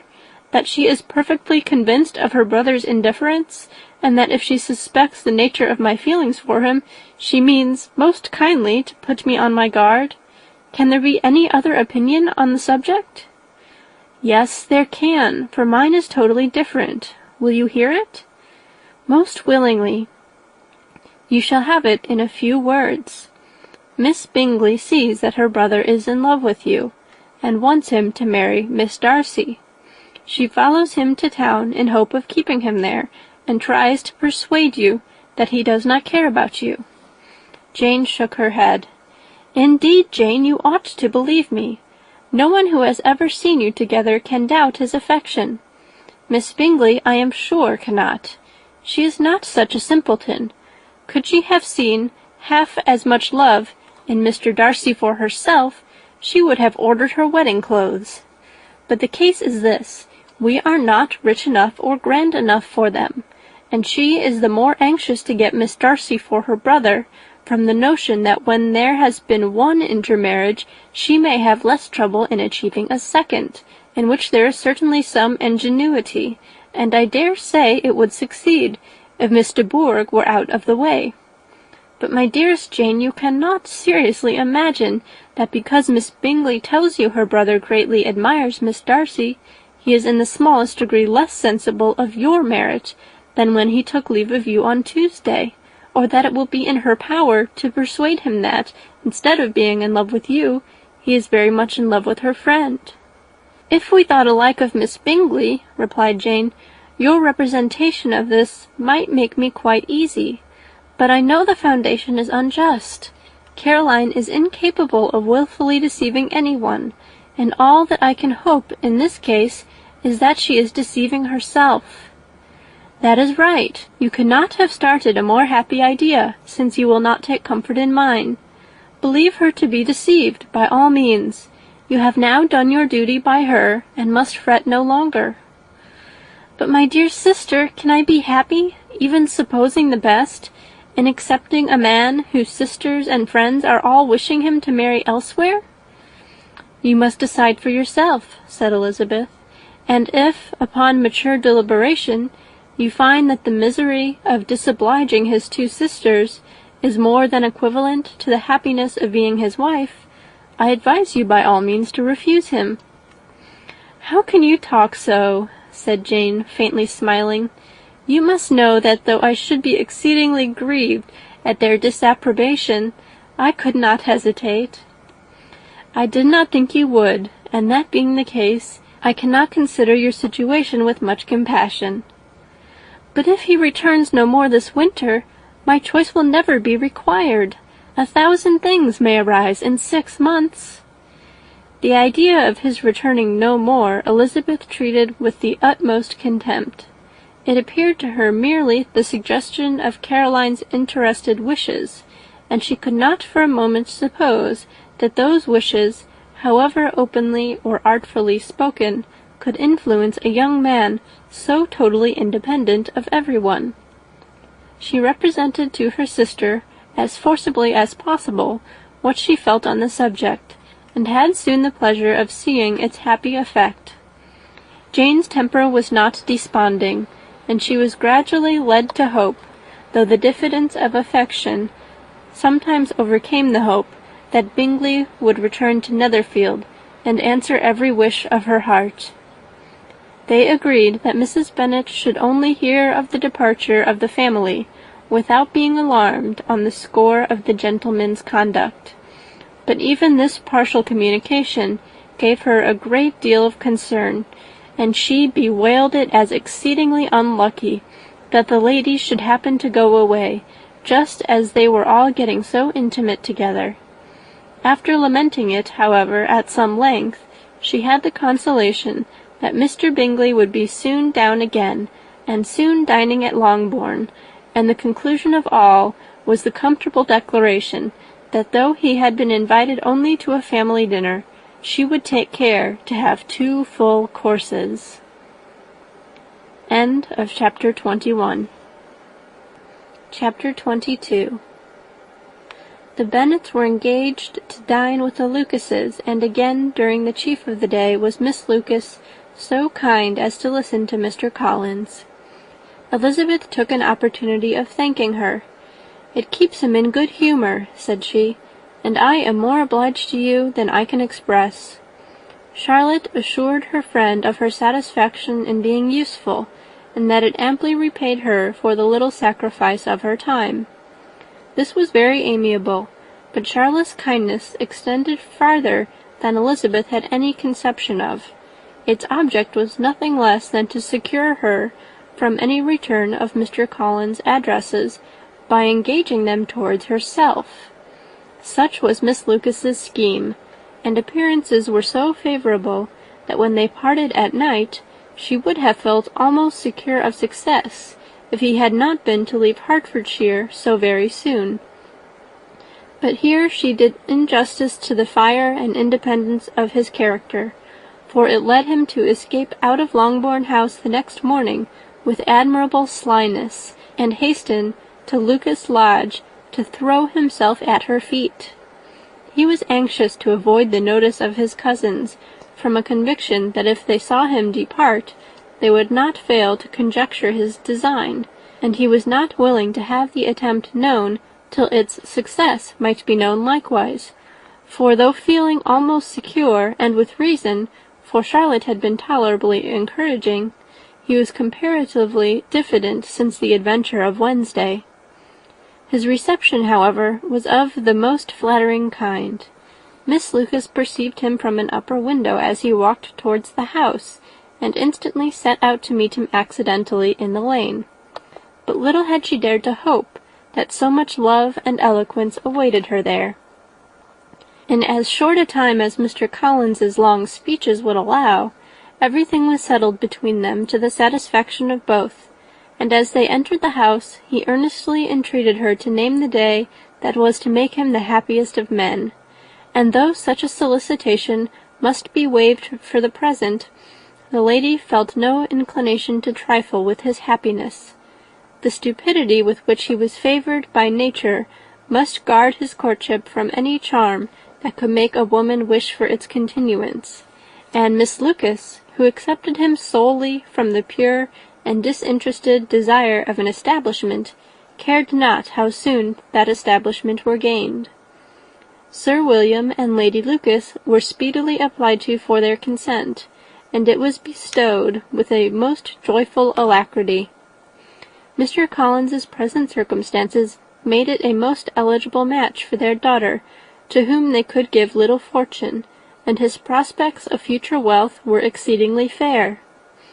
Lady Lucas began directly to calculate, with more interest than the matter had ever excited before, how many years longer Mr. Bennet was likely to live, and Sir William gave it as his decided opinion that whenever Mr. Collins should be in possession of the Longbourn estate, it would be highly expedient that both he and his wife should make their appearance at St. James's. The whole family, in short, were properly overjoyed on the occasion. The younger girls formed hopes of coming out a year or two sooner than they might otherwise have done, and the boys were relieved from their apprehension of Charlotte's dying an old maid. Charlotte herself was tolerably composed. She had gained her point, and had time to consider of it. Her reflections were in general satisfactory. Mr. Collins, to be sure, was neither sensible nor agreeable. His society was irksome, and his attachment to her must be imaginary. But still he would be her husband.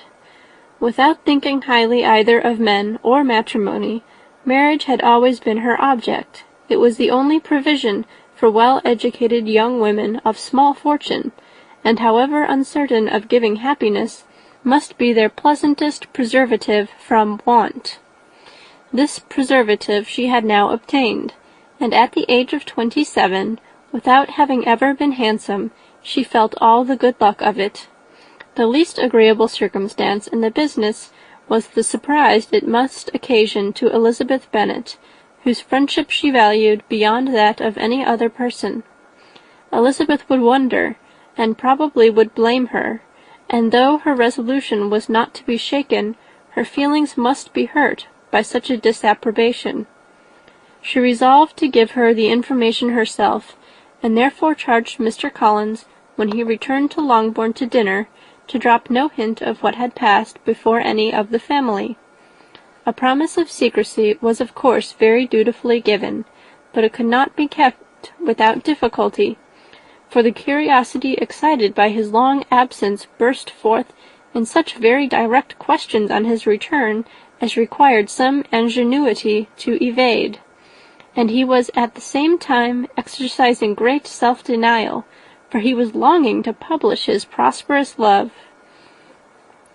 As he was to begin his journey too early on the morrow to see any of the family, the ceremony of leave-taking was performed when the ladies moved for the night, and Mrs. Bennet, with great politeness and cordiality, said how happy they should be to see him at Longbourn again, whenever his engagements might allow him to visit them.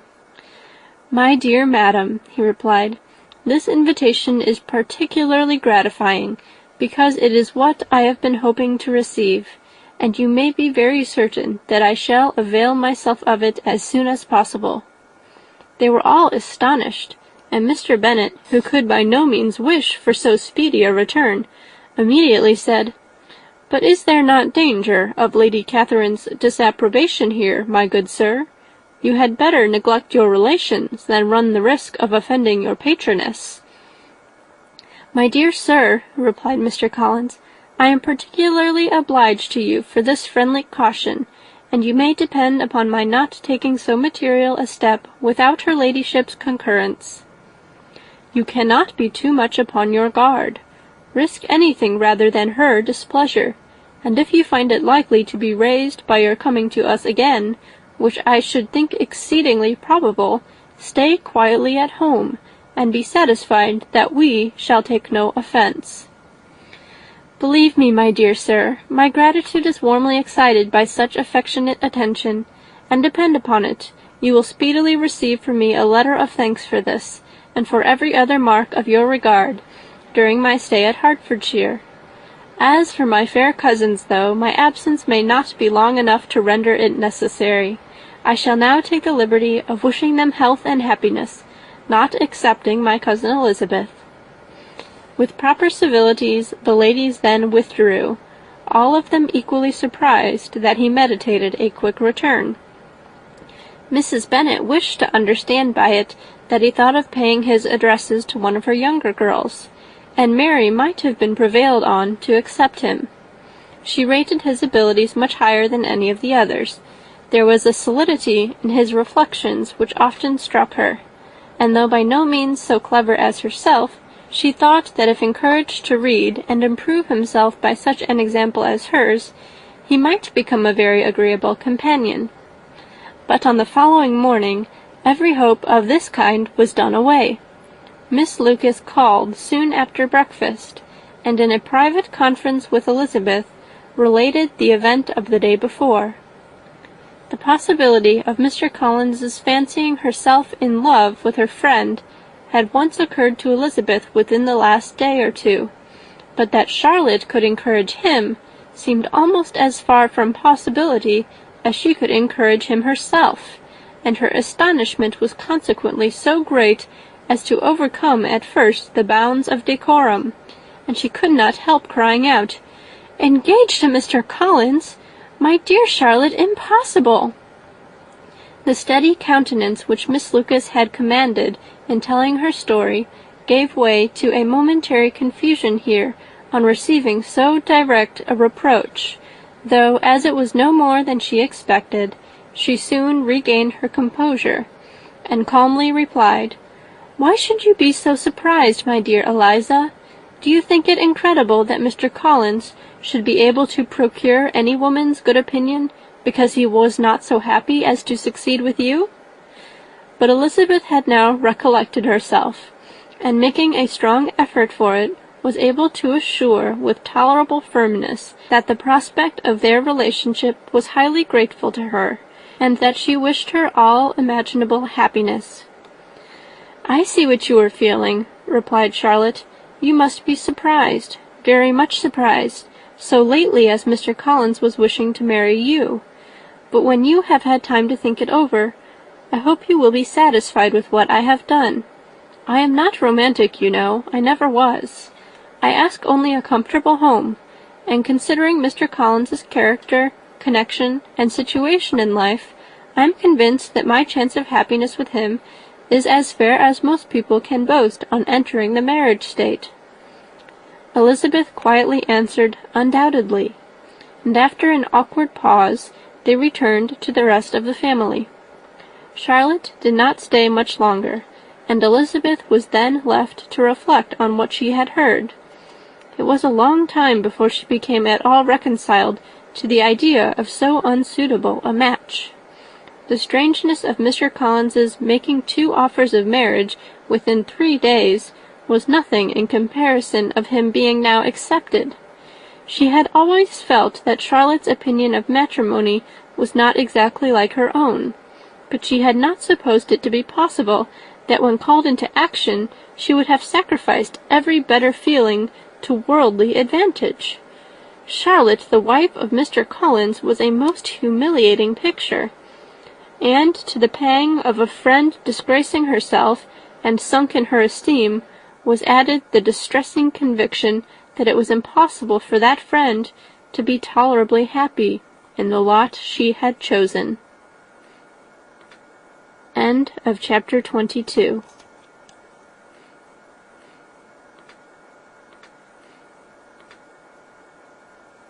Pride and Prejudice by Jane Austen. Chapter 23. Elizabeth was sitting with her mother and sisters, reflecting on what she had heard, and doubting whether she was authorized to mention it, when Sir William Lucas himself appeared, sent by his daughter, to announce her engagement to the family. With many compliments to them, and much self-gratulation on the prospect of a connection between the houses, he unfolded the matter to an audience not merely wondering, but incredulous, for Mrs. Bennet, with more perseverance than politeness, protested he must be entirely mistaken, and Lydia, always unguarded and often uncivil, boisterously exclaimed, "Good Lord, Sir William, how can you tell such a story? Do not you know that Mr. Collins wants to marry Lizzie?" Nothing less than the complaisance of a courtier could have borne without anger such treatment, but Sir William's good breeding carried him through it all, and though he begged leave to be positive as to the truth of his information, he listened to all their impertinence with the most forbearing courtesy.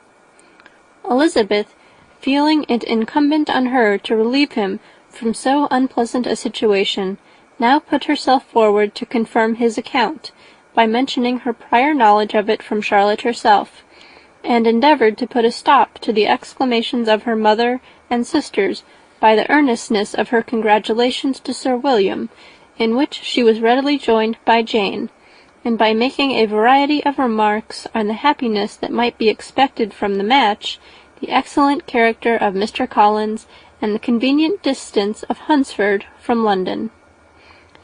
Mrs. Bennet was in fact too much overpowered to say a great deal while Sir William remained, but no sooner had he left than her feelings found a rapid vent. In the first place, she persisted in disbelieving the whole of the matter. Secondly, she was very sure that Mr. Collins had been taken in. Thirdly, she trusted that they would never be happy together. And fourthly, that the match might be broken off. 2 inferences, however, were plainly deduced from the whole. One, that Elizabeth was the real cause of the mischief, and the other, that she herself had been barbarously misused by them all, and on these 2 points she principally dwelt during the rest of the day. Nothing could console and nothing could appease her, nor did that day wear out her resentment. A week elapsed before she could see Elizabeth without scolding her.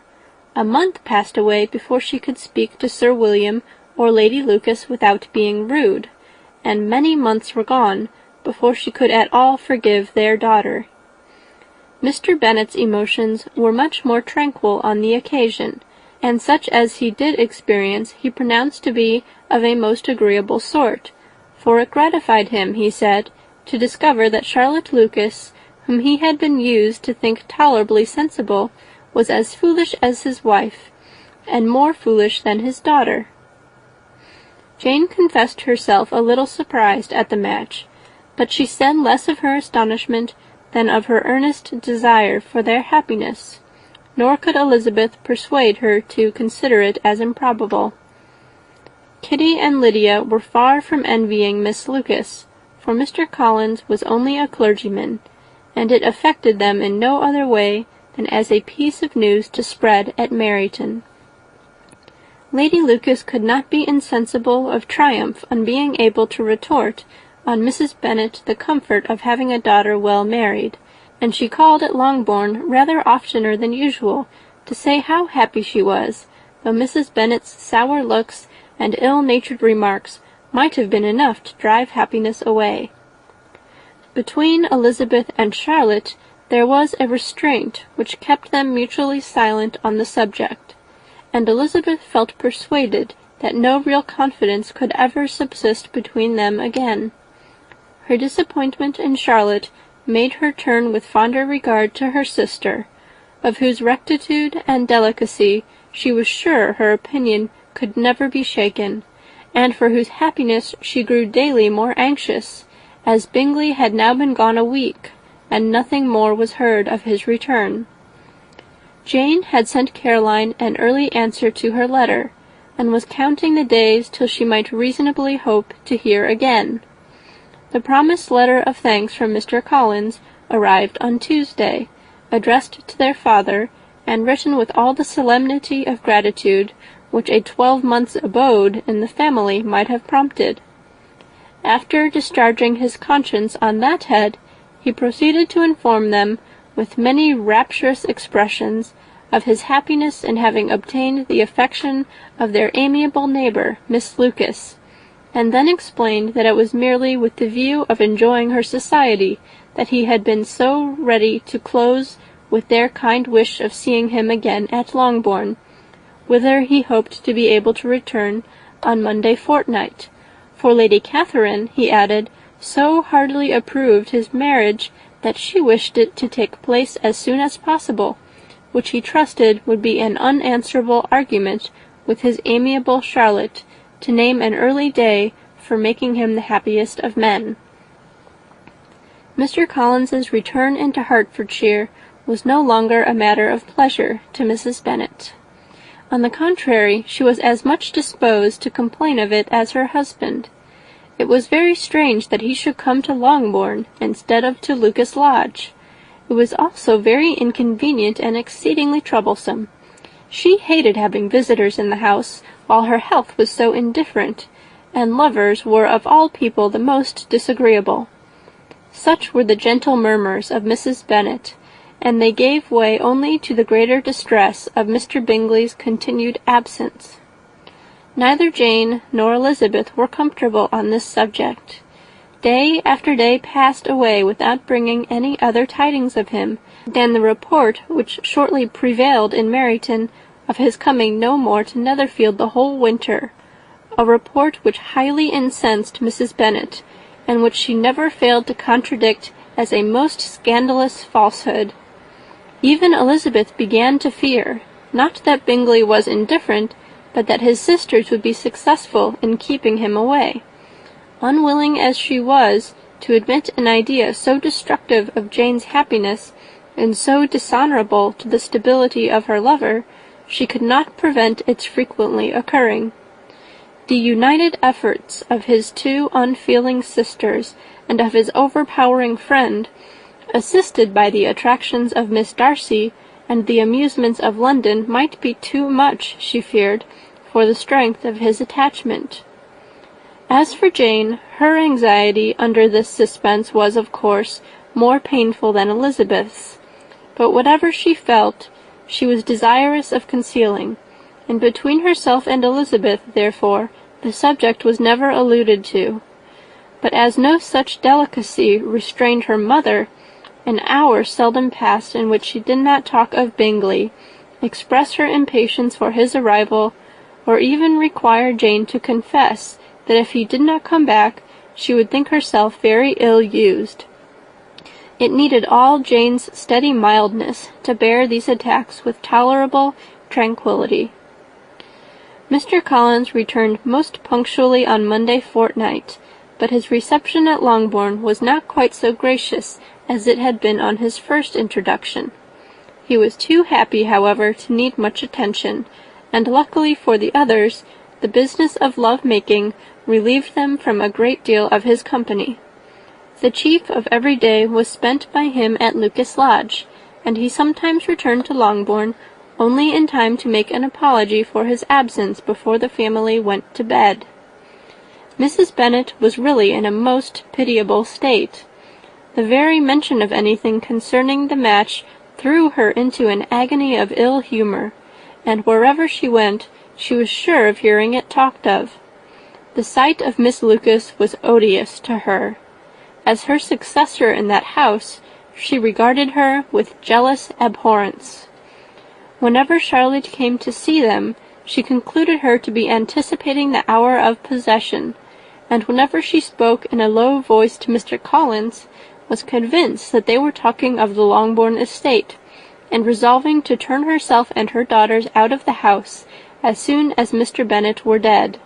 She complained bitterly of all this to her husband. "Indeed, Mr. Bennet," said she, "it is very hard to think that Charlotte Lucas should ever be mistress of this house, that I should be forced to make way for her, and live to see her take her place in it."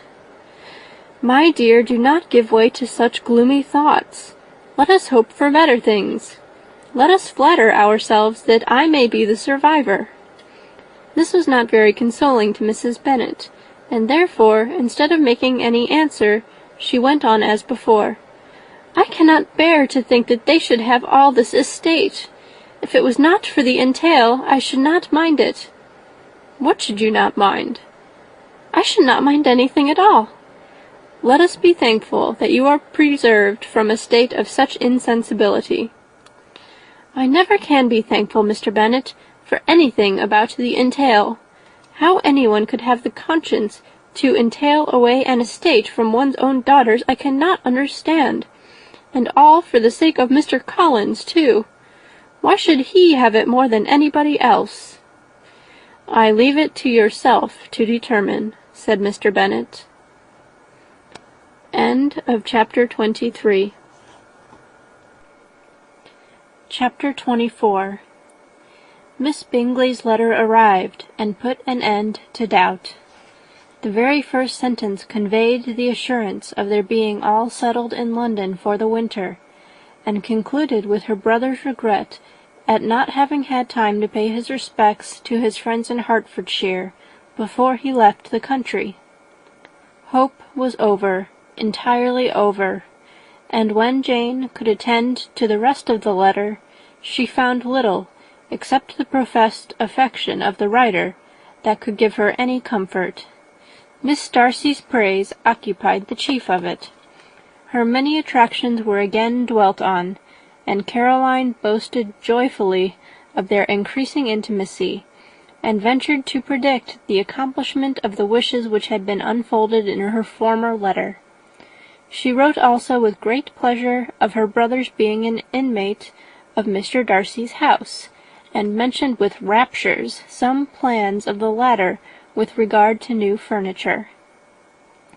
Elizabeth, to whom Jane very soon communicated the chief of all this, heard it in silent indignation. Her heart was divided between concern for her sister and resentment against all others. To Caroline's assertion of her brother's being partial to Miss Darcy she paid no credit. That he was really fond of Jane she doubted no more than she had ever done, and much as she had always been disposed to like him, she could not think without anger, hardly without contempt, on that easiness of temper, that want of proper resolution, which now made him the slave of his designing friends, and led him to sacrifice of his own happiness to the caprice of their inclination. Had his own happiness, however, been the only sacrifice, he might have been allowed to sport with it in whatever manner he thought best. But her sister's was involved in it, as she thought he must be sensible himself. It was a subject, in short, on which reflection would be long indulged, and must be unavailing. She could think of nothing else, and yet whether Bingley's regard had really died away, or were suppressed by his friend's interference, whether he had been aware of Jane's attachment, or whether it had escaped his observation, whatever were the case, though her opinion of him must be materially affected by the difference, her sister's situation remained the same, her peace equally wounded. A day or two passed before Jane had courage to speak of her feelings to Elizabeth, but at last, on Mrs. Bennet's leaving them together, after a longer irritation than usual about Netherfield and its master, she could not help saying, "Oh, that my dear mother had more command over herself! She can have no idea of the pain she gives me by her continual reflections on him. But I will not repine. It cannot last long. He will be forgot, and we shall all be as we were before." Elizabeth looked at her sister with incredulous solicitude, but said nothing. "You doubt me," cried Jane, slightly colouring. "Indeed, you have no reason. He may live in my memory as the most amiable man of my acquaintance, but that is all. I have nothing either to hope or fear, and nothing to reproach him with. Thank God, I have not that pain. A little time, therefore. I shall certainly try to get the better." With a stronger voice, she soon added, "I have this comfort immediately, that it has not been more than an error of fancy on my side, and that it has done no harm to anyone but myself." "My dear Jane," exclaimed Elizabeth, "you are too good. Your sweetness and disinterestedness are really angelic. I do not know what to say to you. I feel as if I had never done you justice, or loved you as you deserve." Miss Bennet eagerly disclaimed all extraordinary merit, and threw back the praise on her sister's warm affection. "Nay," said Elizabeth, "this is not fair. You wish to think all the world respectable, and are hurt if I speak ill of anybody. I only want to think you perfect, and you set yourself against it. Do not be afraid of my running into any excess, of my encroaching on your privilege of universal goodwill. You need not. There are few people whom I really love, and still fewer of whom I think well. The more I see of the world, the more I am dissatisfied with it, and every day confirms my belief of the inconsistency of all human characters, and of the little dependence that can be placed on the appearance of merit or sense. I have met with 2 instances lately. One I will not mention. The other is Charlotte's marriage. It is unaccountable. In every view it is unaccountable." "My dear Lizzie, do not give way to such feelings as these. They will ruin your happiness. You do not make allowance enough for difference of situation and temper. Consider Mr. Collins's respectability, and Charlotte's steady, prudent character. Remember that she is one of a large family, that as to fortune, it is a most eligible match, and be ready to believe for everybody's sake that she may feel something like regard and esteem for our cousin. To oblige you, I would try to believe almost anything, but no one else could be benefited by such a belief as this, for were I persuaded that Charlotte had any regard for him, I should only think worse of her understanding than I now do of her heart. My dear Jane, Mr. Collins is a conceited, pompous, Narrow-minded, silly man! You know he is as well as I do, and you must feel as well as I do, that the woman who married him cannot have a proper way of thinking. You shall not defend her, though it is Charlotte Lucas. You shall not, for the sake of one individual, change the meaning of principle and integrity, nor endeavour to persuade yourself or me that selfishness is prudence, and insensibility of danger security for happiness. I must think your language too strong in speaking of both, replied Jane, and I hope you will be convinced of it by seeing them happy together. But enough of this. You alluded to something else. You mentioned 2 instances. I cannot misunderstand you, but I entreat you, dear Lizzie, not to pain me by thinking that person to blame, and saying your opinion of him is sunk. We must not be so ready to fancy ourselves intentionally injured. We must not expect a lively young man to be always so guarded and circumspect. It is very often nothing but our own vanity that deceives us. Women fancy admiration means more than it does, and men take care that they should. If it is designedly done, they cannot be justified, but I have no idea of there being so much design in the world as some persons imagine. I am far from attributing any part of Mr. Bingley's conduct to design, said Elizabeth, but without scheming to do wrong, or to make others unhappy, there may be error, and there may be misery. Thoughtlessness, want of attention to other people's feelings, and want of resolution will do the business. And do you impute it to either of those? Yes, to the last. But if I go on, I shall displease you by saying what I think of persons you esteem. Stop me whilst you can. You persist, then, in supposing his sisters influence him? Yes, in conjunction with his friend. I cannot believe it. Why should they try to influence him? They can only wish his happiness, and if he is attached to me, no other woman can secure it. Your first position is false. They may wish many things besides his happiness. They may wish his increase of wealth and consequence. They may wish him to marry a girl who has all the importance of money, great connections, and pride. Beyond a doubt, they do wish him to choose Miss Darcy, replied Jane, but this may be from better feelings than you are supposing. They have known her much longer than they have known me. No wonder if they love her better. But whatever may be their own wishes, it is very unlikely they should have opposed their brothers. What sister would think herself at liberty to do it, unless there were something very objectionable? If they believed him attached to me, they would not try to part us. If he were so, they could not succeed. By supposing such an affection, you make everybody acting unnaturally and wrong, and me most unhappy. Do not distress me by the idea. I am not ashamed of having been mistaken, or at least it is light. It is nothing in comparison of what I should feel in thinking ill of him or his sisters. Let me take it in the best light, in the light in which it may be understood. Elizabeth could not oppose such a wish, and from this time Mr. Bingley's name was scarcely ever mentioned between them. Mrs. Bennet still continued to wonder and repine at his returning no more, and though a day seldom passed in which Elizabeth did not account for it clearly, there was little chance of her ever considering it with less perplexity.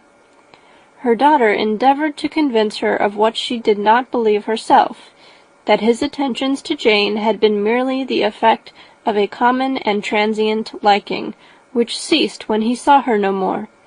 But though the probability of the statement was admitted at the time, she had the same story to repeat every day. Mrs. Bennet's best comfort was that Mr. Bingley must be down again in the summer. Mr. Bennet treated the matter differently. "So, Lizzie," said he one day, "your sister is crossed in love, I find. I congratulate her. Next to being married, a girl likes to be crossed a little in love now and then. It is something to think of, and it gives her a sort of distinction among her companions. When is your turn to come?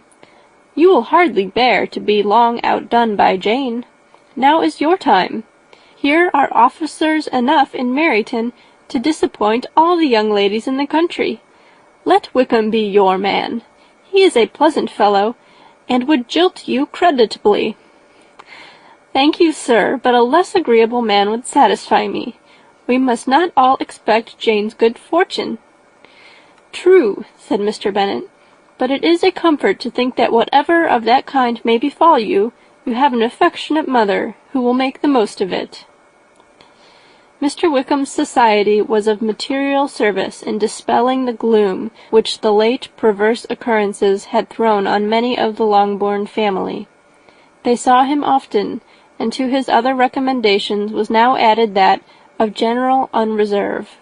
The whole of what Elizabeth had already heard, his claims on Mr. Darcy, and all that he had suffered from him, was now openly acknowledged and publicly canvassed, and everybody was pleased to know how much they had always disliked Mr. Darcy before they had known anything of the matter. Miss Bennet was the only creature who could suppose there might be any extenuating circumstances in the case, unknown to the society of Hertfordshire. Her mild and steady candour always pleaded for allowances, and urged the possibility of mistakes, but by everybody else Mr. Darcy was condemned as the worst of men. End of chapter 24.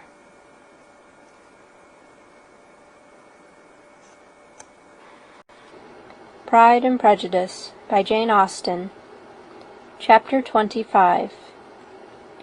After a week spent in professions of love and schemes of felicity, Mr. Collins was called from his amiable Charlotte by the arrival of Saturday. The pain of separation, however, might be alleviated on his side by preparations for the reception of his bride, as he had reason to hope that shortly after his return into Hertfordshire the day would be fixed that was to make him the happiest of men.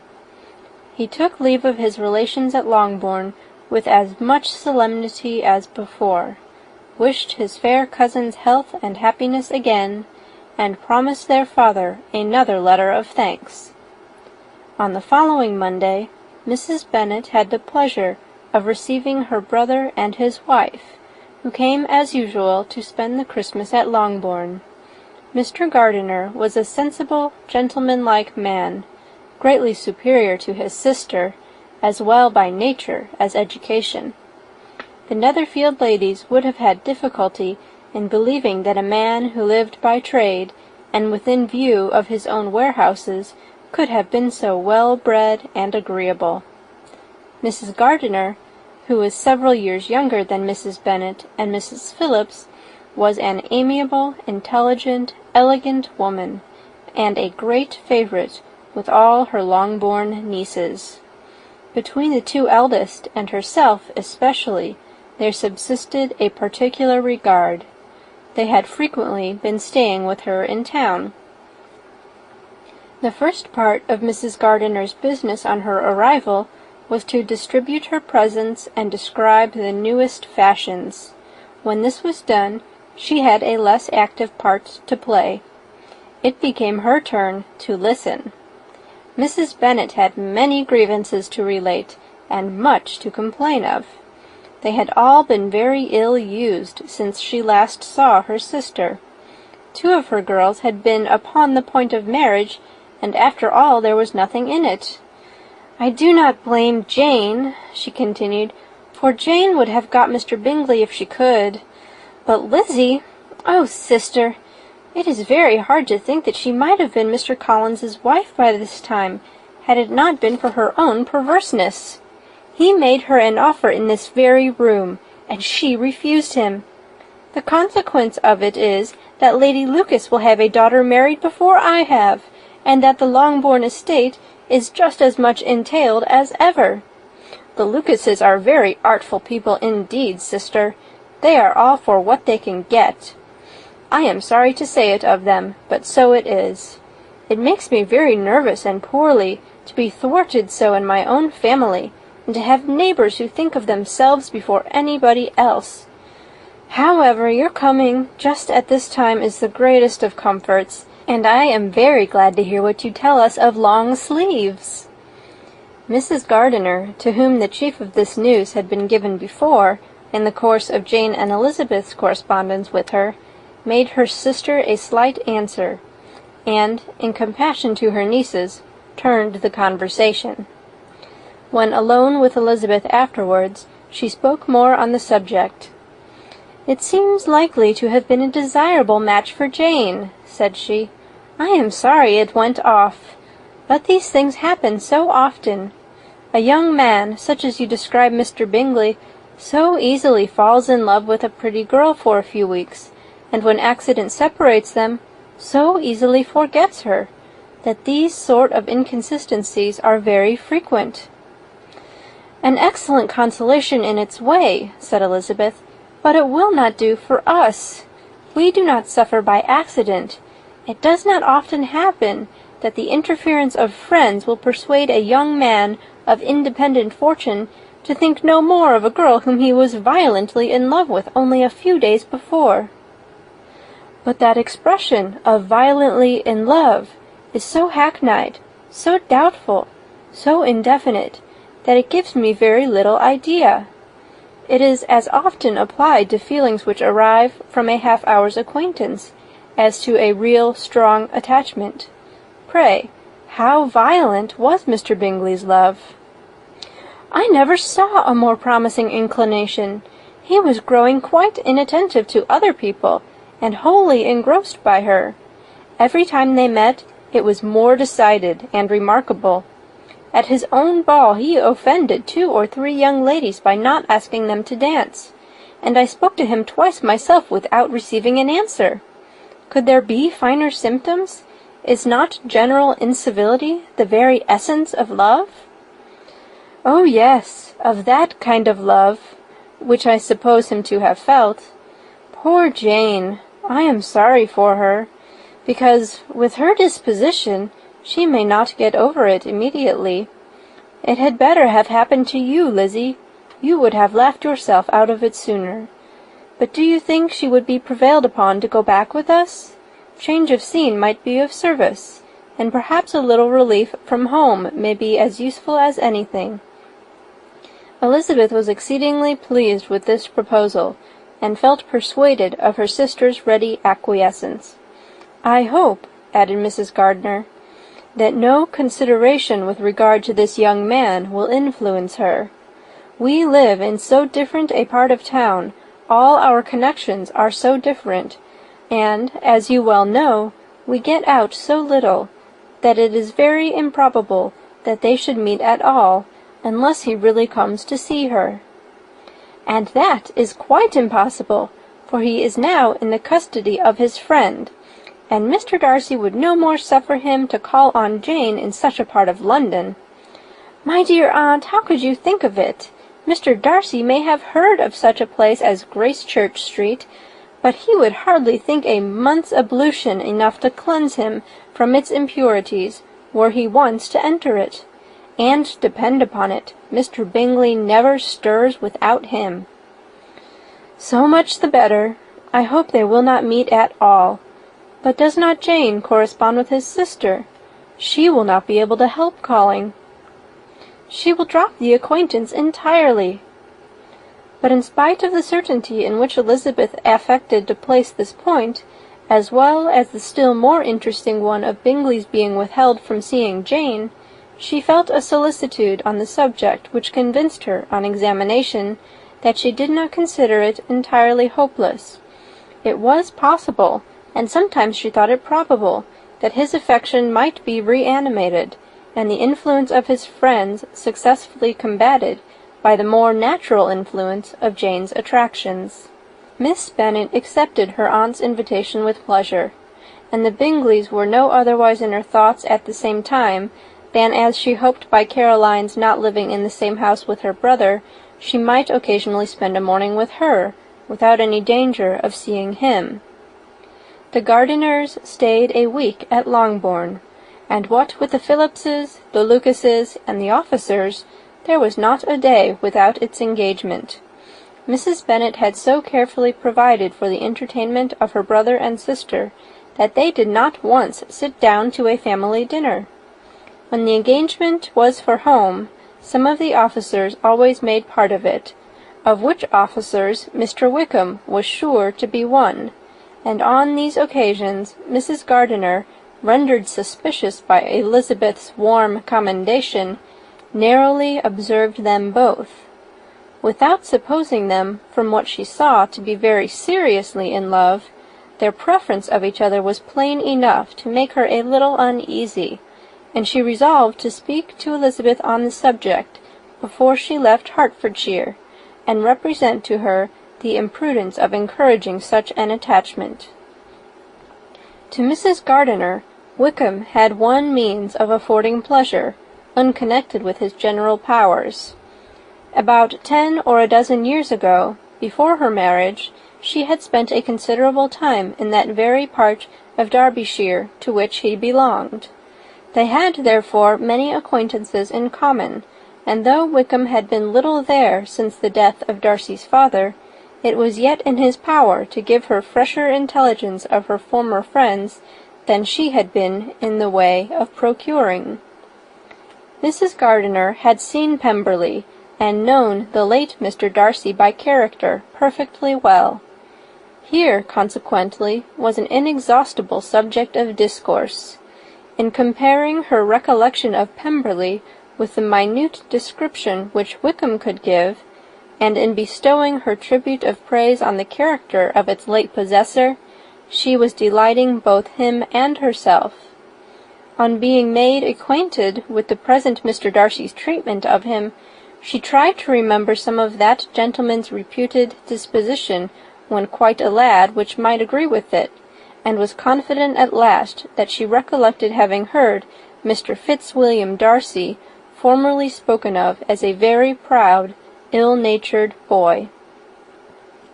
End of chapter 25. Chapter 26. Mrs. Gardiner's caution to Elizabeth was punctually and kindly given on the first favourable opportunity of speaking to her alone. After honestly telling her what she thought, she thus went on. "You are too sensible a girl, Lizzie, to fall in love merely because you are warned against it, and therefore I am not afraid of speaking openly. Seriously, I would have you be on your guard. Do not involve yourself, or endeavour to involve him, in an affection which the want of fortune would make so very imprudent. I have nothing to say against him. He is a most interesting young man, and if he had the fortune he ought to have, I should think you could not do better. But as it is, you must not let your fancy run away with you. You have sense, and we all expect you to use it. Your father would depend on your resolution and good conduct, I am sure. You must not disappoint your father." "My dear aunt, this is being serious indeed." "Yes, and I hope to engage you to be serious likewise." "Well, then, you need not be under any alarm. I will take care of myself, and of Mr. Wickham too. He shall not be in love with me, if I can prevent it." "Elizabeth, you are not serious now." "I beg your pardon. I will try again. At present I am not in love with Mr. Wickham. No, I certainly am not. But he is, beyond all comparison, the most agreeable man I ever saw, and if he becomes really attached to me, I believe it will be better that he should not. I see the imprudence of it.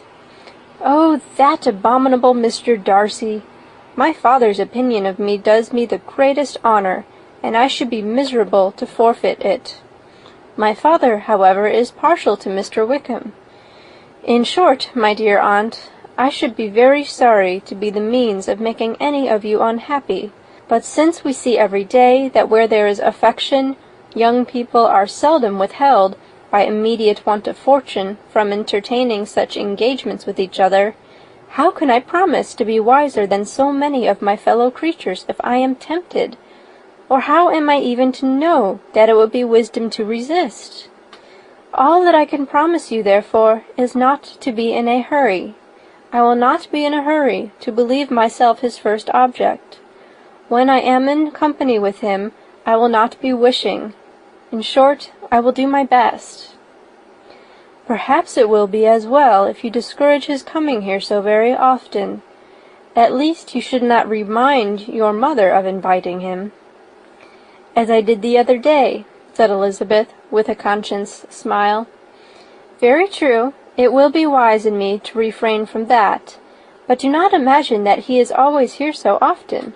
It is on your account that he has been so frequently invited this week. You know my mother's ideas as to the necessity of constant company for her friends. But really, and upon my honor, I will try to do what I think to be the wisest, and now I hope you are satisfied." Her aunt assured her that she was, and Elizabeth having thanked her for the kindness of her hints, they parted, a wonderful instance of advice being given on such a point without being resented. Mr. Collins returned into Hertfordshire soon after it had been quitted by the Gardiners and Jane, but as he took up his abode with the Lucases, his arrival was no great inconvenience to Mrs. Bennet. His marriage was now fast approaching, and she was at length so far resigned as to think it inevitable, and even repeatedly to say, in an ill-natured tone, that she wished they might be happy. Thursday was to be the wedding day, and on Wednesday Miss Lucas paid her farewell visit, and when she rose to take leave, Elizabeth, ashamed of her mother's ungracious and reluctant good wishes, and sincerely affected herself, accompanied her out of the room. As they went downstairs together, Charlotte said, "I shall depend on hearing from you very often, Eliza." "That you certainly shall. And I have another favor to ask you. Will you come and see me? We shall often meet, I hope, in Hertfordshire. I am not likely to leave Kent for some time. Promise me, therefore, to come to Hunsford." Elizabeth could not refuse, though she foresaw little pleasure in the visit. "My father and Maria are coming to me in March," added Charlotte, "and I hope you will consent to be of the party. Indeed, Eliza, you will be as welcome as either of them."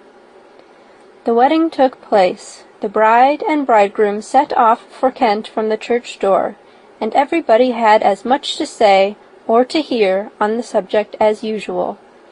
Elizabeth soon heard from her friend, and their correspondence was as regular and frequent as it had ever been. That it should be equally unreserved was impossible. Elizabeth could never address her without feeling that all the comfort of intimacy was over, and though determined not to slacken as a correspondent, it was for the sake of what had been, rather than what was. Charlotte's first letters were received with a good deal of eagerness. There could not but be curiosity to know how she would speak of her new home, how she would like Lady Catherine, and how happy she would dare pronounce herself to be. Though, when the letters were read, Elizabeth felt that Charlotte expressed herself on every point exactly as she might have foreseen. She wrote cheerfully, seemed surrounded with comforts, and mentioned nothing which she could not praise. The house, furniture, neighborhood, and roads were all to her taste, and Lady Catherine's behavior was most friendly and obliging. It was Mr. Collins's picture of Hunsford and Rosings rationally softened, and Elizabeth perceived that she must wait for her own visit there to know the rest. Jane had already written a few lines to her sister to announce their safe arrival in London, and when she wrote again, Elizabeth hoped it would be in her power to say something of the Bingleys. Her impatience for this second letter was as well rewarded as impatience generally is. Jane had been a week in town without either seeing or hearing from Caroline. She accounted for it, however, by supposing that her last letter to her friend from Longbourn had by some accident been lost. "My aunt," she continued, "is going to-morrow into that part of the town, and I shall take the opportunity of calling in Grosvenor Street." She wrote again when the visit was paid, and she had seen Miss Bingley. "I did not think Caroline in spirits," were her words, "but she was very glad to see me, and reproached me for giving her no notice of my coming to London. I was right, therefore, my last letter had never reached her. I inquired after their brother, of course. He was well, but so much engaged with Mr. Darcy that they scarcely ever saw him. I found that Miss Darcy was expected to dinner. I wish I could see her. My visit was not long, as Caroline and Mrs. Hurst were going out. I dare say I shall see them soon here." Elizabeth shook her head over this letter. It convinced her that accident only could discover to Mr. Bingley her sister's being in town. 4 weeks passed away, and Jane saw nothing of him. She endeavoured to persuade herself that she did not regret it, but she could no longer be blind to Miss Bingley's inattention. After waiting at home every morning for a fortnight, and inventing every evening a fresh excuse for her, the visitor did at last appear, but the shortness of her stay, and yet more, the alteration of her manner, would allow Jane to deceive herself no longer. The letter which she wrote on this occasion to her sister will prove what she felt. "My dearest Lizzie will, I am sure, be incapable of triumphing in her better judgment at my expense, when I confess myself to have been entirely deceived in Miss Bingley's regard for me. But, my dear sister, though the event has proved you right, do not think me obstinate if I still assert that, considering what her behaviour was, my confidence was as natural as your suspicion. I do not at all comprehend her reason for wishing to be so intimate with me, but if the same circumstances were to happen again, I am sure I should be deceived again. Caroline did not return my visit till yesterday, and not a note, not a line did I receive in the meantime. When she did come, it was very evident that she had no pleasure in it. She made a slight formal apology for not calling before, said not a word of wishing to see me again, and was in every respect so altered a creature that when she went away I was perfectly resolved to continue the acquaintance no longer.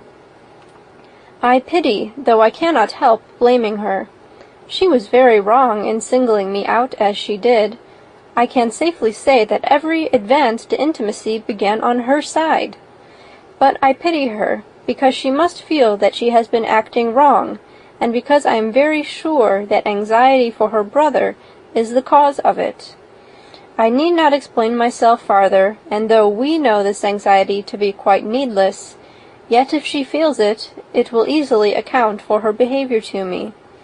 And so deservedly dear as he is to his sister, whatever anxiety she must feel on his behalf is natural and amiable. I cannot but wonder, however, at her having any such fears now, because, if he had at all cared about me, we must have met long ago. He knows of my being in town, I am certain, from something she said herself, and yet it would seem, by her manner of talking, as if she wanted to persuade herself that he is really partial to Miss Darcy. I cannot understand it. If I were not afraid of judging harshly, I should be almost tempted to say there is a strong appearance of duplicity in all this. But I will endeavour to banish every painful thought, and think only of what will make me happy. Your affection, and the invariable kindness of my dear uncle and aunt. Let me hear from you very soon. Miss Bingley said something of his never returning to Netherfield again, of giving up the house, but not with any certainty. We had better not mention it. I am extremely glad that you have such pleasant accounts from our friends at Hunsford. Pray go to see them, with Sir William and Maria. I am sure you will be very comfortable there. Yours, etc. This letter gave Elizabeth some pain, but her spirits returned as she considered that Jane would no longer be duped, by the sister at least. All expectation from the brother was now absolutely over. She would not even wish for a renewal of his attentions. His character sunk on every review of it. and as a punishment for him, as well as a possible advantage to Jane, she seriously hoped he might really soon marry Mr. Darcy's sister, as by Wickham's account she would make him abundantly regret what he had thrown away. Mrs. Gardiner about this time reminded Elizabeth of her promise concerning that gentleman, and required information, and Elizabeth had such to send as might rather give contentment to her aunt than to herself. His apparent partiality had subsided, his attentions were over, he was the admirer of some one else. Elizabeth was watchful enough to see it all, but she could see it and write of it without material pain. Her heart had been slightly touched, and her vanity was satisfied with believing that she would have been his only choice had fortune permitted it. The sudden acquisition of £10,000 was the most remarkable charm of the young lady to whom he was now rendering himself agreeable. But Elizabeth, less clear-sighted perhaps in this case than in Charlotte's, did not quarrel with him for his wish of independence. Nothing, on the contrary, could be more natural, and while able to suppose that it cost him a few struggles to relinquish her, she was ready to allow it a wise and desirable measure for both, and could very sincerely wish him happy. All this was acknowledged to Mrs. Gardiner, and after relating the circumstances, she thus went on. "I am now convinced, my dear aunt, that I have never been much in love, for had I really experienced that pure and elevating passion, I should at present detest his very name, and wish him all manner of evil. But my feelings are not only cordial towards him, they are even impartial towards Miss King. I cannot find out that I hate her at all, or that I am in the least unwilling to think her a very good sort of girl. There can be no love in all this.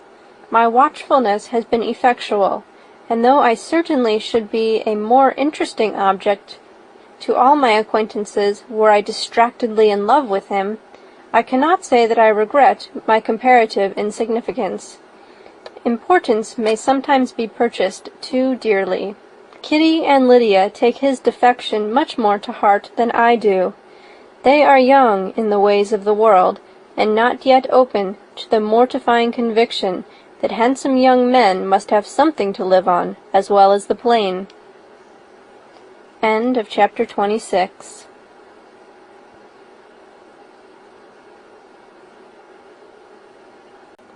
Pride and Prejudice by Jane Austen. Chapter 27. With no greater events than these in the Longbourn family, and otherwise diversified by little beyond the walks to Meryton, sometimes dirty and sometimes cold, did January and February pass away. March was to take Elizabeth to Hunsford. She had not at first thought very seriously of going thither, but Charlotte, she soon found, was depending on the plan, and she gradually learned to consider it herself with greater pleasure as well as greater sincerity. Absence had increased her desire of seeing Charlotte again, and weakened her disgust of Mr. Collins. There was novelty in the scheme, and as, with such a mother and such uncompanionable sisters, home could not be faultless, a little change was not unwelcome for its own sake. The journey would moreover give her a peep at Jane, and, in short, as the time drew near, she would have been very sorry for any delay. Everything, however, went on smoothly, and was finally settled according to Charlotte's first sketch. She was to accompany Sir William and his second daughter. The improvement of spending a night in London was added in time, and the plan became perfect as plan could be. The only pain was in leaving her father, who would certainly miss her, and who, when it came to the point, so little liked her going that he told her to write to him, and almost promised to answer her letter. The farewell between herself and Mr. Wickham was perfectly friendly, on his side even more. His present pursuit could not make him forget that Elizabeth had been the first to excite and to deserve his attention, the first to listen and to pity, the first to be admired, and in his manner of bidding her adieu, wishing her every enjoyment, reminding her of what she was to expect in Lady Catherine de Bourgh, and trusting their opinion of her, their opinion of everybody, would always coincide, there was a solicitude, an interest which she felt must ever attach her to him with a most sincere regard, and she parted from him convinced that, whether married or single, he must always be her model of the amiable and pleasing. Her fellow travellers the next day were not of a kind to make her think him less agreeable. Sir William Lucas and his daughter Maria, a good-humoured girl, but as empty-headed as himself, had nothing to say that could be worth hearing, and were listened to with about as much delight as the rattle of the chaise. Elizabeth loved absurdities, but she had known Sir William's too long. He could tell her nothing new of the wonders of his presentation and knighthood, and his civilities were worn out, like his information. It was a journey of only 24 miles, and they began it so early as to be in Grace Church Street by noon. As they drove to Mr. Gardiner's door, Jane was at a drawing-room window watching their arrival. When they entered the passage, she was there to welcome them, and Elizabeth, looking earnestly in her face, was pleased to see it healthful and lovely as ever. On the stairs were a troop of little boys and girls, whose eagerness for their cousin's appearance would not allow them to wait in the drawing-room, and whose shyness, as they had not seen her for a 12-month, prevented their coming lower. All was joy and kindness. The day passed most pleasantly away, the morning in bustle and shopping, and the evening at one of the theatres. Elizabeth then contrived to sit by her aunt. Their first object was her sister, and she was more grieved than astonished to hear, in reply to her minute inquiries, that though Jane always struggled to support her spirits, there were periods of dejection. It was reasonable, however, to hope that they would not continue long.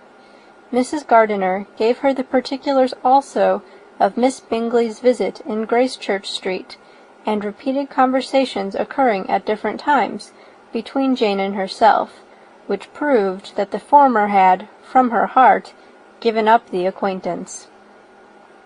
Mrs. Gardiner then rallied her niece on Wickham's desertion, and complimented her on bearing it so well. "But, my dear Elizabeth," she added, "what sort of girl is Miss King? I should be sorry to think our friend mercenary." "Pray, my dear aunt, what is the difference in matrimonial affairs between the mercenary and the prudent motive? Where does discretion end and avarice begin?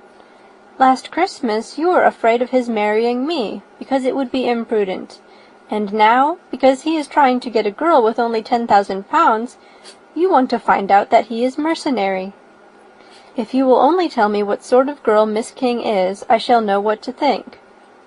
"She is a very good kind of girl, I believe. I know no harm of her." "But he paid her not the smallest attention, till her grandfather's death made her mistress of this fortune." "No. What should he? If it were not allowable for him to gain my affections because I had no money, what occasion could there be for making love to a girl whom he did not care about, and who was equally poor? But there seems an indelicacy in directing his attentions towards her so soon after this event. A man in distressed circumstances has not time for all those elegant decorums which other people may observe. If she does not object to it, why should we? Her not objecting does not justify him. It only shows her being deficient in something herself, sense or feeling." "Well," cried Elizabeth, "have it as you choose. He shall be mercenary, and she shall be foolish."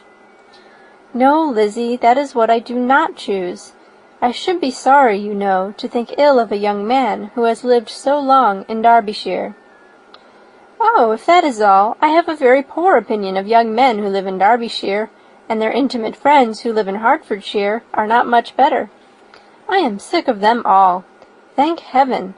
I am going tomorrow where I shall find a man who has not one agreeable quality, who has neither manner nor sense to recommend him. Stupid men are the only ones worth knowing, after all." "Take care, Lizzie. That speech savours strongly of disappointment." Before they were separated by the conclusion of the play, she had the unexpected happiness of an invitation to accompany her uncle and aunt in a tour of pleasure which they proposed taking in the summer. "We have not determined how far it shall carry us," said Mrs. Gardiner, "but perhaps to the lakes." No scheme could have been more agreeable to Elizabeth, and her acceptance of the invitation was most ready and grateful. "Oh, my dear, dear aunt," she rapturously cried, "what delight! What felicity! You give me fresh life and vigour. Adieu to disappointment and spleen. What are young men to rocks and mountains? Oh, what hours of transport we shall spend! And when we do return, it shall not be like other travellers, without being able to give one accurate idea of anything. We will know where we have gone. We will recollect what we have seen. Lakes, mountains, and rivers shall not be jumbled together in our imaginations, nor when we attempt to describe any particular scene will we begin quarrelling about its relative situation.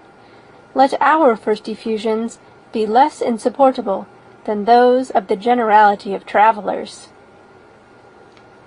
End of chapter 27. Chapter 28. Every object in the next day's journey was new and interesting to Elizabeth, and her spirits were in a state of enjoyment, for she had seen her sister looking so well as to banish all fear for her health, and the prospect of her northern tour was a constant source of delight. When they left the high road for the lane to Hunsford, every eye was in search of the parsonage, and every turning expected to bring it in view. The palings of Rosings Park was their boundary on one side. Elizabeth smiled at the recollection of all that she had heard of its inhabitants. At length the parsonage was discernible, the garden sloping to the road, the house standing in it, the green pales and the laurel hedge, everything declared they were arriving.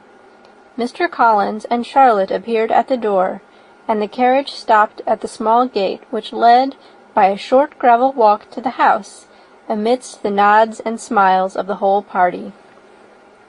In a moment they were all out of the chaise, rejoicing at the sight of each other. Mrs. Collins welcomed her friends with the liveliest pleasure, and Elizabeth was more and more satisfied with coming when she found herself so affectionately received. She saw instantly that her cousin's manners were not altered by his marriage. His formal civility was just what it had been, and he detained her some minutes at the gate to hear and satisfy his inquiries after all her family. They were then, with no other delay than his pointing out the neatness of the entrance, taken into the house, and as soon as they were in the parlour, he welcomed them a second time, with ostentatious formality, to his humble abode, and punctually repeated all his wife's offers of refreshment. Elizabeth was prepared to see him in his glory, and she could not help in fancying that in displaying the good proportion of the room, its aspect and its furniture, he addressed himself particularly to her, as if wishing to make her feel what she had lost in refusing him. But though everything seemed neat and comfortable, she was not able to gratify him by any sigh of repentance, and rather looked with wonder at her friend that she could have so cheerful an air with such a companion. When Mr. Collins said anything of which his wife might reasonably be ashamed, which certainly was not unseldom, she involuntarily turned her eye on Charlotte. Once or twice she could discern a faint blush, but in general Charlotte wisely did not hear. After sitting long enough to admire every article of furniture in the room, from the sideboard to the fender, to give an account of their journey, and of all that had happened in London, Mr. Collins invited them to take a stroll in the garden, which was large and well laid out, and to the cultivation of which he attended himself. To work in this garden was one of his most respectable pleasures, and Elizabeth admired the command of countenance with which Charlotte talked of the healthfulness of the exercise, and owned she encouraged it as much as possible. Here, leading the way through every walk and crosswalk, and scarcely allowing them an interval to utter the praises he asked for, every view was pointed out with a minuteness which left beauty entirely behind. He could number the fields in every direction, and could tell how many trees were in the most distant clump. But of all the views which his garden, or which the country, or kingdom could boast, none were to be compared with the prospect of Rosings, afforded by an opening in the trees that bordered the park nearly opposite the front of his house. It was a handsome modern building, well situated on rising ground. From his garden Mr. Collins would have led them round his 2 meadows, but the ladies, not having shoes to encounter the remains of a white frost, turned back, and while Sir William accompanied him, Charlotte took her sister and friend over the house, extremely well pleased, probably, to have the opportunity of showing it without her husband's help. It was rather small, but well built and convenient, and everything was fitted up and arranged with a neatness and consistency of which Elizabeth gave Charlotte all the credit. When Mr. Collins could be forgotten, there was really an air of great comfort throughout, and by Charlotte's evident enjoyment of it, Elizabeth supposed he must be often forgotten. She had already learnt that Lady Catherine was still in the country. It was spoken of again while they were at dinner, when Mr. Collins, joining in, observed, "Yes, Miss Elizabeth, you will have the honour of seeing Lady Catherine de Bourgh on the ensuing Sunday at church, and I need not say you will be delighted with her. She is all affability and condescension, and I doubt not but you will be honoured with some portion of her notice when service is over. I have scarcely any hesitation in saying she will include you and my sister Maria in every invitation with which she honours us during your stay here. Her behaviour to my dear Charlotte is charming. We dine at Rosings twice every week, and are never allowed to walk home. Her ladyship's carriage is regularly ordered for us. I should say one of her ladyship's carriages, for she has several. Lady Catherine is a very respectable, sensible woman indeed," said Charlotte, "and a most attentive neighbour." "Very true, my dear. That is exactly what I say. She is the sort of woman whom one cannot regard with too much deference." The evening was spent chiefly in talking over Hertfordshire news, and telling again what had already been written. In the solitude of her chamber, had to meditate upon Charlotte's degree of contentment, to understand her address in guiding, and composure in bearing with, her husband, and to acknowledge that it was all done very well. She had also to anticipate how her visit would pass, the quiet tenor of their usual employments, the vexatious interruptions of Mr. Collins, and the gaieties of their intercourse with Rosings. A lively imagination soon settled it all. About the middle of the next day, as she was in her room getting ready for a walk, a sudden noise below seemed to speak the whole house in confusion, and, after listening a moment, she heard somebody running upstairs in a violent hurry, and calling loudly after her. She opened the door and met Maria in the landing-place, who, breathless with agitation, cried out, "Oh, my dear Eliza, pray make haste and come into the dining-room, for there is such a sight to be seen. I will not tell you what it is. Make haste, and come down this moment." Elizabeth asked questions in vain. Maria would tell her nothing more, and down they ran into the dining-room, which fronted the lane, in quest of this wonder. It was 2 ladies, stopped in a low phaeton, at the garden gate. "And this is all?" cried Elizabeth. "I expected at least that the pigs were got into the garden, and here is nothing but Lady Catherine and her daughter." "My dear," said Maria, quite shocked at the mistake, "it is not Lady Catherine. The old lady is Mrs. Jenkinson, who lives with them. The other is Miss de Bourgh. Only look at her! She is quite a little creature. Who would have thought that she could be so thin and small? She is abominably rude to keep Charlotte out of doors in all this wind. Why does she not come in?" "Oh, Charlotte says she hardly ever does. It is the greatest of favours when Miss de Bourgh comes in." "I like her appearance," said Elizabeth, struck with other ideas. "She looks sickly and cross. Yes, she will do for him very well. She will make him a very proper wife." Mr. Collins and Charlotte were both standing at the gate in conversation with the ladies, and Sir William, to Elizabeth's high diversion, was stationed in the doorway, in earnest contemplation of the greatness before him, and constantly bowing whenever Miss de Bourgh looked that way. At length there was nothing more to be said. The ladies drove on, and the others returned into the house.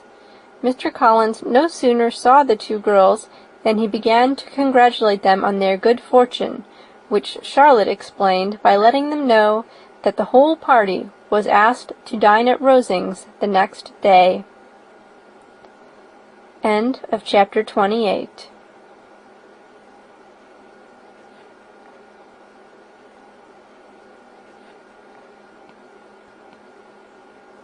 Pride and Prejudice by Jane Austen. Chapter 29. Mr. Collins's triumph, in consequence of this invitation, was complete. The power of displaying the grandeur of his patroness to his wondering visitors, and of letting them see her civility towards himself and his wife, was exactly what he had wished for, and that an opportunity of doing it should be given so soon was such an instance of Lady Catherine's condescension as he knew not how to admire enough. "I confess," said he, "that I should not have been at all surprised by her ladyship's asking us on Sunday to drink tea and spend the evening at Rosings. I rather expected, from my knowledge of her affability, that it would happen. But who could have foreseen such an attention as this?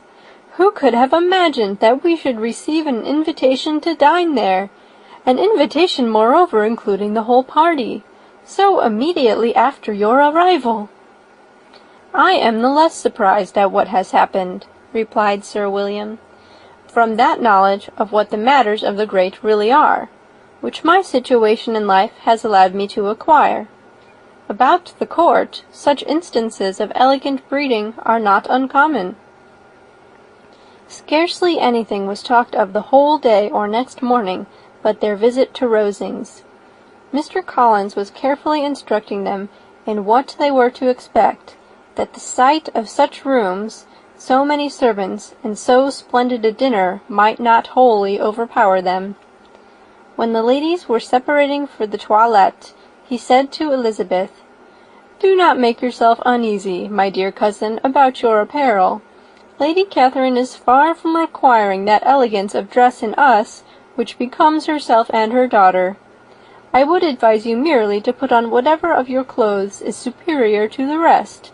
There is no occasion for anything more. Lady Catherine will not think the worse of you for being simply dressed. She likes to have the distinction of rank preserved." While they were dressing, he came 2 or 3 times to their different doors to recommend their being quick, as Lady Catherine very much objected to be kept waiting for her dinner. Such formidable accounts of her ladyship and her manner of living quite frightened Maria Lucas, who had been little used to company, and she looked forward to her introduction at Rosings with as much apprehension as her father had done to his presentation at St. James's. As the weather was fine, they had a pleasant walk of about half a mile across the park.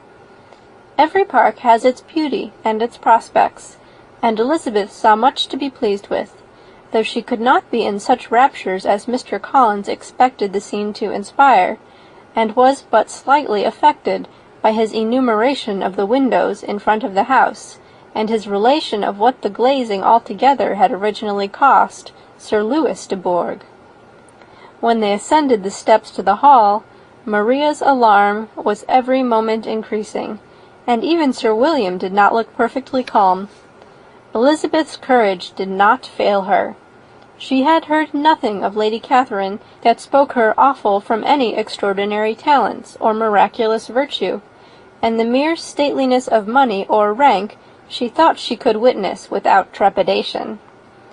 From the entrance hall, of which Mr. Collins pointed out with a rapturous air the fine proportion and the finished ornaments, they followed the servants through an antechamber to the room where Lady Catherine, her daughter, and Mrs. Jenkinson were sitting. Her ladyship, with great condescension, arose to receive them, and as Mrs. Collins had settled it with her husband that the office of introduction should be hers, it was performed in a proper manner, without any of those apologies and thanks which he would have thought necessary. In spite of having been at St. James's, Sir William was so completely awed by the grandeur surrounding him that he had but just courage enough to make a very low bow and take his seat without saying a word, and his daughter, frightened almost out of her senses, sat on the edge of her chair, not knowing which way to look. Elizabeth found herself quite equal to the scene, and could observe the three ladies before her composedly. Lady Catherine was a tall, large woman, with strongly marked features, which might once have been handsome. Her air was not conciliating, nor was her manner of receiving them such as to make her visitors forget their inferior rank. She was not rendered formidable by silence, but whatever she said was spoken in so authoritative a tone as marked her self-importance and brought Mr. Wickham immediately to Elizabeth's mind, and from the observation of the day altogether, she believed Lady Catherine to be exactly what he represented. When, after examining the mother, in whose countenance and deportment she soon found some resemblance of Mr. Darcy, she turned her eyes on the daughter. She could almost have joined in Maria's astonishment at her being so thin and so small. There was neither in figure nor face any likeness between the ladies. Miss de Bourgh was pale and sickly. Her features, though not plain, were insignificant, and she spoke very little, except in a low voice to Mrs. Jenkinson, in whose appearance there was nothing remarkable, and who was entirely engaged in listening to what she said, and placing a screen in the proper direction before her eyes.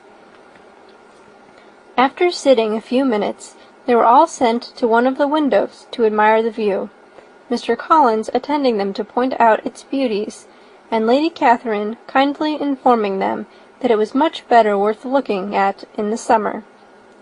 The dinner was exceedingly handsome, and there were all the servants and all the articles of plate which Mr. Collins had promised, and as he had likewise foretold, he took his seat at the bottom of the table, by her ladyship's desire, and looked as if he felt that life could furnish nothing greater.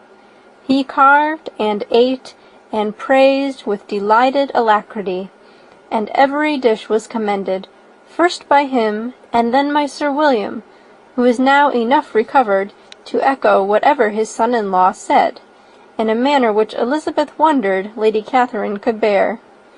But Lady Catherine seemed gratified by their excessive admiration, and gave most gracious smiles, especially when any dish on the table proved a novelty to them. The party did not supply much conversation. Elizabeth was ready to speak whenever there was an opening, but she was seated between Charlotte and Miss de Bourgh, the former of whom was engaged in listening to Lady Catherine, and the latter said not a word to her all dinner-time. Mrs. Jenkinson was chiefly employed in watching how little Miss de Bourgh ate, pressing her to try some other dish, and fearing she was indisposed. Maria thought speaking out of the question, and the gentlemen did nothing but eat and admire. When the ladies returned to the drawing-room, there was little to be done but to hear Lady Catherine talk, which she did without any intermission till coffee came in, delivering her opinion on every subject in so decisive a manner as proved that she was not used to have her judgment controverted. She inquired into Charlotte's domestic concerns familiarly and minutely, gave her a great deal of advice as to the management of them all, told her how everything ought to be regulated in so small a family as hers, and instructed her as to the care of her cows and her poultry. Elizabeth found that nothing was beneath this great lady's attention, which could furnish her with an occasion of dictating to others.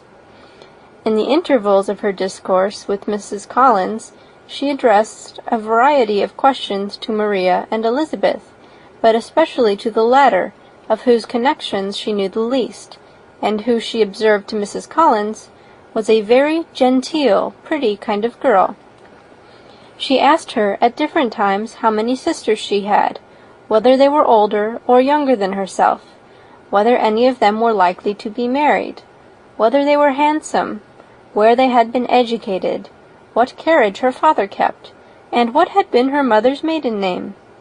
Elizabeth felt all the impertinence of her questions, but answered them very composedly.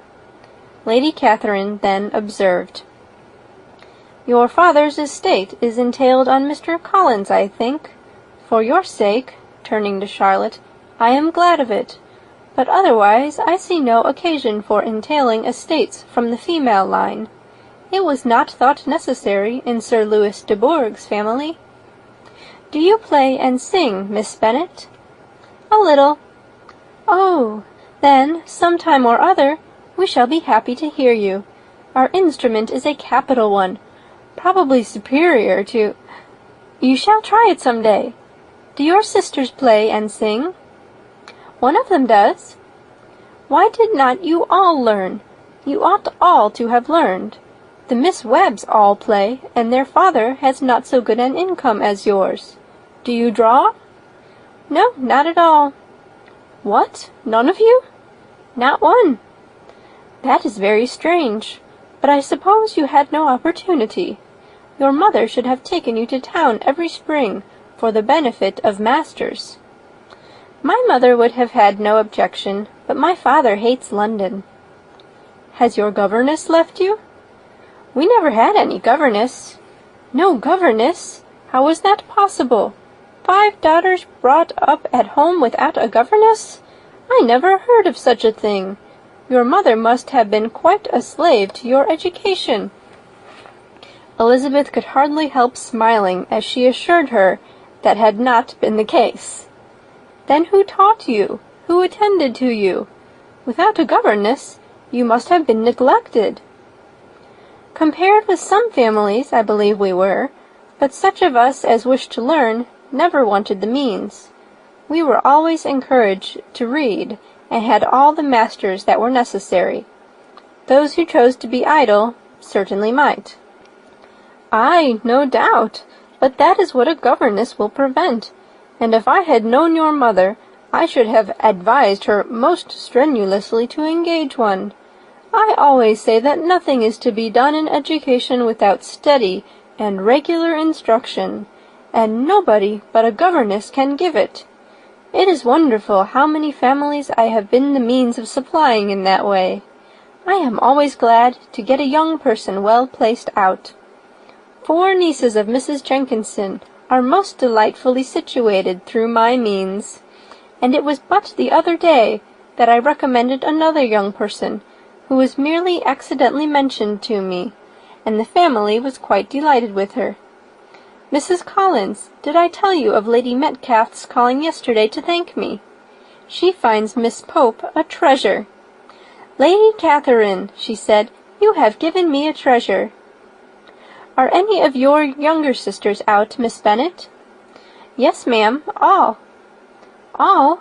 What? All 5 out at once? Very odd. And you only the second. The younger ones out before the elder ones are married?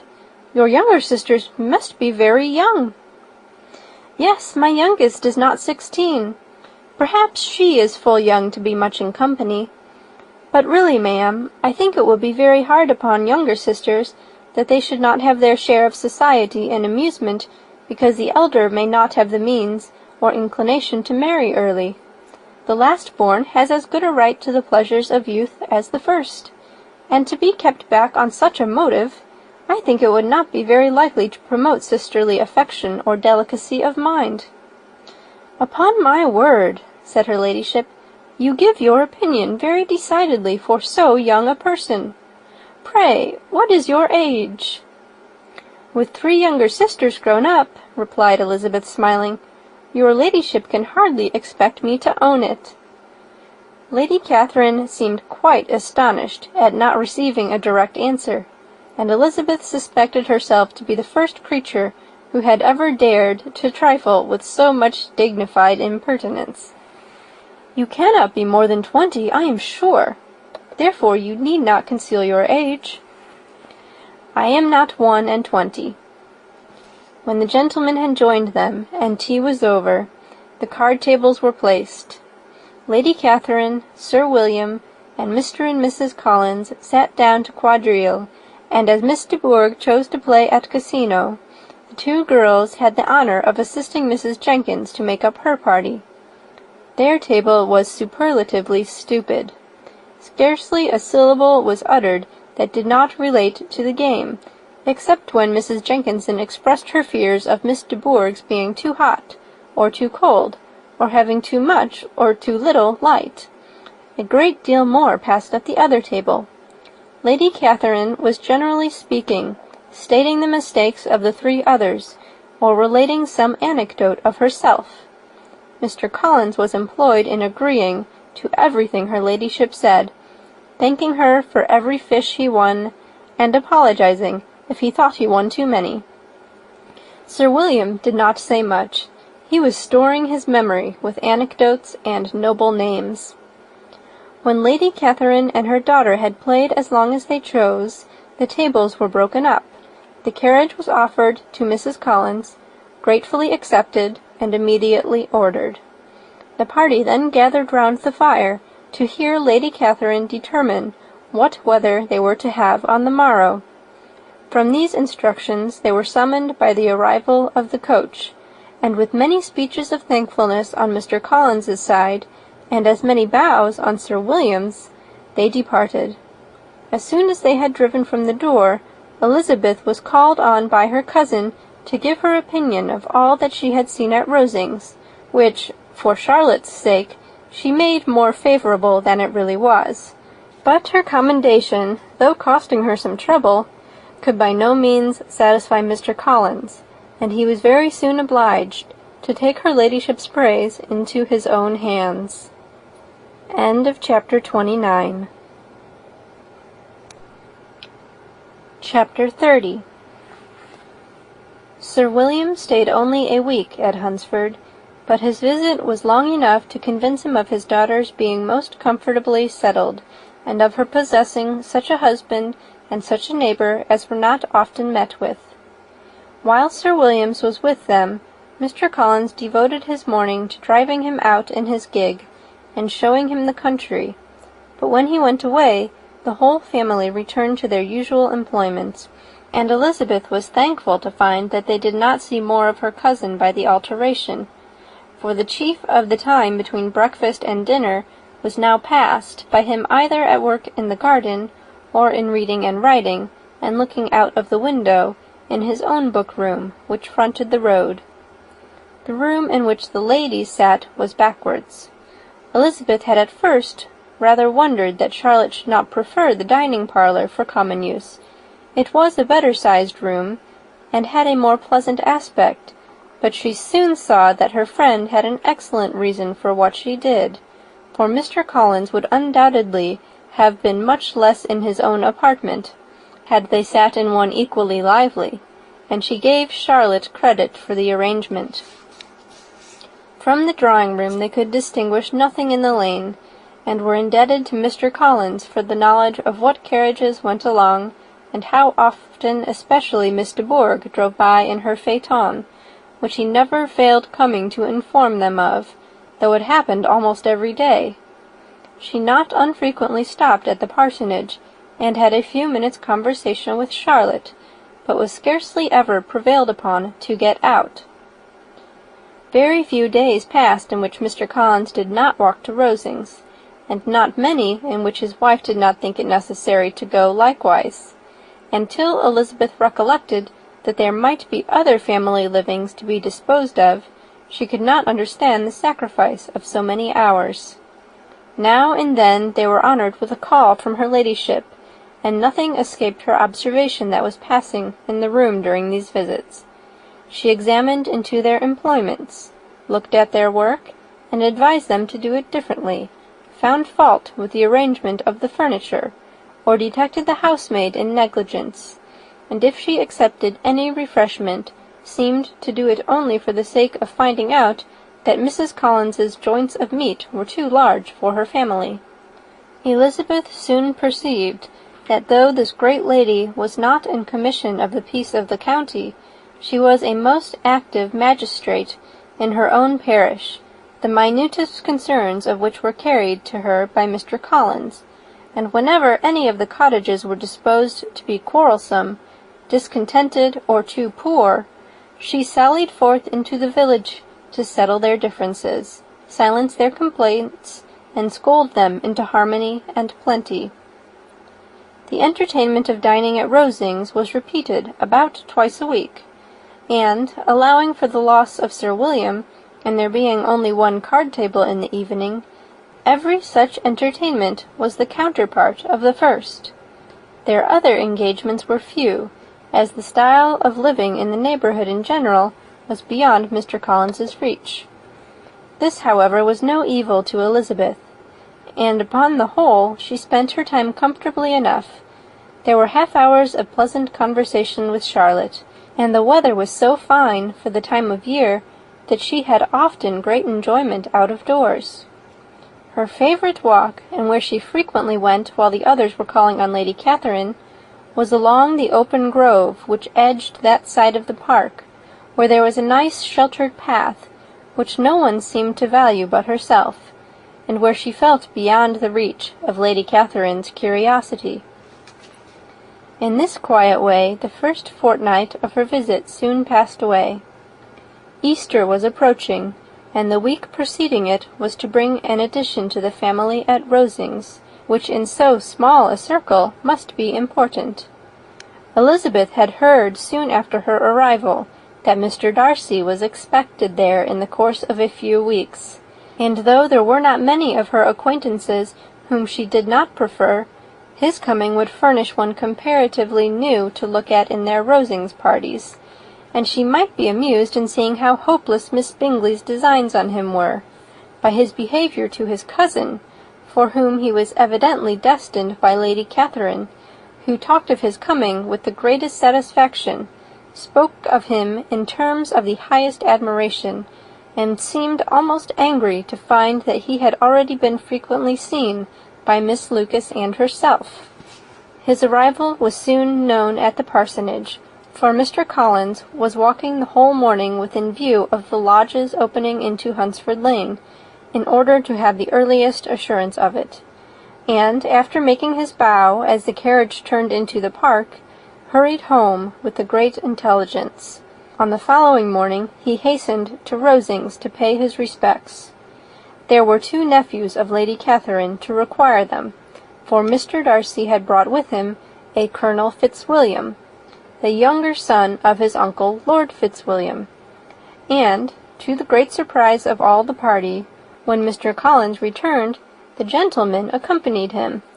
Charlotte had seen them from her husband's room, crossing the road, and immediately running into the other, told the girls what an honour they might expect, adding, "I may thank you, Eliza, for this piece of civility.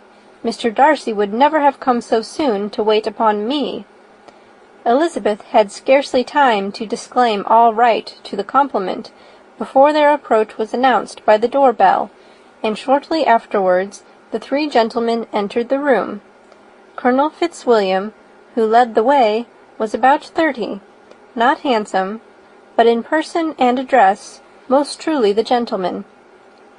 Mr. Darcy looked just as he had been used to look in Hertfordshire, paid his compliments with his usual reserve to Mrs. Collins, and, whatever might be his feelings towards her friend, met her with every appearance of composure.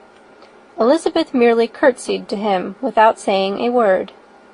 Colonel Fitzwilliam entered into conversation directly with the readiness and ease of a well-bred man, and talked very pleasantly, but his cousin, after having addressed a slight observation on the house and garden to Mrs. Collins, sat for some time without speaking to anybody.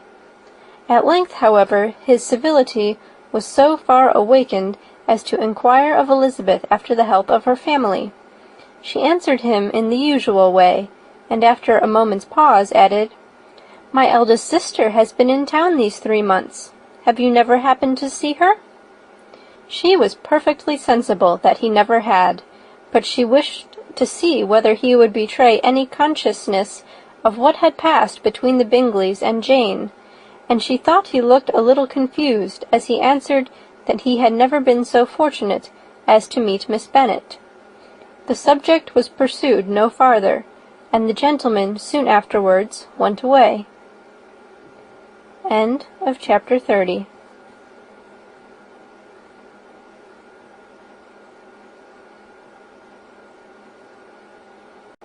Pride and Prejudice by Jane Austen. Chapter 31. Colonel Fitzwilliam's manners were very much admired at the parsonage, and the ladies all felt that he must add considerably to the pleasures of their engagements at Rosings. It was some days, however, before they received any invitation thither, for while there were visitors in the house, they could not be necessary, and it was not till Easter Day, almost a week after the gentlemen's arrival, that they were honoured by such an attention, and then they were merely asked on leaving church to come there in the evening. For the last week they had seen very little of Lady Catherine or her daughter. Colonel Fitzwilliam had called at the parsonage more than once during the time, but Mr. Darcy they had seen only at church. The invitation was accepted, of course, and at a proper hour they joined the party in Lady Catherine's drawing-room. Her ladyship received them civilly, but it was plain that their company was by no means so acceptable as when she could get nobody else, and she was, in fact, almost engrossed by her nephews, speaking to them, especially to Darcy, much more than to any other person in the room. Colonel Fitzwilliam seemed really glad to see them. Anything was a welcome relief to him at Rosings, and Mrs. Collins's pretty friend had moreover caught his fancy very much. He now seated himself by her, and talked so agreeably of Kent and Hertfordshire, of travelling and staying at home, of new books and music, that Elizabeth had never been half so well entertained in that room before, and they conversed with so much spirit and flow as to draw the attention of Lady Catherine herself, as well as of Mr. Darcy. His eyes had been soon and repeatedly turned towards them with a look of curiosity, and that her ladyship after a while shared the feeling was more openly acknowledged, for she did not scruple to call out, "What is that you are saying, Fitzwilliam? What is it you are talking of? What are you telling Miss Bennet? Let me hear what it is." "We are speaking of music, madam," said he, when no longer able to avoid a reply. "Of music? Then pray speak aloud. It is of all subjects my delight. I must have my share in the conversation if you are speaking of music. There are few people in England, I suppose, who have more true enjoyment of music than myself, or a better natural taste. If I had ever learnt, I should have been a great proficient, and so would Anne, if her health had allowed her to apply. I am confident that she would have performed delightfully. How does Georgiana get on, Darcy?" Mr. Darcy spoke with affectionate praise of his sister's proficiency. "I am very glad to hear such a good account of her," said Lady Catherine, "and pray tell her from me that she cannot expect to excel if she does not practice a good deal." "I assure you, madam," he replied, "that she does not need such advice. She practices very constantly." "So much the better. It cannot be done too much, and when I next write to her, I shall charge her not to neglect it on any account. I often tell young ladies that no excellence in music is to be acquired without constant practice. I have told Miss Bennet several times that she will never play really well unless she practices more, and though Mrs. Collins has no instrument, She is very welcome, as I have often told her, to come to Rosings every day and play on the pianoforte in Mrs. Jenkinson's room. She would be in nobody's way, you know, in that part of the house." Mr. Darcy looked a little ashamed of his aunt's ill-breeding, and made no answer. When coffee was over, Colonel Fitzwilliam reminded Elizabeth of having promised to play to him, and she sat down directly to the instrument. He drew a chair near her. Lady Catherine listened to half a song, and then talked, as before, to her other nephew, till the latter walked away from her, and making with his usual deliberation towards the pianoforte, stationed himself so as to command a full view of the fair performer's countenance. Elizabeth saw what he was doing, and at the first convenient pause, turned to him with an arch smile, and said, "You mean to frighten me, Mr. Darcy, by coming in all this state to hear me. I will not be alarmed, though your sister does play so well. There is a stubbornness about me that never can bear to be frightened at the will of others. My courage always rises at every attempt to intimidate me." "I shall not say you are mistaken," he replied, "because you could not really believe me to entertain any design of alarming you, and I have had the pleasure of your acquaintance long enough to know that you find great enjoyment in occasionally professing opinions which in fact are not your own." Elizabeth laughed heartily at this picture of herself, and said to Colonel Fitzwilliam, "Your cousin will give you a very pretty notion of me, and teach you not to believe a word I say. I am particularly unlucky in meeting with a person so able to expose my real character, in a part of the world where I had hoped to pass myself off with some degree of credit. Indeed, Mr. Darcy, it is very ungenerous in you to mention all that you knew to my disadvantage in Hertfordshire, and give me leave to say, very impolitic too, for it is provoking me to retaliate, and such things may come out as will shock your relations to hear." "I am not afraid of you," said he, smilingly. "Pray let me hear what you have to accuse him of," cried Colonel Fitzwilliam. "I should like to know how he behaves among strangers." "You shall hear then, but prepare yourself for something very dreadful. The first time of my ever seeing him in Hertfordshire, you must know, was at a ball.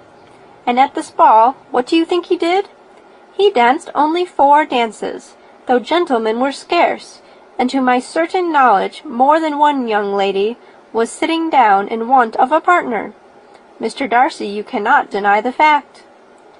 "I had not at that time the honour of knowing any lady in the assembly beyond my own party." "True, and nobody can ever be introduced in a ballroom. Well, Colonel Fitzwilliam, what do I play next? My fingers wait your orders." "Perhaps," said Darcy, "I should have judged better, had I sought an introduction, but I am ill qualified to recommend myself to strangers." "Shall we ask your cousin the reason of this?" said William, still addressing Colonel Fitzwilliam. "Shall we ask him why a man of sense and education, and who has lived in the world, is ill qualified to recommend himself to strangers?" "I can answer your question," said Fitzwilliam, "without applying to him. It is because he will not give himself the trouble." "I certainly have not the talent which some people possess," said Darcy, "of conversing easily with those I have never seen before. I cannot catch their tone of conversation, or appear interested in their concerns, as I often see done." "My fingers," said Elizabeth, "do not move over this instrument in the masterly manner which I see so many women's do. They have not the same force or rapidity, and do not produce the same expression. But then I have always supposed it to be my own fault, because I will not take the trouble of practising. It is not that I do not believe my fingers as capable as any other woman's of superior execution." Darcy smiled, and said, "You are perfectly right. You have employed your time much better.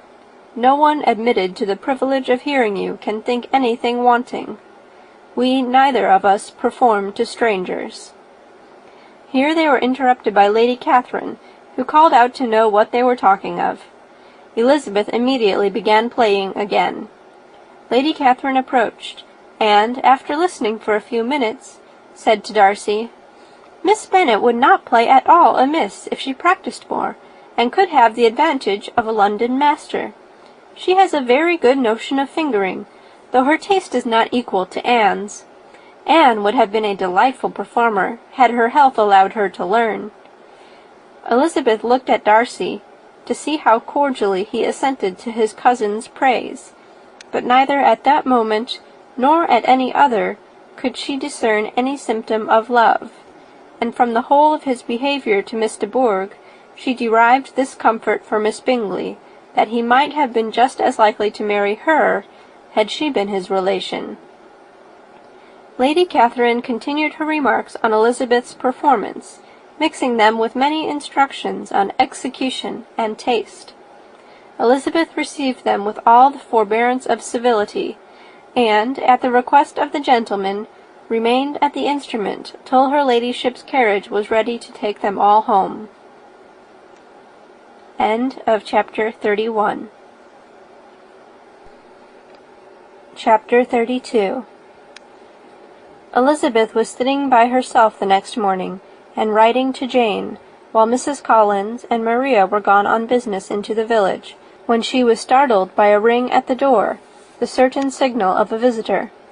As she had heard no carriage, she thought it not unlikely to be Lady Catherine, and under that apprehension was putting away her half-finished letter, that she might escape all impertinent questions, when the door opened, and, to her very great surprise, Mr. Darcy, and Mr. Darcy only, entered the room. He seemed astonished, too, on finding her alone, and apologized for his intrusion by letting her know that he had understood all the ladies were to be within. They then sat down, and when her inquiries after Rosings were made, seemed in danger of sinking into total silence. It was absolutely necessary, therefore, to think of something, and in this emergence, recollecting when she had seen him last in Hertfordshire, and feeling curious to know what he would say on the subject of their hasty departure, she observed, "How very suddenly you all quitted Netherfield last November, Mr. Darcy.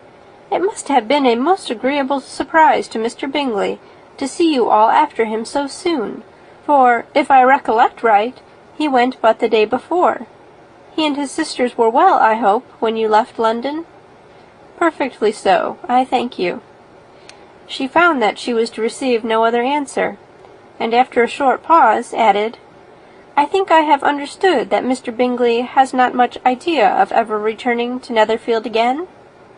"I have never heard him say so, but it is probable that he may spend very little of his time there in the future. He has many friends, and is at a time of life when friends and engagements are continually increasing. If he means to be but little at Netherfield, it would be better for the neighbourhood that he should give up the place entirely, for then we might possibly get a settled family there. But perhaps Mr. Bingley did not take the house so much for the convenience of the neighbourhood as for his own, and we must expect him to keep it or quit it on the same principle." "I should not be surprised," said Darcy, "if he were to give it up as soon as any eligible purchase offers." Elizabeth made no answer. She was afraid of talking longer of his friend, and, having nothing else to say, was now determined to leave the trouble of finding a subject to him. He took the hint, and soon began with, "This seems a very comfortable house. Lady Catherine, I believe, did a great deal to it when Mr. Collins first came to Hunsford." "I believe she did, and I am sure she could not have bestowed her kindness on a more grateful object. Mr. Collins appears to be very fortunate in his choice of a wife." "Yes, indeed, his friends may well rejoice in his having met with one of the very few sensible women who would have accepted him, or have made him happy if they had. My friend has an excellent understanding, though I am not certain that I consider her marrying Mr. Collins as the wisest thing she ever did. She seems perfectly happy, however, and in a prudential light it is certainly a very good match for her. It must be very agreeable for her to be settled within so easy a distance of her own family and friends." "An easy distance, do you call it? It is nearly 50 miles. "And what is 50 miles of good road? Little more than half a day's journey. Yes, I call it a very easy distance." "I should never have considered the distance as one of the advantages of the match," cried Elizabeth. "I should never have said Mrs. Collins was settled near her family." "It is proof of your own attachment to Hertfordshire. Anything beyond the very neighbourhood of Longbourn, I suppose, would appear far." As he spoke, there was a sort of smile which Elizabeth fancied she understood.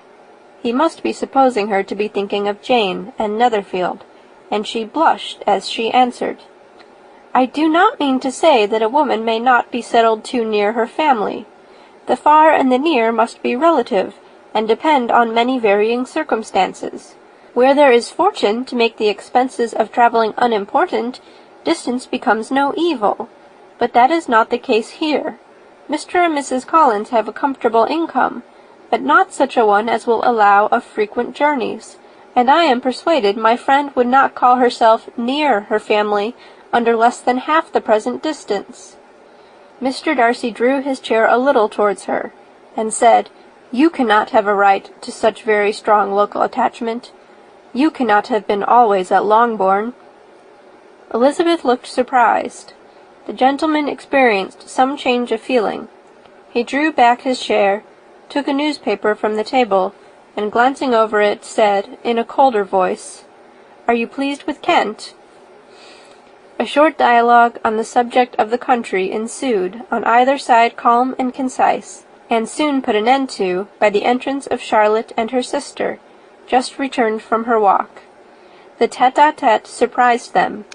Mr. Darcy related the mistake which had occasioned his intruding on Miss Bennet, and after sitting a few minutes longer without saying much to anybody, went away.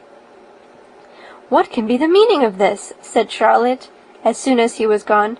"My dear Eliza, he must be in love with you, or he would never have called us in this familiar way." But when Elizabeth told of his silence, it did not seem very likely, even to Charlotte's wishes, to be the case, and after various conjectures, they could at last only suppose his visit to proceed from the difficulty of finding anything to do, which was the more probable from the time of year. All field sports were over.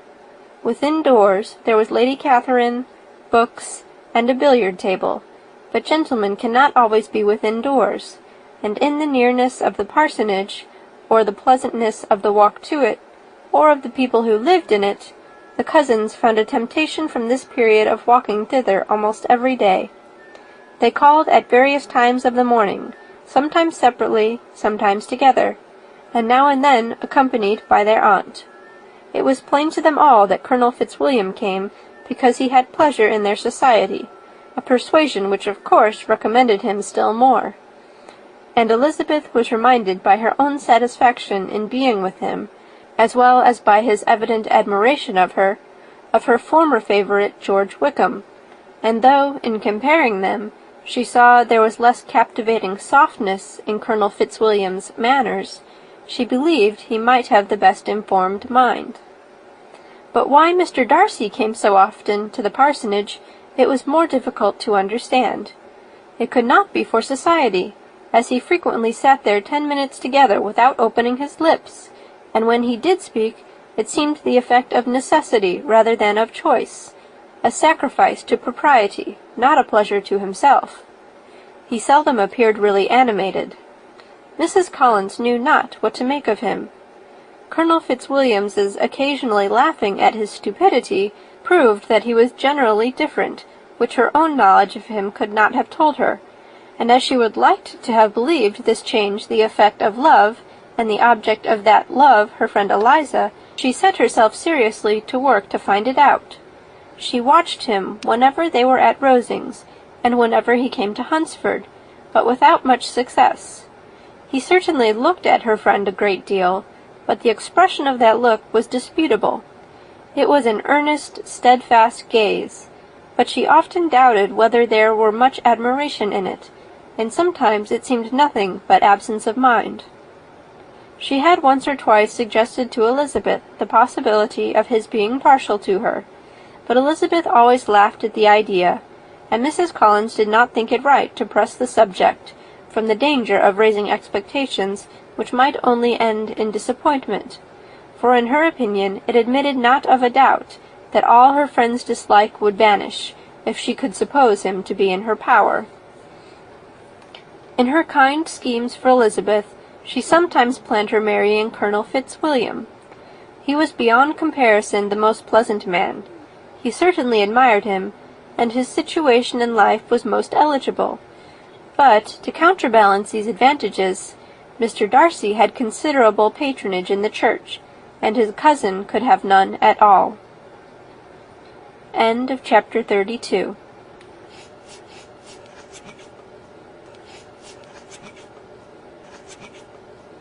Pride and Prejudice by Jane Austen. Chapter 33. More than once did Elizabeth in her ramble within the park unexpectedly meet Mr. Darcy. She felt all the perverseness of the mischance that should bring him where no one else was brought, and, to prevent its ever happening again, took care to inform him at first that it was a favourite haunt of hers. How it could occur a second time, therefore, was very odd. Yet it did, and even a third. It seemed like wilful ill-nature, or a voluntary penance, for on these occasions it was not merely a few formal inquiries and an awkward pause, and then away, but he actually thought it necessary to turn back and walk with her. He never said a great deal, nor did she give herself the trouble of talking or listening much, but it struck her in the course of their third rencontre that he was asking some odd, unconnected questions, about her pleasure in being at Hunsford, her love of solitary walks, and her opinion of Mr. and Mrs. Collins's happiness, and that, in speaking of Rosings, and her not perfectly understanding the house, he seemed to expect that whenever she came into Kent again, she would be staying there too. His words seemed to imply it. Could he have Colonel Fitzwilliam in his thoughts? She supposed, if he meant anything, he must mean an allusion to what might arise in that quarter. It distressed her a little, and she was quite glad to find herself at the gate in the pales opposite the parsonage. She was engaged one day as she walked in perusing Jane's last letter, and dwelling on some passages which proved that Jane had not written in spirits, when, instead of being again surprised by Mr. Darcy, she saw on looking up that Colonel Fitzwilliam was meeting her. Putting away the letter immediately, and forcing a smile, she said, "I did not know before that you ever walked this way." "I have been making the tour of the park," he replied, "as I generally do every year, and intend to close it with a call at the parsonage. Are you going much farther?" "No, I should have turned in a moment." And accordingly she did turn, and they walked towards the parsonage together. "Do you certainly leave Kent on Saturday?" said she. "Yes, if Darcy does not put it off again. But I am at his disposal. He arranges the business just as he pleases. And if not able to please himself in the arrangement, he has at least pleasure in the great power of choice. I do not know anybody who seems more to enjoy the power of doing what he likes than Mr. Darcy." "He seems to have his own way very well," replied Colonel Fitzwilliam, "but so we all do. It is only that he has better means of having it than many others, because he is rich, and many others are poor. I speak feelingly. A younger son, you know, must be inured to self-denial and independence." "In my opinion, the younger son of an earl can know very little of either. Now, seriously, what have you ever known of self-denial and dependence? When have you been prevented by want of money from going wherever you choose, or procuring anything you had a fancy for? These are home questions, and perhaps I cannot say I have experienced many hardships of that nature, but in matters of greater weight I may suffer from want of money. Younger sons cannot marry where they like, unless where they like women of fortune, which I think they very often do. Our habits of expense make us too dependent, and there are not many in my rank of life who can afford to marry without some attention to money. Is this, thought Elizabeth, meant for me? And she coloured at the idea, but, recovering herself, said in a lively tone, "And pray, what is the usual price of an earl's younger son? Unless the elder brother is very sickly, I suppose you would not ask above £50,000. He interrupted her in the same style, and the subject dropped. To interrupt a silence which might make him fancy her affected with what had passed, she soon afterwards said, "I imagine your cousin brought you down with him chiefly for the sake of having someone at his disposal. I wonder he does not marry, to secure a lasting convenience of that kind. But perhaps his sister does as well for the present, and, as she is under his sole care, he may do what he likes with her." "No," said Colonel Fitzwilliam, "that is an advantage which he must divide with me. I am joined with him in the guardianship of Miss Darcy." "Are you indeed? And pray, what sort of guardians do you make? Does your charge give you much trouble? Young ladies of her age are sometimes a little difficult to manage, and if she has the true Darcy spirit, she may like to have her own way." As she spoke, she observed him looking at her earnestly, and the manner in which he immediately asked her why she supposed Miss Darcy likely to give them any uneasiness convinced her that she had somehow or other got pretty near the truth. She directly replied, "You need not be frightened. I never heard any harm of her, and I dare say she is one of the most tractable creatures in the world. She is a very great favourite with some ladies of my acquaintance. Mrs. Hurst and Miss Bingley. I think I have heard you say that you know them." "I know them a little. Their brother is a pleasant, gentlemanlike man. He is a great friend of Darcy's." "Oh, yes," said Elizabeth dryly. "Mr. Darcy is uncommonly kind to Mr. Bingley, and takes a prodigious deal of care of him." "Care of him?" "Yes, I really believe Darcy does take care of him in those points where he most wants care. From something that he told me in our journey hither, I have reason to think Bingley very much indebted to him. But I ought to beg his pardon, for I have no right to suppose that Bingley was the person meant. It was all conjecture."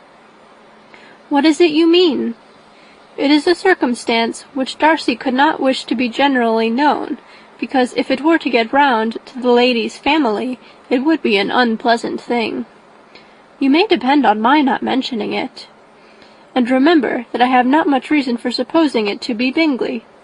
What he told me was merely this, that he congratulated himself on having lately saved a friend from the inconveniences of a most imprudent marriage, but without mentioning names or any other particulars, and I only suspected it to be Bingley from believing him the kind of young man to get into a scrape of that sort, and from knowing them to have been together the whole of last summer." "Did Mr. Darcy give you reasons for this interference?" "I understood that there were some very strong objections against the lady." "And what arts did he use to separate them?" "He did not talk to me of his own arts," said Fitzwilliam, smiling. "He only told me what I have now told you." Elizabeth made no answer, and walked on, her heart swelling with indignation. After watching her a little, Fitzwilliam asked her why she was so thoughtful. "I'm thinking of what you have been telling me," said she. "Your cousin's conduct does not suit my feelings. Why was he to be the judge?" "You are rather disposed to call his interference officious?" "I do not see what right Mr. Darcy had to decide on the propriety of his friend's inclination, or why, upon his own judgment alone, he was to determine and direct in what manner his friend was to be happy. But," she continued, recollecting herself, "as we know none of the particulars, it is not fair to condemn him. It is not to be supposed that there was much affection in the case." "That is not an unnatural surmise," said Fitzwilliam, "but it is a lessening of the honour of my cousin's triumph, very sadly." This was spoken jestingly, but it appeared to her so just a picture of Mr. Darcy that she would not trust herself with an answer, and therefore, abruptly changing the conversation, talked on indifferent matters until they reached the parsonage. There, shut into her own room, as soon as their visitor left them, she could think without interruption of all that she had heard. It was not to be supposed that any other people could be meant than those with whom she was connected. There could not exist in the world 2 men over whom Mr. Darcy could have such boundless influence. That he had been concerned in the measures taken to separate Bingley and Jane, she had never doubted, but she had always attributed to Miss Bingley the principal design and arrangement of them. If his own vanity, however, did not mislead him, he was the cause. His pride and caprice were the cause of all that Jane had suffered, and still continued to suffer. He had ruined for a while every hope of happiness for the most affectionate, generous heart in the world, and no one could say how lasting an evil he might have inflicted. There were some very strong objections against the lady, were Colonel Fitzwilliam's words, and those strong objections probably were her having one uncle who was a country attorney, and another who was in business in London. To Jane herself, she exclaimed, there could be no possibility of objection. All loveliness and goodness as she is, her understanding excellent, her mind improved, and her manners captivating. Neither could anything be urged against my father, who, though with some peculiarities, has abilities Mr. Darcy himself need not disdain, and respectability which he will probably never reach.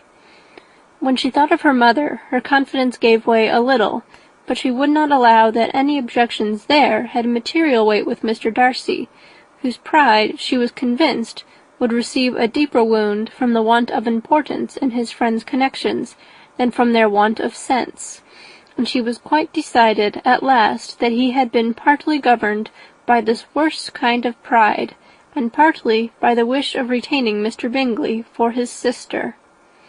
The agitation and tears which the subject occasioned brought on a headache, and it grew so much worse towards the evening that, added to her unwillingness to see Mr. Darcy, it determined her not to attend her cousin to Rosings, where they were engaged to drink tea.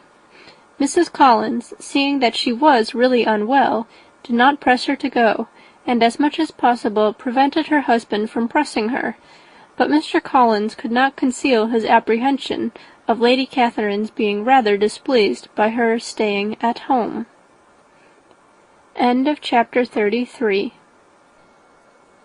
Chapter 34.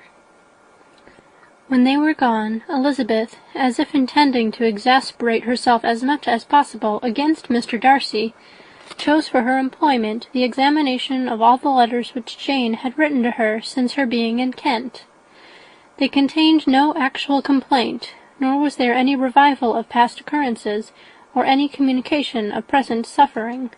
But in all, and in almost every line of each, there was a want of that cheerfulness which had been used to characterize her style, and which, proceeding from the serenity of a mind at ease with itself and kindly disposed towards everyone, had been scarcely ever clouded.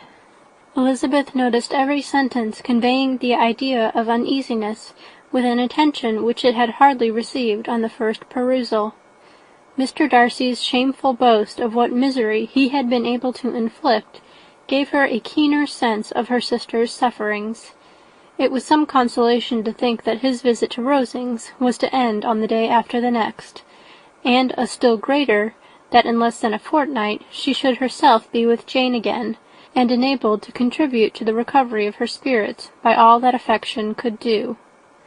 She could not think of Darcy's leaving Kent without remembering that his cousin was to go with him, but Colonel Fitzwilliam had made it clear that he had no intentions at all, and, agreeable as he was, she did not mean to be unhappy about him. While settling this point, she was suddenly roused by the sound of the door-bell, and her spirits were a little fluttered by the idea of its being Colonel Fitzwilliam himself, who had once before called late in the evening, and might now come to inquire particularly after her. But this idea was soon banished, and her spirits were very differently affected, when, to her utter amazement, she saw Mr. Darcy walk into the room. In a hurried manner he immediately began an inquiry after her health, imputing his visit to a wish of hearing that she were better. She answered him with cold civility. He sat down for a few moments, and then getting up, walked about the room. Elizabeth was surprised, but said not a word. After a silence of several minutes, he came towards her in an agitated manner, and thus began. "In vain I have struggled. It will not do. My feelings will not be repressed. You must allow me to tell you how ardently I admire and love you." Elizabeth's astonishment was beyond expression. She stared, coloured, doubted, and was silent.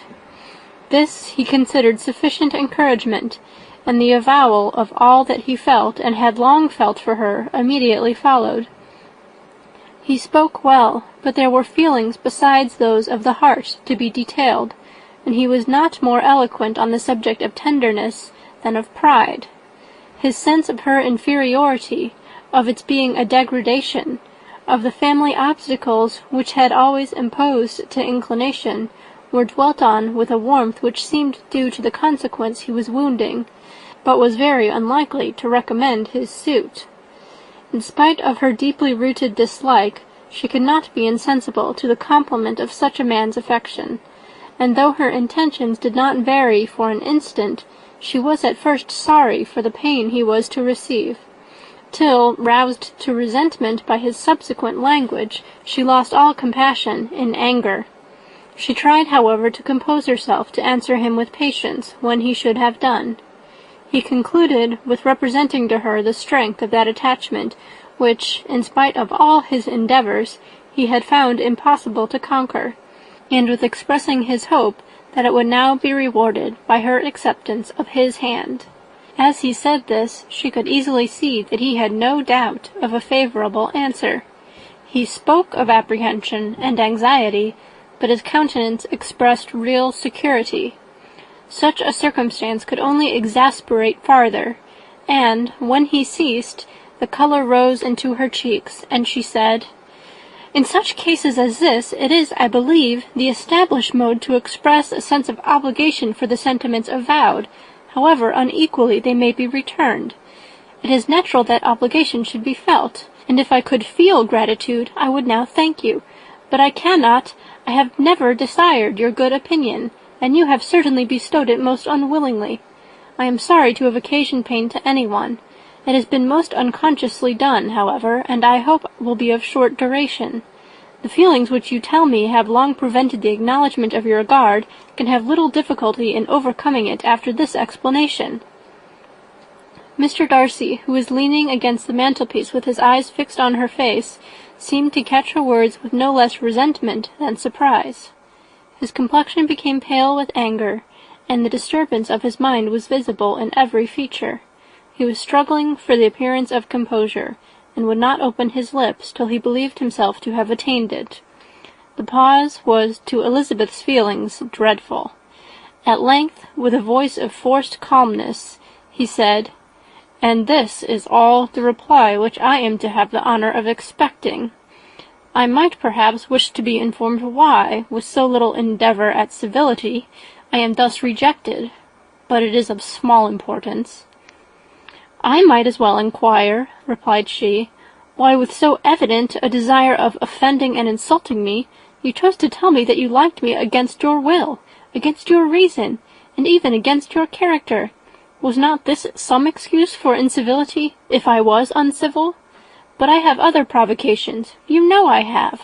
Had not my feelings decided against you, had they been indifferent, or had they even been favourable, do you think that any consideration would tempt me to accept the man who has been the means of ruining, perhaps for ever, the happiness of a most beloved sister?" As she pronounced these words, Mr. Darcy changed colour, but the emotion was short, and he listened without attempting to interrupt her, while she continued, "I have every reason in the world to think ill of you. No motive can excuse the unjust and ungenerous part you acted there. You dare not, you cannot deny that you have been the principal, if not the only means of dividing them from each other, of exposing one to the censure of the world for caprice and instability, and the other to its derision for disappointed hopes, and involving them both in misery of the acutest kind." She paused, and saw, with no slight indignation, that he was listening with an air which proved him wholly unmoved by any feeling of remorse. He even looked at her with a smile of affected incredulity. "Can you deny that you have done it?" she repeated.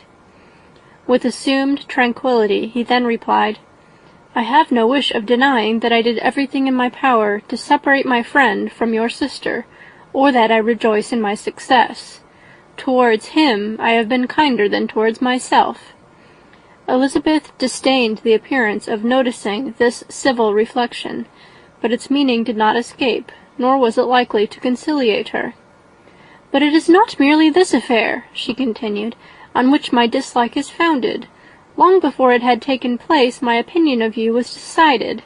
Your character was unfolded in the recital which I received many months ago from Mr. Wickham. On this subject, what can you have to say? In what imaginary act of friendship can you here defend yourself, or under what misrepresentation can you here impose upon others?" "You take an eager interest in that gentleman's concerns," said Darcy, in a less tranquil tone, and with a heightened colour. "Who that knows what his misfortunes have been can help feeling an interest in him?" "His misfortunes!" repeated Darcy contemptuously. "Yes, his misfortunes have been great indeed." "And of your infliction," cried Elizabeth, with energy. "You have reduced him to his present state of poverty, comparative poverty. You have withheld the advantages which you must know to have been designed for him. You have deprived the best years of his life of that independence which was no less his due than his desert. You have done all this, and yet you can treat the mention of his misfortune with contempt and ridicule." "And this," cried Darcy, as he walked with quick steps across the room, "is your opinion of me. This is the estimation in which you hold me. I thank you for explaining it so fully. My faults, according to this calculation, are heavy indeed. But perhaps," added he, stopping in his walk, and turning towards her, "these offences might have been overlooked, had not your pride been hurt by my honest confession of the scruples that had long prevented my forming any serious design. These bitter accusations might have been suppressed, had I, with greater policy, concealed my struggles, and flattered you into the belief of my being impelled by unqualified, unalloyed inclination, by reason, by reflection, by everything. But disguise of every sort is my abhorrence. Nor am I ashamed of the feelings I related. They were natural and just. Could you expect me to rejoice in the inferiority of your connections, to congratulate myself on the hope of relations whose condition in life is so decidedly beneath my own?" Elizabeth felt herself growing more angry every moment, yet she tried to the utmost to speak with composure, when she said, "You are mistaken, Mr. Darcy, if you suppose that the mode of your declaration affected me in any other way than as it spared the concern which I might have felt in refusing you, had you behaved in a more gentlemanlike manner.